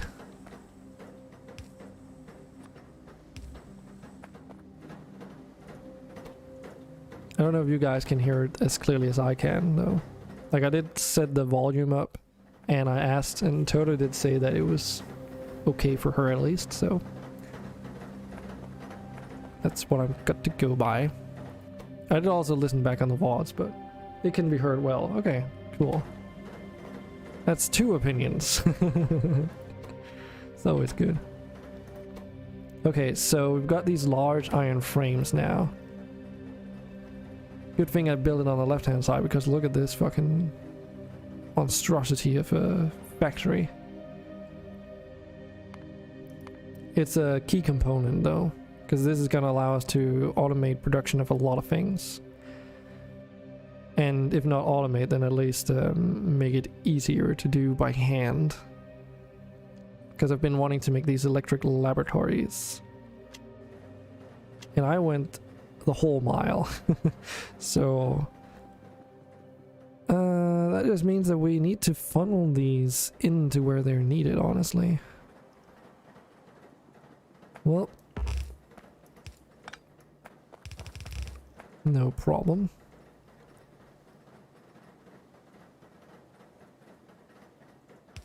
Basically, it just needs to go to the right here.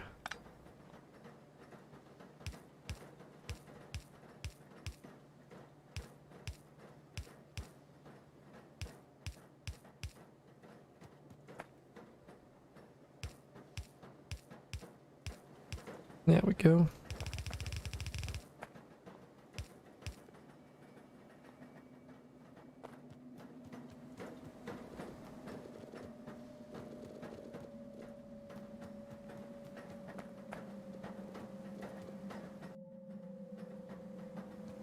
And I suspect that this is going to be very similar to when I first made the factories that produced the steam assemblers and all that stuff over here. Let's see if we can find them here. Because you needed to make large copper frames, and it was a very similar ordeal trying to get that made. Except you needed to mess around with wood of all things, making these wooden beams and but in the beginning it took it some time before it really kicked off because you needed a lot of wood for it. So, and since we need like basically a stack of iron for each of these large iron frames, I have a suspicion that until I scale up the production of some of these pots here, it's gonna be a little bit slow. I think the iron plates are probably the first step to improve, because we need 24 of those. So let me just think about this a moment. So 3.2 seconds worth of crafting time, which means that within 3.2 seconds we need to be able to supply 24 iron plates. Like, that's how you can turn it around, right? So 3.2, and it takes 0.8 seconds to make one iron plate by one assembler. So that means that in the time it takes to make the large iron frame, we can make 4 iron plates out of one assembler. So then we just need to consider how many we need, and then multiply it up until it adds up to figure out like the balance. So we need 6 factories to produce iron plates based on that alone. And let's do a little trick here.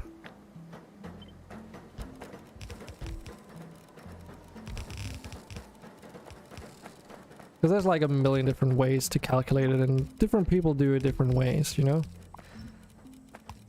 Like with math, you just need to figure an approach that works the best for you, in my opinion. Don't get stuck up on like what other people say like works. Including myself. Like, just because it works for me doesn't mean that it works for you. Okay, so in the same time span we also need 4 iron rivets, which is not a lot in comparison. Because yeah, we only need 1 factory. Actually, we need half a factory, don't we? Because it's like 0.4 seconds to make 1 iron rivet out of an iron rod. And you get...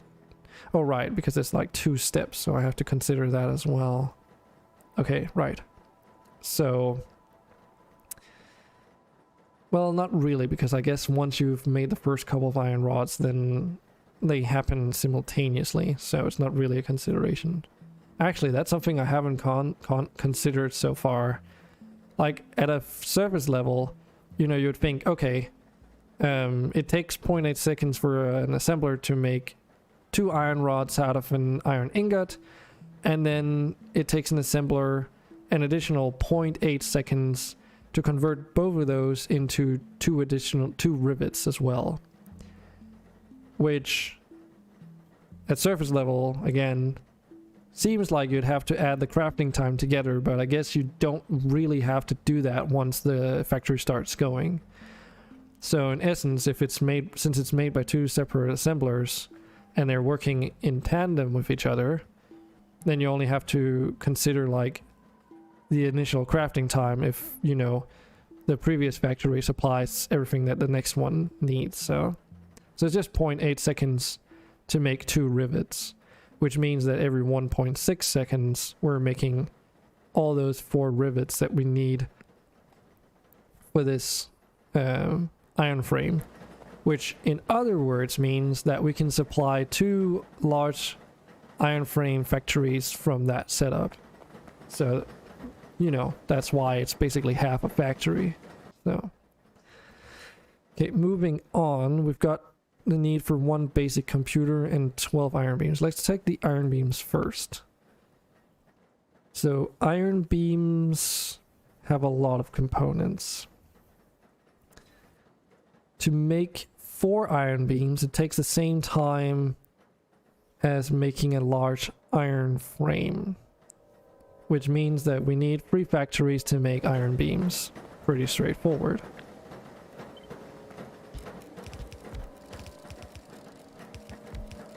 And let me just set the offset so that, yeah, just to save a little bit of space. Not really that necessary, but whatever. So now that we know we need to provide 3 factories with ingredients here, then we can take a look at the next steps in it. So iron ingots, I'm just gonna breeze over that because it's like the only factor right now that I don't really care about, even though I should.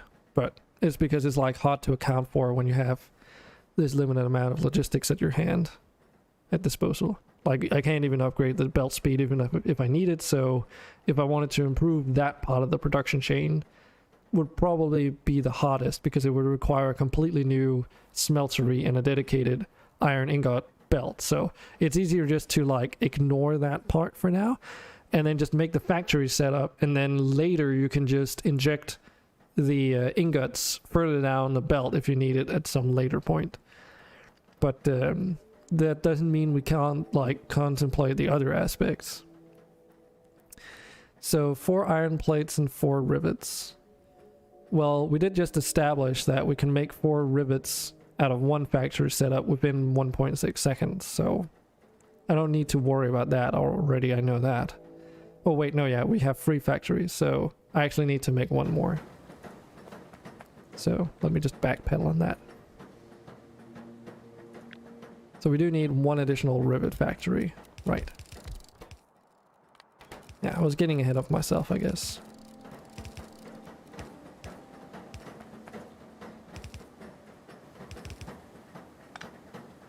I just need to make sure these things are connected.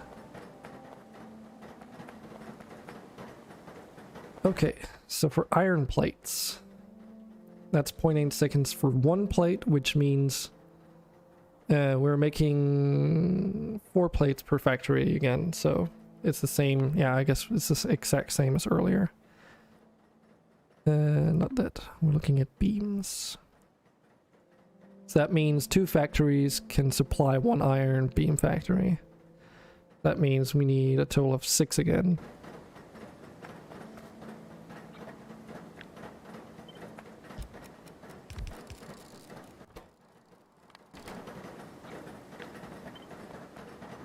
Basically 2 for each iron beam factory.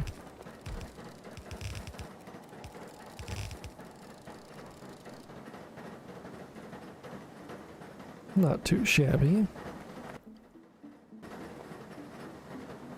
Cool. So that's basically should be all the iron stuff accounted for just this 1 factory. I do hope so. I mean, these iron beams are the slowest of the bunch, so. And also most annoying parts to scale up, because you usually need a lot of iron beams and they just require themselves so many subcomponents.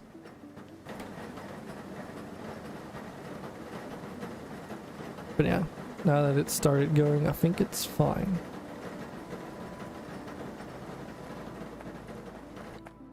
So that leaves 1 thing remaining, and that's the basic computer. Well, okay, no problem. So it takes the same time to make 1 basic computer as the iron frame itself. So we just need to worry about 1 basic computer factory at a time. Basic circuits we don't need to worry about because that's like somewhere completely separate, so that leaves the small iron frame and the fermionic tubes. So fermionic tubes are kind of peculiar because you make 2 at a time, just like the rivets there. So we make...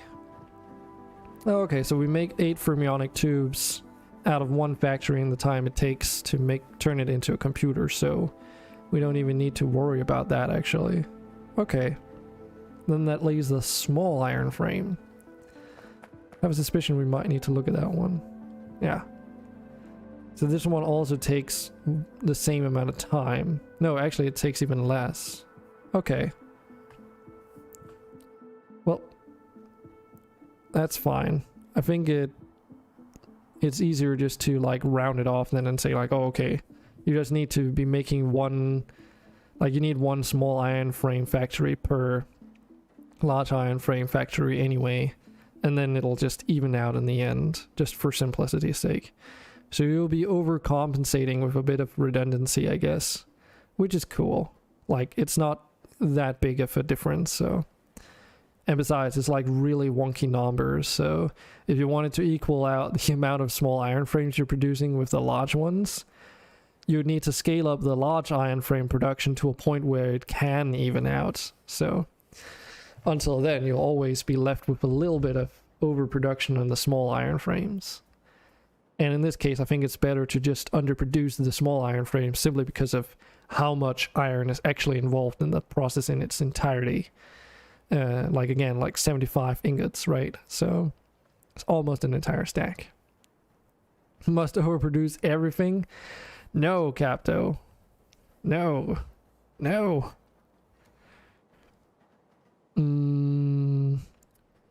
Just some of the things. Nah. So the iron plates, we're back on that one again. I think it's very similar. So if we remember, 0.8 seconds for one iron plate.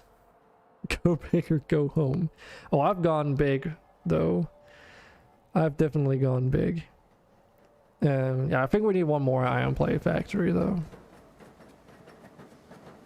It'll also overproduce, but that's fine. Everything else is pretty much okay though. That just leaves these electronic circuits, which we're gonna need a ton of anyway, so. For the time being though, at least I'm getting these frames and... Actually, did I? No, I did not put a... Oh shit, yeah, I need... Nice. We've got enough electric laboratories. How are you doing, Cap? I'm playing a bit of Factorio today, but earlier I was actually playing a game that I've been working on. I don't know if you saw any of that, but you're doing good. Cool. If you're curious about what I was playing earlier / what I've worked on, feel free to check out some of those links. Well, good morning then, good sir. Once you're feeling a little bit more refreshed, do consider taking a look at it. There's basically a playable demo and a trailer, so if you don't feeling like playing the game, then you can watch the trailer, or you could just do none of them and just ignore it, of course, if you don't want to. But I'm basically doing some market analysis and user study research, so I do value everyone's opinions, and it's like what I'll be using next week on trying to get some to like validify the game concept and everything. So the questionnaire / survey only takes like a couple minutes, so, and I think the trailer is like 2 minutes long too.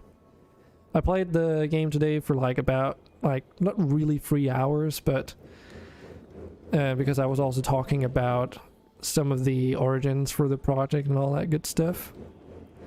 But otherwise, like, there is the vault, of course, and I'll also be playing it some like throughout next week, when I'll be doing like doing analysis on all this data too. So it's pretty much just going to be getting it out there so that people can take a look at it, and then I hope it works out. And at the end of this whole course thing that I'm currently doing, the goal is to eventually, you know, go full-time on it. So by the end of the course, at least, I will have a registered company and everything, and then it's just a matter of starting to work on it. And I actually manage, like, I'm actually it's like hard to talk about because it's partially being allowed to and whatnot, but I'm basically allowed to work on this for 6 additional months, and having a registered company as well for an additional 6 months after the program ends. So it's not like, oh, program's over and you've like been spending all your time getting everything in place, but you don't actually have any time to like develop the business, you know. So that's really cool. And the idea being to like continue work on MonsterStone. And I just realized I can't do it this way. I messed up. But yeah, if at some point you feel like wanting to give it a go, I very much appreciate your input.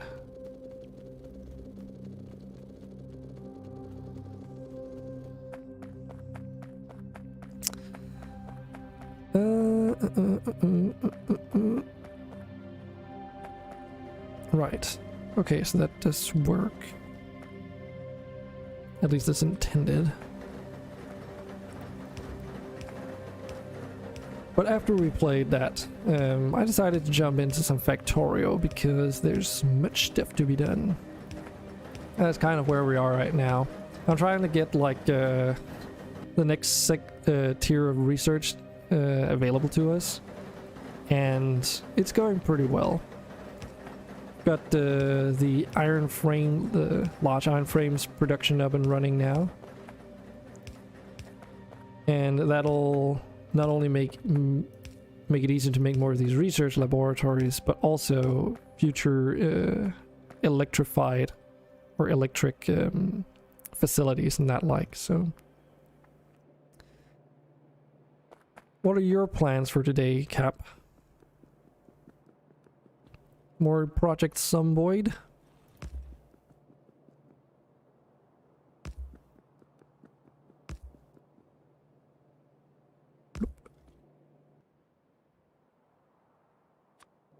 Assuming that you're actually at your keyboard right now. I do realize that if you're waking up, you're probably walking around doing a bunch of stuff. Wow, what a feature. You can transfer stuff between labs, I know.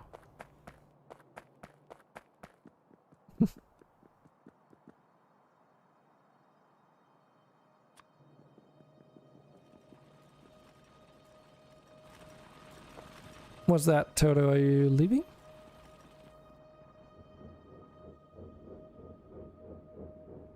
The video looks pretty cool. Alright. Oh, right. 7 Days to Die. I see. Yeah, that's true. My memory sometimes isn't always what it used to be.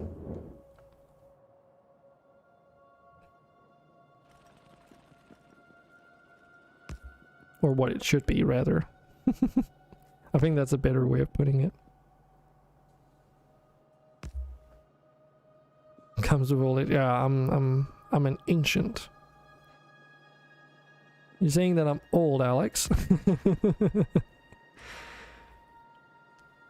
I mean, it could also be taken as a compliment being considered old and wise, right?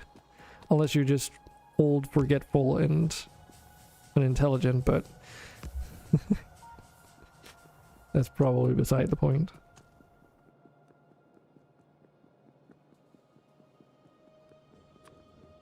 But yeah, MonsterStone is a fairly casual game.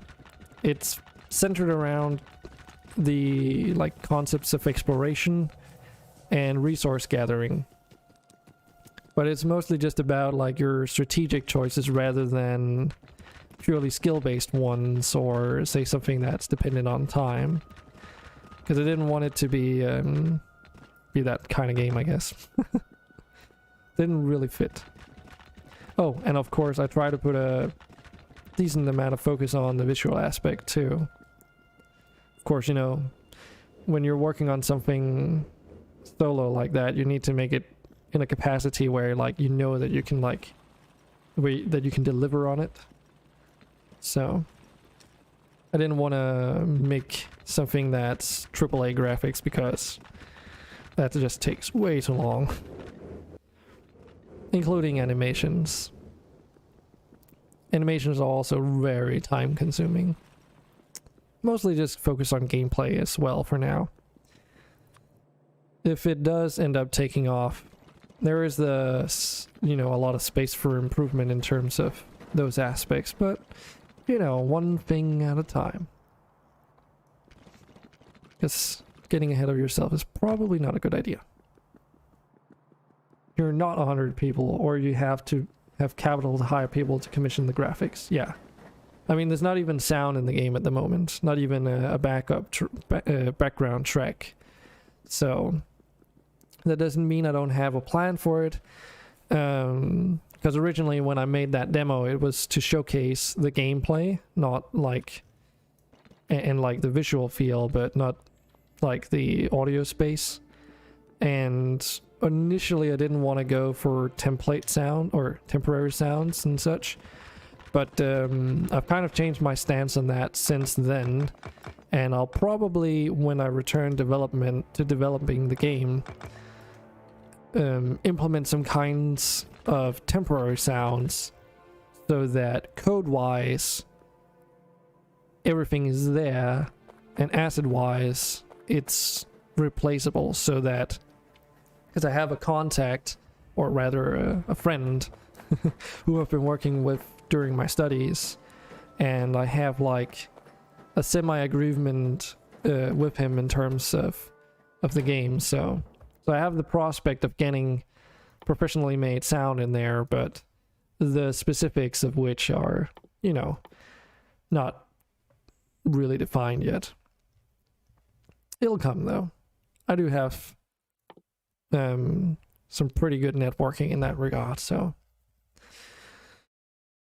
at the moment it's also been super difficult balancing all the business development and while also developing the game, so that's why right now I'm just only focusing on the business part of things. Also, I mean, that's what the course is for, so once all of that is like taken care of, then I can worry about everything else. It is important to make the plans for it though. And once the plans are in place, then it's just a matter of executing it, so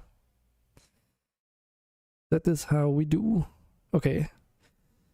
Military 2, that's really what I should get. It's kind of far down though. Oh my goodness. Yeah, you need carbon steel to make these armor piercing rounds though. Ooh. There's the milestone for that. But damn, there's like a lot of prerequisites for it too, like oil processing, sulfur processing, motors, plastics, silicon, fluid chemistry. Oh my goodness. Lovely. Okay, so I think gold milestone is just what we're gonna start with. Doesn't really seem like it matters much. I guess we might as well. Yeah, I definitely need more science laboratories though. Good thing I made a factory for that, eh? It is already overproducing though.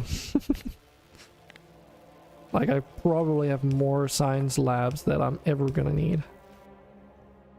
Yeah, it's just a minor attack.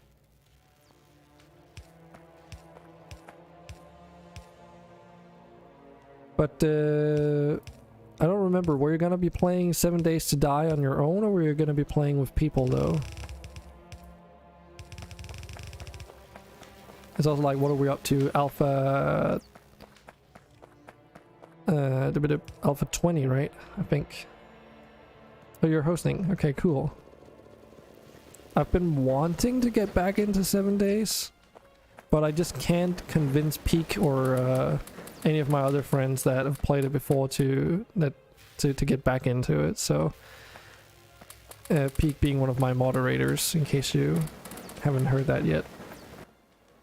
I used to play it with him, and we've got like this ongoing joke where it's like 7 Days to Die is never gonna get out of alpha, and he has a very what do you call it, specific stance on early access titles. you know, the one that a lot of people has, where we just really want the games to be finished if it works. Yeah, I mean, it's not hard setting up a 7-day server. The only thing about it is that unless they've changed major things, having a persistent server might be a little bit questionable. Difficulty wise, that is the problem. But you know, I can't really speak for it because last when I played with Peak, we were doing alpha 18, 19? I think it might have been 18. And the Fun Pimps have a really weird, or not really weird, but they have a tendency to make massive changes to their game in between versions. So Alpha 20's probably got like some major change that sort of means some aspects of Alpha 19 just don't exist anymore.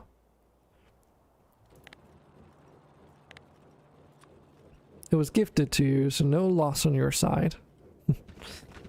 Well, I mean, it's a pretty good game. I do enjoy playing 7 days. I've actually applied for a couple jobs at the Fun Pimps. Or not a couple. It's actually the same job. Because they did need a world builder for a very long time. But for whatever reason, they didn't want to, like, go forward with my application, so... Which is a little bit disheartening, considering that they've had that job listing for literally all of my time at the university, I think. It's very close to being that long, at least. So they've had the same job listing for somewhere between 3 to 5 years. Needing some kind of world builder. Maybe. They needed multiple. But even though I applied to the job position, I never got a reply. So I don't know if it's because they didn't need one after all, or if they were really picky with their choice of candidates. So I don't know. Could also just be because I was outside of the US and they didn't want to deal with people outside. Hard to tell. It's like I don't really know enough about the company's inner structure to elaborate on anything there.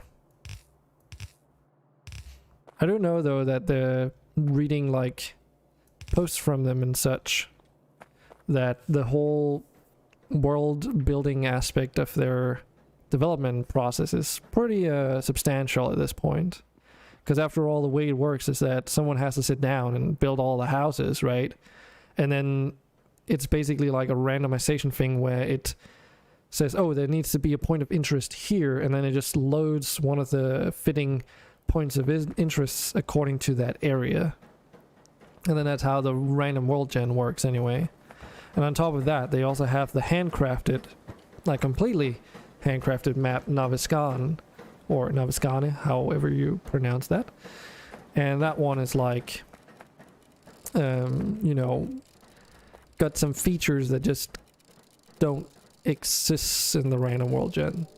Because, yeah, it's mostly like, from what I've noticed, a lot of the terrain features are much more polished in the handcrafted map, whereas, as you can imagine, in a world gen version, it's a bit more rough. So,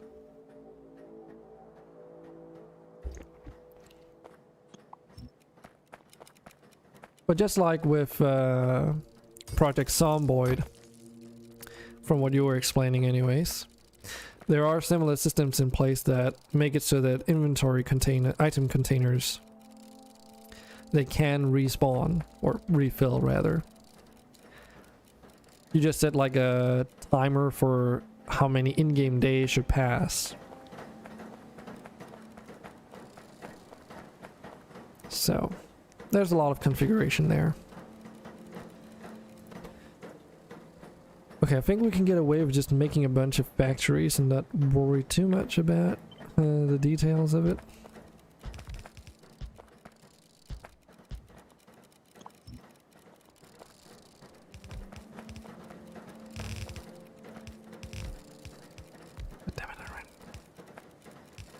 Yes, but Zomboid MP is broken as the bags respawn stuff based on the same timer, making them all duping bags.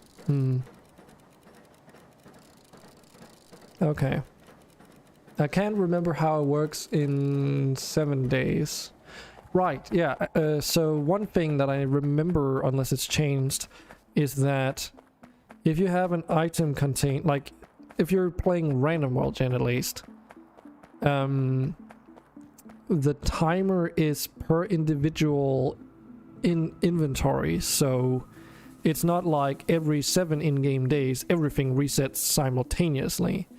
So it is like if you go to somewhere that's completely unexplored, then as soon as you open an item container, then a timer, like a hidden timer, will start counting down 7 days, even if you don't loot anything from the inventory. But only if you completely empty it out, will it respawn stuff. Which means, in other words, like if you go to like say a trash bin, you look in it, there's a piece of paper, and you don't loot whatever's in it, and someone comes by 7 days or however much it's configured to later, opens the same item container, that paper is still going to be there. But as soon as they take that paper out of the inventory, it refreshes as well and restocks because enough time has passed. Meaning that inventories will only reset or respawn with loot if it's been emptied entirely, as far as I know. Yeah, both of you would know about that duping thing. Somebody uses the same timer but attached it to all the bags, so their code is broken. Okay.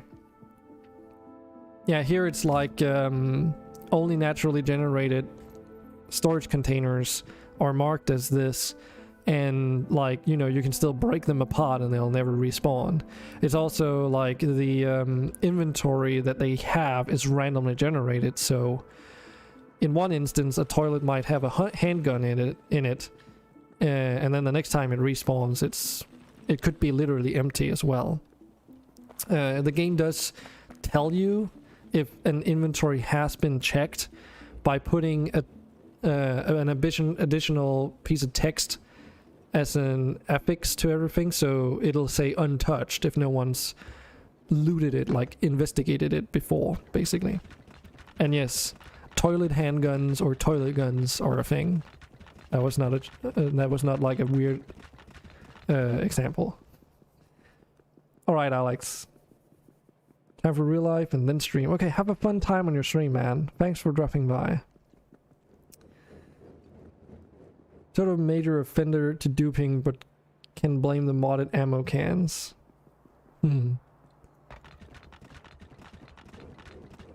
Yeah, for 7 days, it's like you can build in any structure, and as long as you don't destroy the inventories that are already pre-generated there, they'll still regenerate, assuming...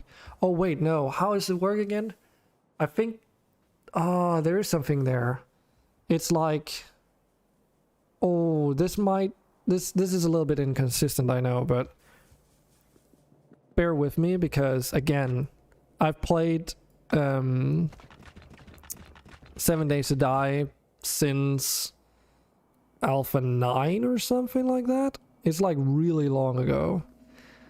But if I now that I think about it, I seem to recall that item inventories will only respawn if no one like this is something that might have changed. They'll only respawn if no one has been nearby for 7 days as well. So if you set the timer for like 7 days, someone loots something and someone passes by 6 days later, then a new timer worth of 7 days is added onto that object, I'm pretty sure. So like if you settle in a massive town full of all the good loot and you looted it all there, then it won't respawn for as long as you're walking around there. So I think so. It could be changed, it could be like me misremembering, but this is something in my memories that remind me that that is actually how it works. And I remember it that way because I seem to recall we were annoyed with the fact that we set the timer for like 7 days, but even though the time would pass, nothing would refresh, and we were wondering why that is. So, placing sleeping bags in buildings prevent item spawns in 7 days. Is that how it works? I remember the thing about respawn points, but I'm pretty sure I read that it was just enemy spawns that are affected by the actual like your sleeping spot, your respawn point. As far as I know, the respawn point makes it so that zombies don't respawn in buildings around it in a certain range. But is not what actually affected the inventories. That was affected by you revisiting the same areas. But it could be changed, as I said, so I don't know. You can probably look it up though. So, and you didn't say if that's what you did, so I don't know.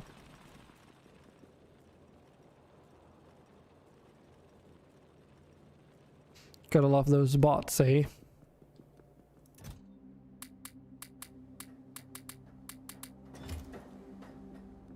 I really wish that Restream did a better job at allowing for chat filtering.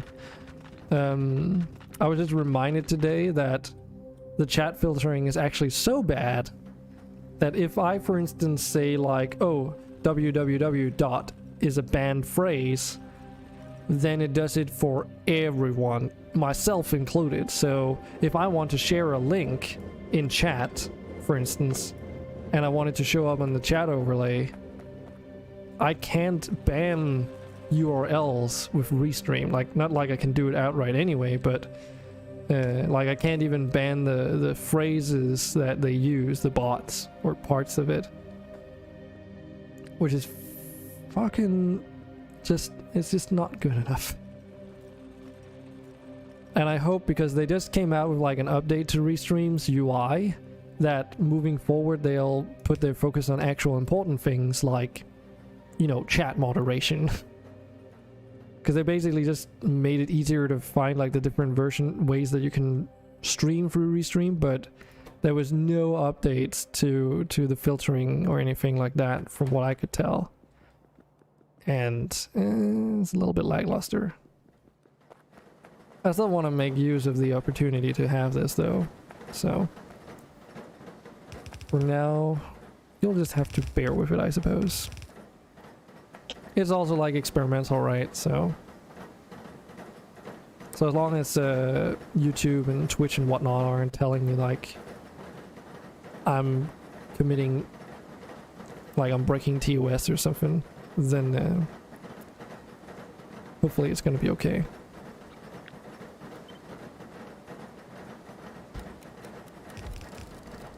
But you never know.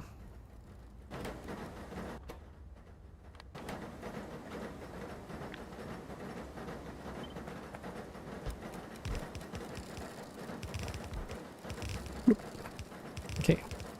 For now though, let's focus on getting this research expanded, because there's a lot of these chemical research cards that are going to be required, it seems.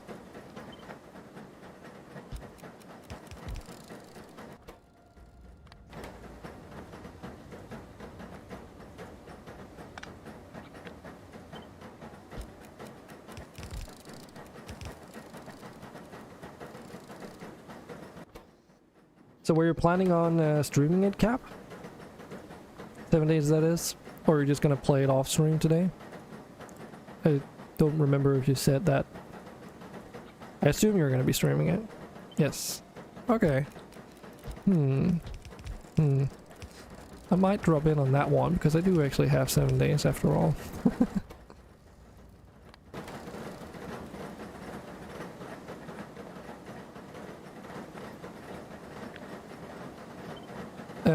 One word of, like, one PSA though.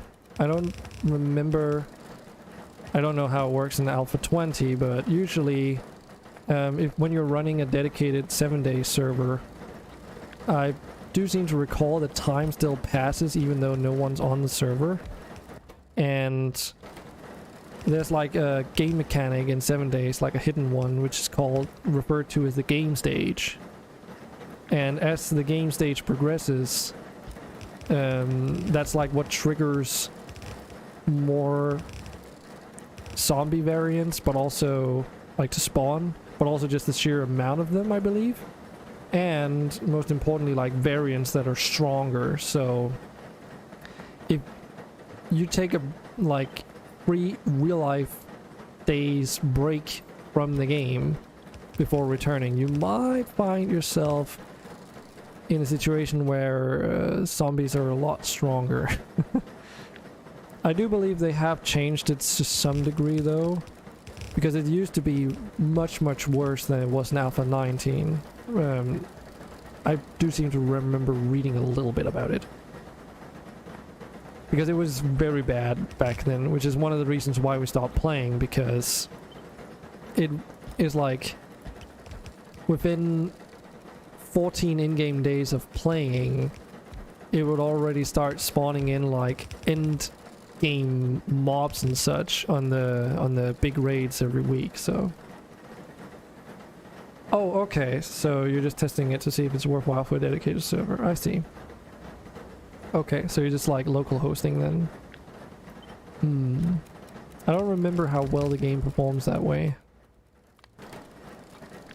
It might be a little bit of a choppy experience then.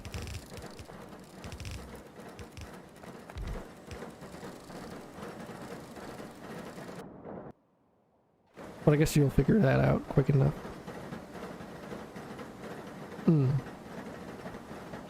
Yeah, I don't think it's one of those games where you get tethered to each other, so... Now to think about it, which games do that again?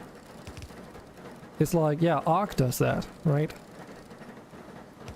If you've ever experienced that. So it's like in Ark, if you're playing on a local multiplayer, it's like you can only go so and so far away from the host, and whenever the host moves out of bound, like out of range, then you just get teleported close to them again. It's like, okay, I see it works, but is it worth it?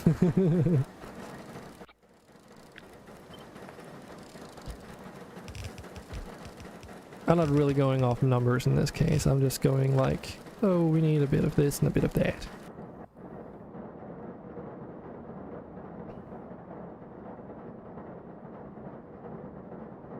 Yeah, it does seem like we just need a ton of these factories. Okay. The ones that actually make the circuit boards.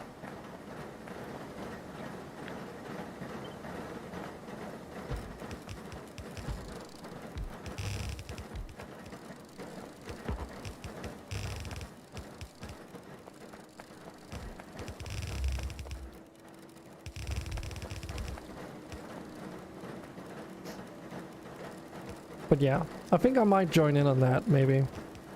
We'll see. I have to get something to eat first, though. It also won't be long before I'll be ending my stream today anyway. Because it is getting late.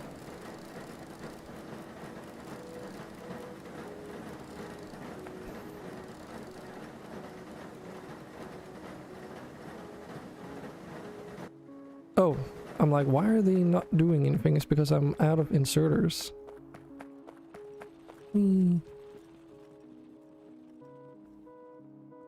But we'll see, because it's also like, I have a suspicion that if I connect to you directly, knowing how the ping is like, and if it's directly to your computer as well, outside of a dedicated server even. Denmark to the US, it's sometimes okay, sometimes not so okay. Can get a little bit laggy at least. So it's also really weird though. At least based on what I know about like how internet works and that kind of stuff. Because you guys seem to have very inconsistent internet connections over there. Meaning that like certain areas are really good for hosting like personal servers and such, whilst others are really trash, even though it's just like it's in the same state even. but because it's like a different address, then just that last bit from like not from getting to Denmark overseas to the US shores, but then within the US it can get really bad. Not streaming till evening your time. Okay. I see. So that means early... How many hours away from now is that?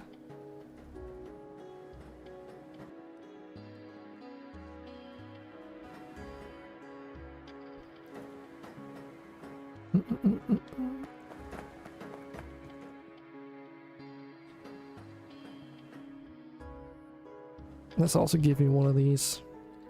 Just to keep it fair, because I gave one to Alex as well. I know you're really good at doing that as well when I'm coming by.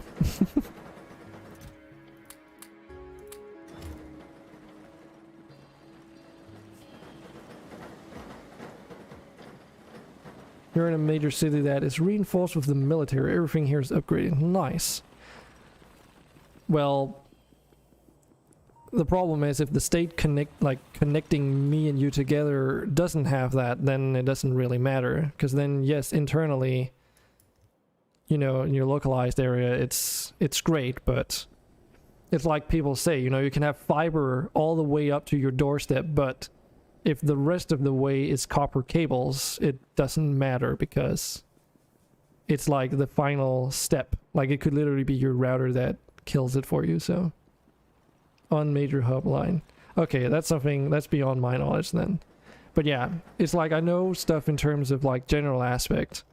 And I have like had a few instances where I had the opportunity to look up like US addresses to see what my ping to those addresses is, because after all you can try and ping from your localized area to that address, and then that should give you an idea on what your connection to that address should also be, right? So, you know, issue with US is rural area have not been upgraded. Okay, that makes sense, because it's like at the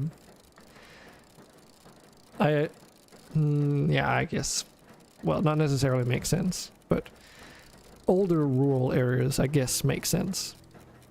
I don't know what it's like with new ones over at your guys' place. Over here, it's like whenever they're making new rural areas around, it's always like, you know, if the fiber is like one of the first things that they get within like a year or something. To begin with, some of these new builder areas don't always have fiber from day one, because of course it's not up to whoever is like building in that area or selling the land plots and everything that, you know, gets a say in the matter, but rather like the companies, of course, that supply these services. So no, the phone companies will not upgrade anything outside a major city. Corporate capitalism at its finest. Okay, I see. I see. Also, again, how many hours do you plan on streaming? Like, when's your evening again? Just to make it easy for me, if you want.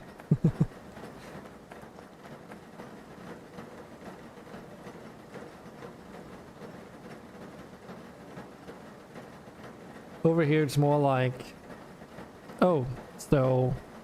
In this city, for instance, there's like one major company that owns a lot of the network for transmitting like cable signal and all that stuff. And as a result, they almost have a monopoly on the whole thing. Oh, it's fermionic tubes, right. Cell phone coverage map, the real one. I asked how many hours from now. 7 p.m. to midnight MST. God damn it, like, what? I don't even know what MST stands for, man.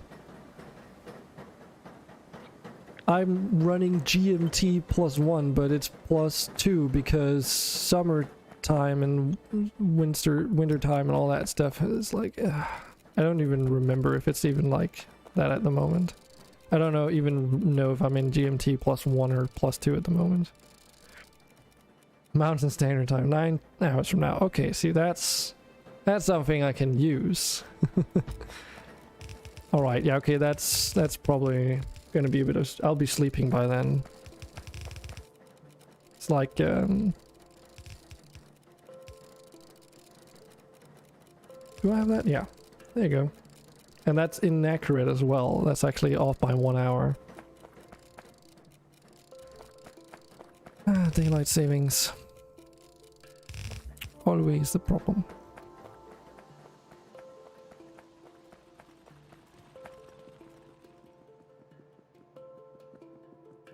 Man, even though I have all this research being made, I mean, all these labs are working, it's still taking for bloody ever. We are still halting on the blue stuff though, but you know, in time. Yeah, I did notice also I was running out of glass, so that's part of the production chain that needs getting checked. Right now though, I need some more assemblers. More assemblers. Wrong turn.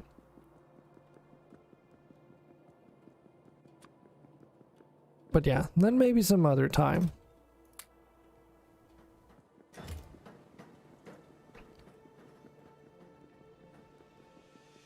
That I'll be dropping by your stream. or your server maybe.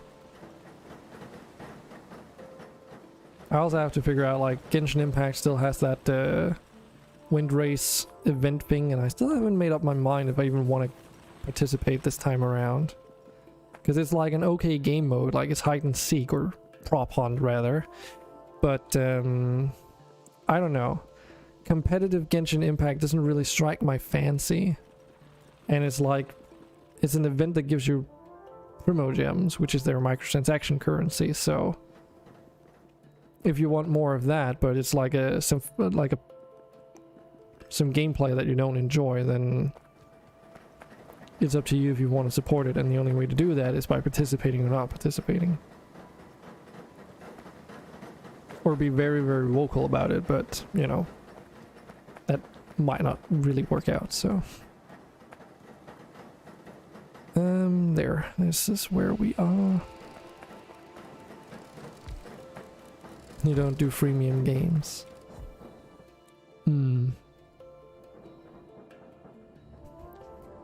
My friend Peaky was playing that new Yu-Gi-Oh game, or that, I don't even know if it's new, but that Yu-Gi-Oh game that came out, had like a multi-platform launch or release or whatever, and it's on Steam as well. It's running a free-to-play model. And he played a little bit on it. He did like a private calls, or like a local stream on like Discord for me, just to show me what it was like. And oh man, he was so mad. Like, he's a big time Yu-Gi-Oh fan, and like, I can understand, because it's such a cash grab. Like, also looking into the reviews, even though it said it had mostly like fairly positive reviews, the ones that were negative outlined some pretty severe issues. Like, for one, matchmaking basically was non-existent, so since there's no limitation on which cards you could buy, and it contains every single Yu-Gi-Oh card ever made, and there's no ban list, it's, you know, you can make any deck that you would ever imagine, as broken as it could be, which means that you can do turn 0 decks, or turn 1 decks, depending on how you phrase it. So one thing that people have been complaining about is that they land in a match and they literally sit around waiting for 10 minutes and then they lose, because the opponent is just like doing a bunch of like chain effects one after the other, and then one, two, three, they instantly win, because some decks are literally like, you know, milling out your own deck with the intent of doing like lookups or finding a set of specific cards that'll instantly win you the game. But it's like usually processes that take so bloody long that, you know, not only is there no game because it's just like, oh yeah, I'll win eventually, I just need to like, you know, do all these legal moves to do so, but there's also like, you know, like there's nothing you can do about it, and it just becomes like a non-game at that point, which is something like older fans of the game, at least from what I can read into, don't like about modern Yu-Gi-Oh!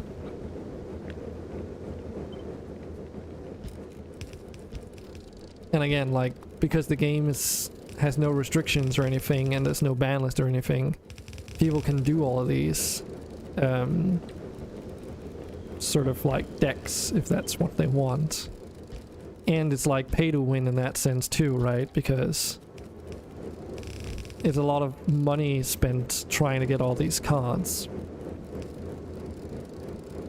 And it just ends up being like all these people that have these ridiculously overpowered decks that just instant wins the game for them and isn't fun to play against, versus someone who genuinely wants to play the game, you know? So it doesn't seem like a surface level good game, you know? We also looked a bit at what the pricing for the card packs were, and it was really fucking expensive. It was basically so expensive that you might as well just go out and buy the fucking real cards at the first, like, you might just buy the real cards, honestly. Because it's, they have more value and are basically priced the same from what I could tell. Except, you know, then you have physical cards that actually have value.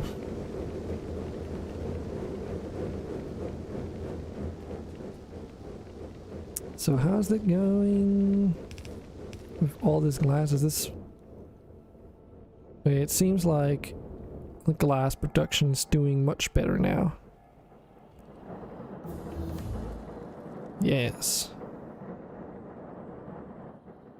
I might have to dual lane these fermionic thingy-majigers. What time is it? Yeah, okay. Getting close. Hey, we can research railways! I've only played on this save for... how long? I know you can see that somewhere. Surely I haven't played... Have I really... have I already played 20... Oh shit. Is this for real? Have I... Oh my god, I've played 29 hours of this game already? Oh my god. This is a time-consuming game. Especially with mods like this.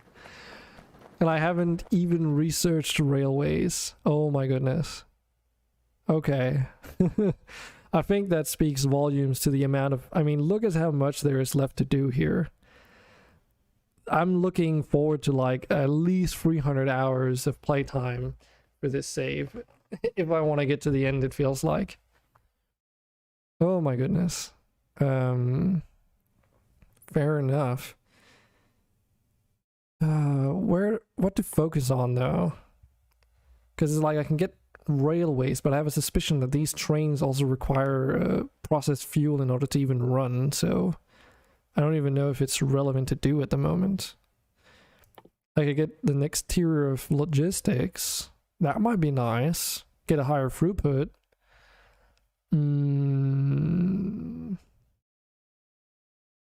I think, yeah, that would also allow me to research more inserter configurations finally. Huh. Also, this doesn't even require that blue research. It's just like, oh, I should have done this manually then. So that I, oh my god. Yeah, there's like more research that doesn't even require it now. The inserter configuration thing is like this one of those Bob's mods, which basically allows you to configure your inserters in any way you want, assuming you have the associated research. So what it allows you to is say like, oh, I want to pick up and drop down something like right next to each other like so. You can go around corners in any permutation that you can imagine, and you can even set like the offset according to this grid pattern here.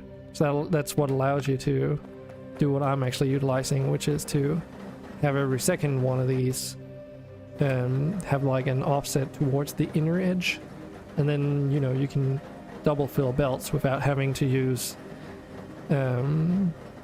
these splitters to achieve it. And if I do that research that I just talked about, like eventually this becomes a complete grid, so you can like move things diagonally across as well. So you can do like some really wonky permutations, and eventually I think the range even gets up to 3 tiles long, so it's really handy for making really complex factory layouts that you just can't do with vanilla game mechanics. So yeah, it is a little bit cheaty, unfortunately, because like I can set it up like this, and now I have a regular steam inserter and a long-handed one which operate exactly the same, apart from the fact that this regular one uses less power essentially than the long-reaching ones, just as an example. So what I have to say about that is that you're the one playing the game. It's a single player experience or a multiplayer experience, so usually you'd be playing on your own or with people that so make up your own rules, right? It's like a kitchen sink mod pack. You don't have to use everything that's at your disposal if it doesn't feel like right, if you know what I mean. So if anyone else is like gone onto the Discord and wanting to try out this mod pack or this collection of mods in this particular combination, then do what you want to do. That's pretty much it. I do see the, what do you call it, like there's the convenience of having these as 2 separate reach inserters when making the designs, because otherwise you have to put them down and configure them.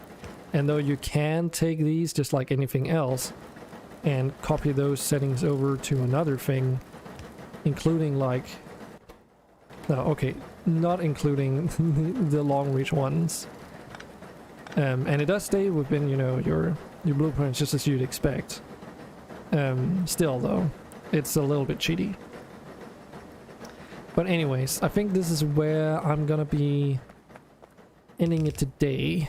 We didn't play too much Factorio, but we did play a lot of MonsterStone, and I think I had a lot of fun doing so, at least. And it seemed like everyone who dropped by for the day also seemed to have a good time. So again, just to reiterate, if you want to help out,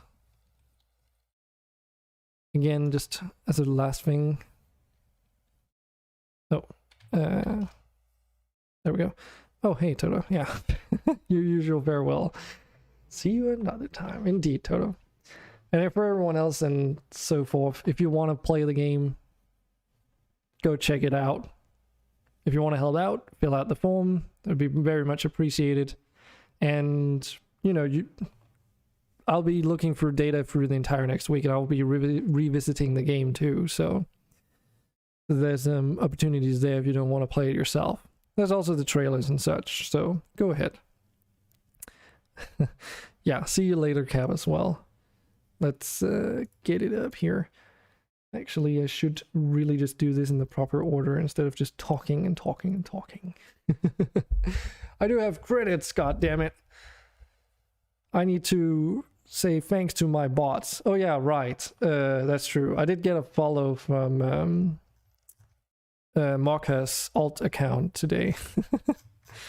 But obviously it doesn't show up because I was like making that cut in the stream for the sake of the VOD. So is there anyone on Twitch that we should say hi to? Let's see here. Spoonerton is playing Kenshi. Growlcore is playing Farming Simulator. Okay. A little bit of a different genre, I suppose. So unless you guys have like a recommendation for someone I should say hi to, because I'm really bad at expanding my repertoire of other channels that we go and raid. So if you guys have anyone at the top of your head that you think we should go and say hi to, then let me know. Otherwise, we'll just drop you guys off in one of these.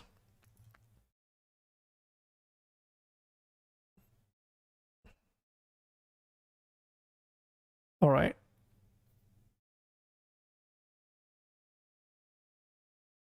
All right. It does seem like we'll just drop you off. I think we'll go for Growlcore today. So stick around for the raid. And thanks for everyone for dropping by. And I will see you all on the next one. Have a very good day and bye for now.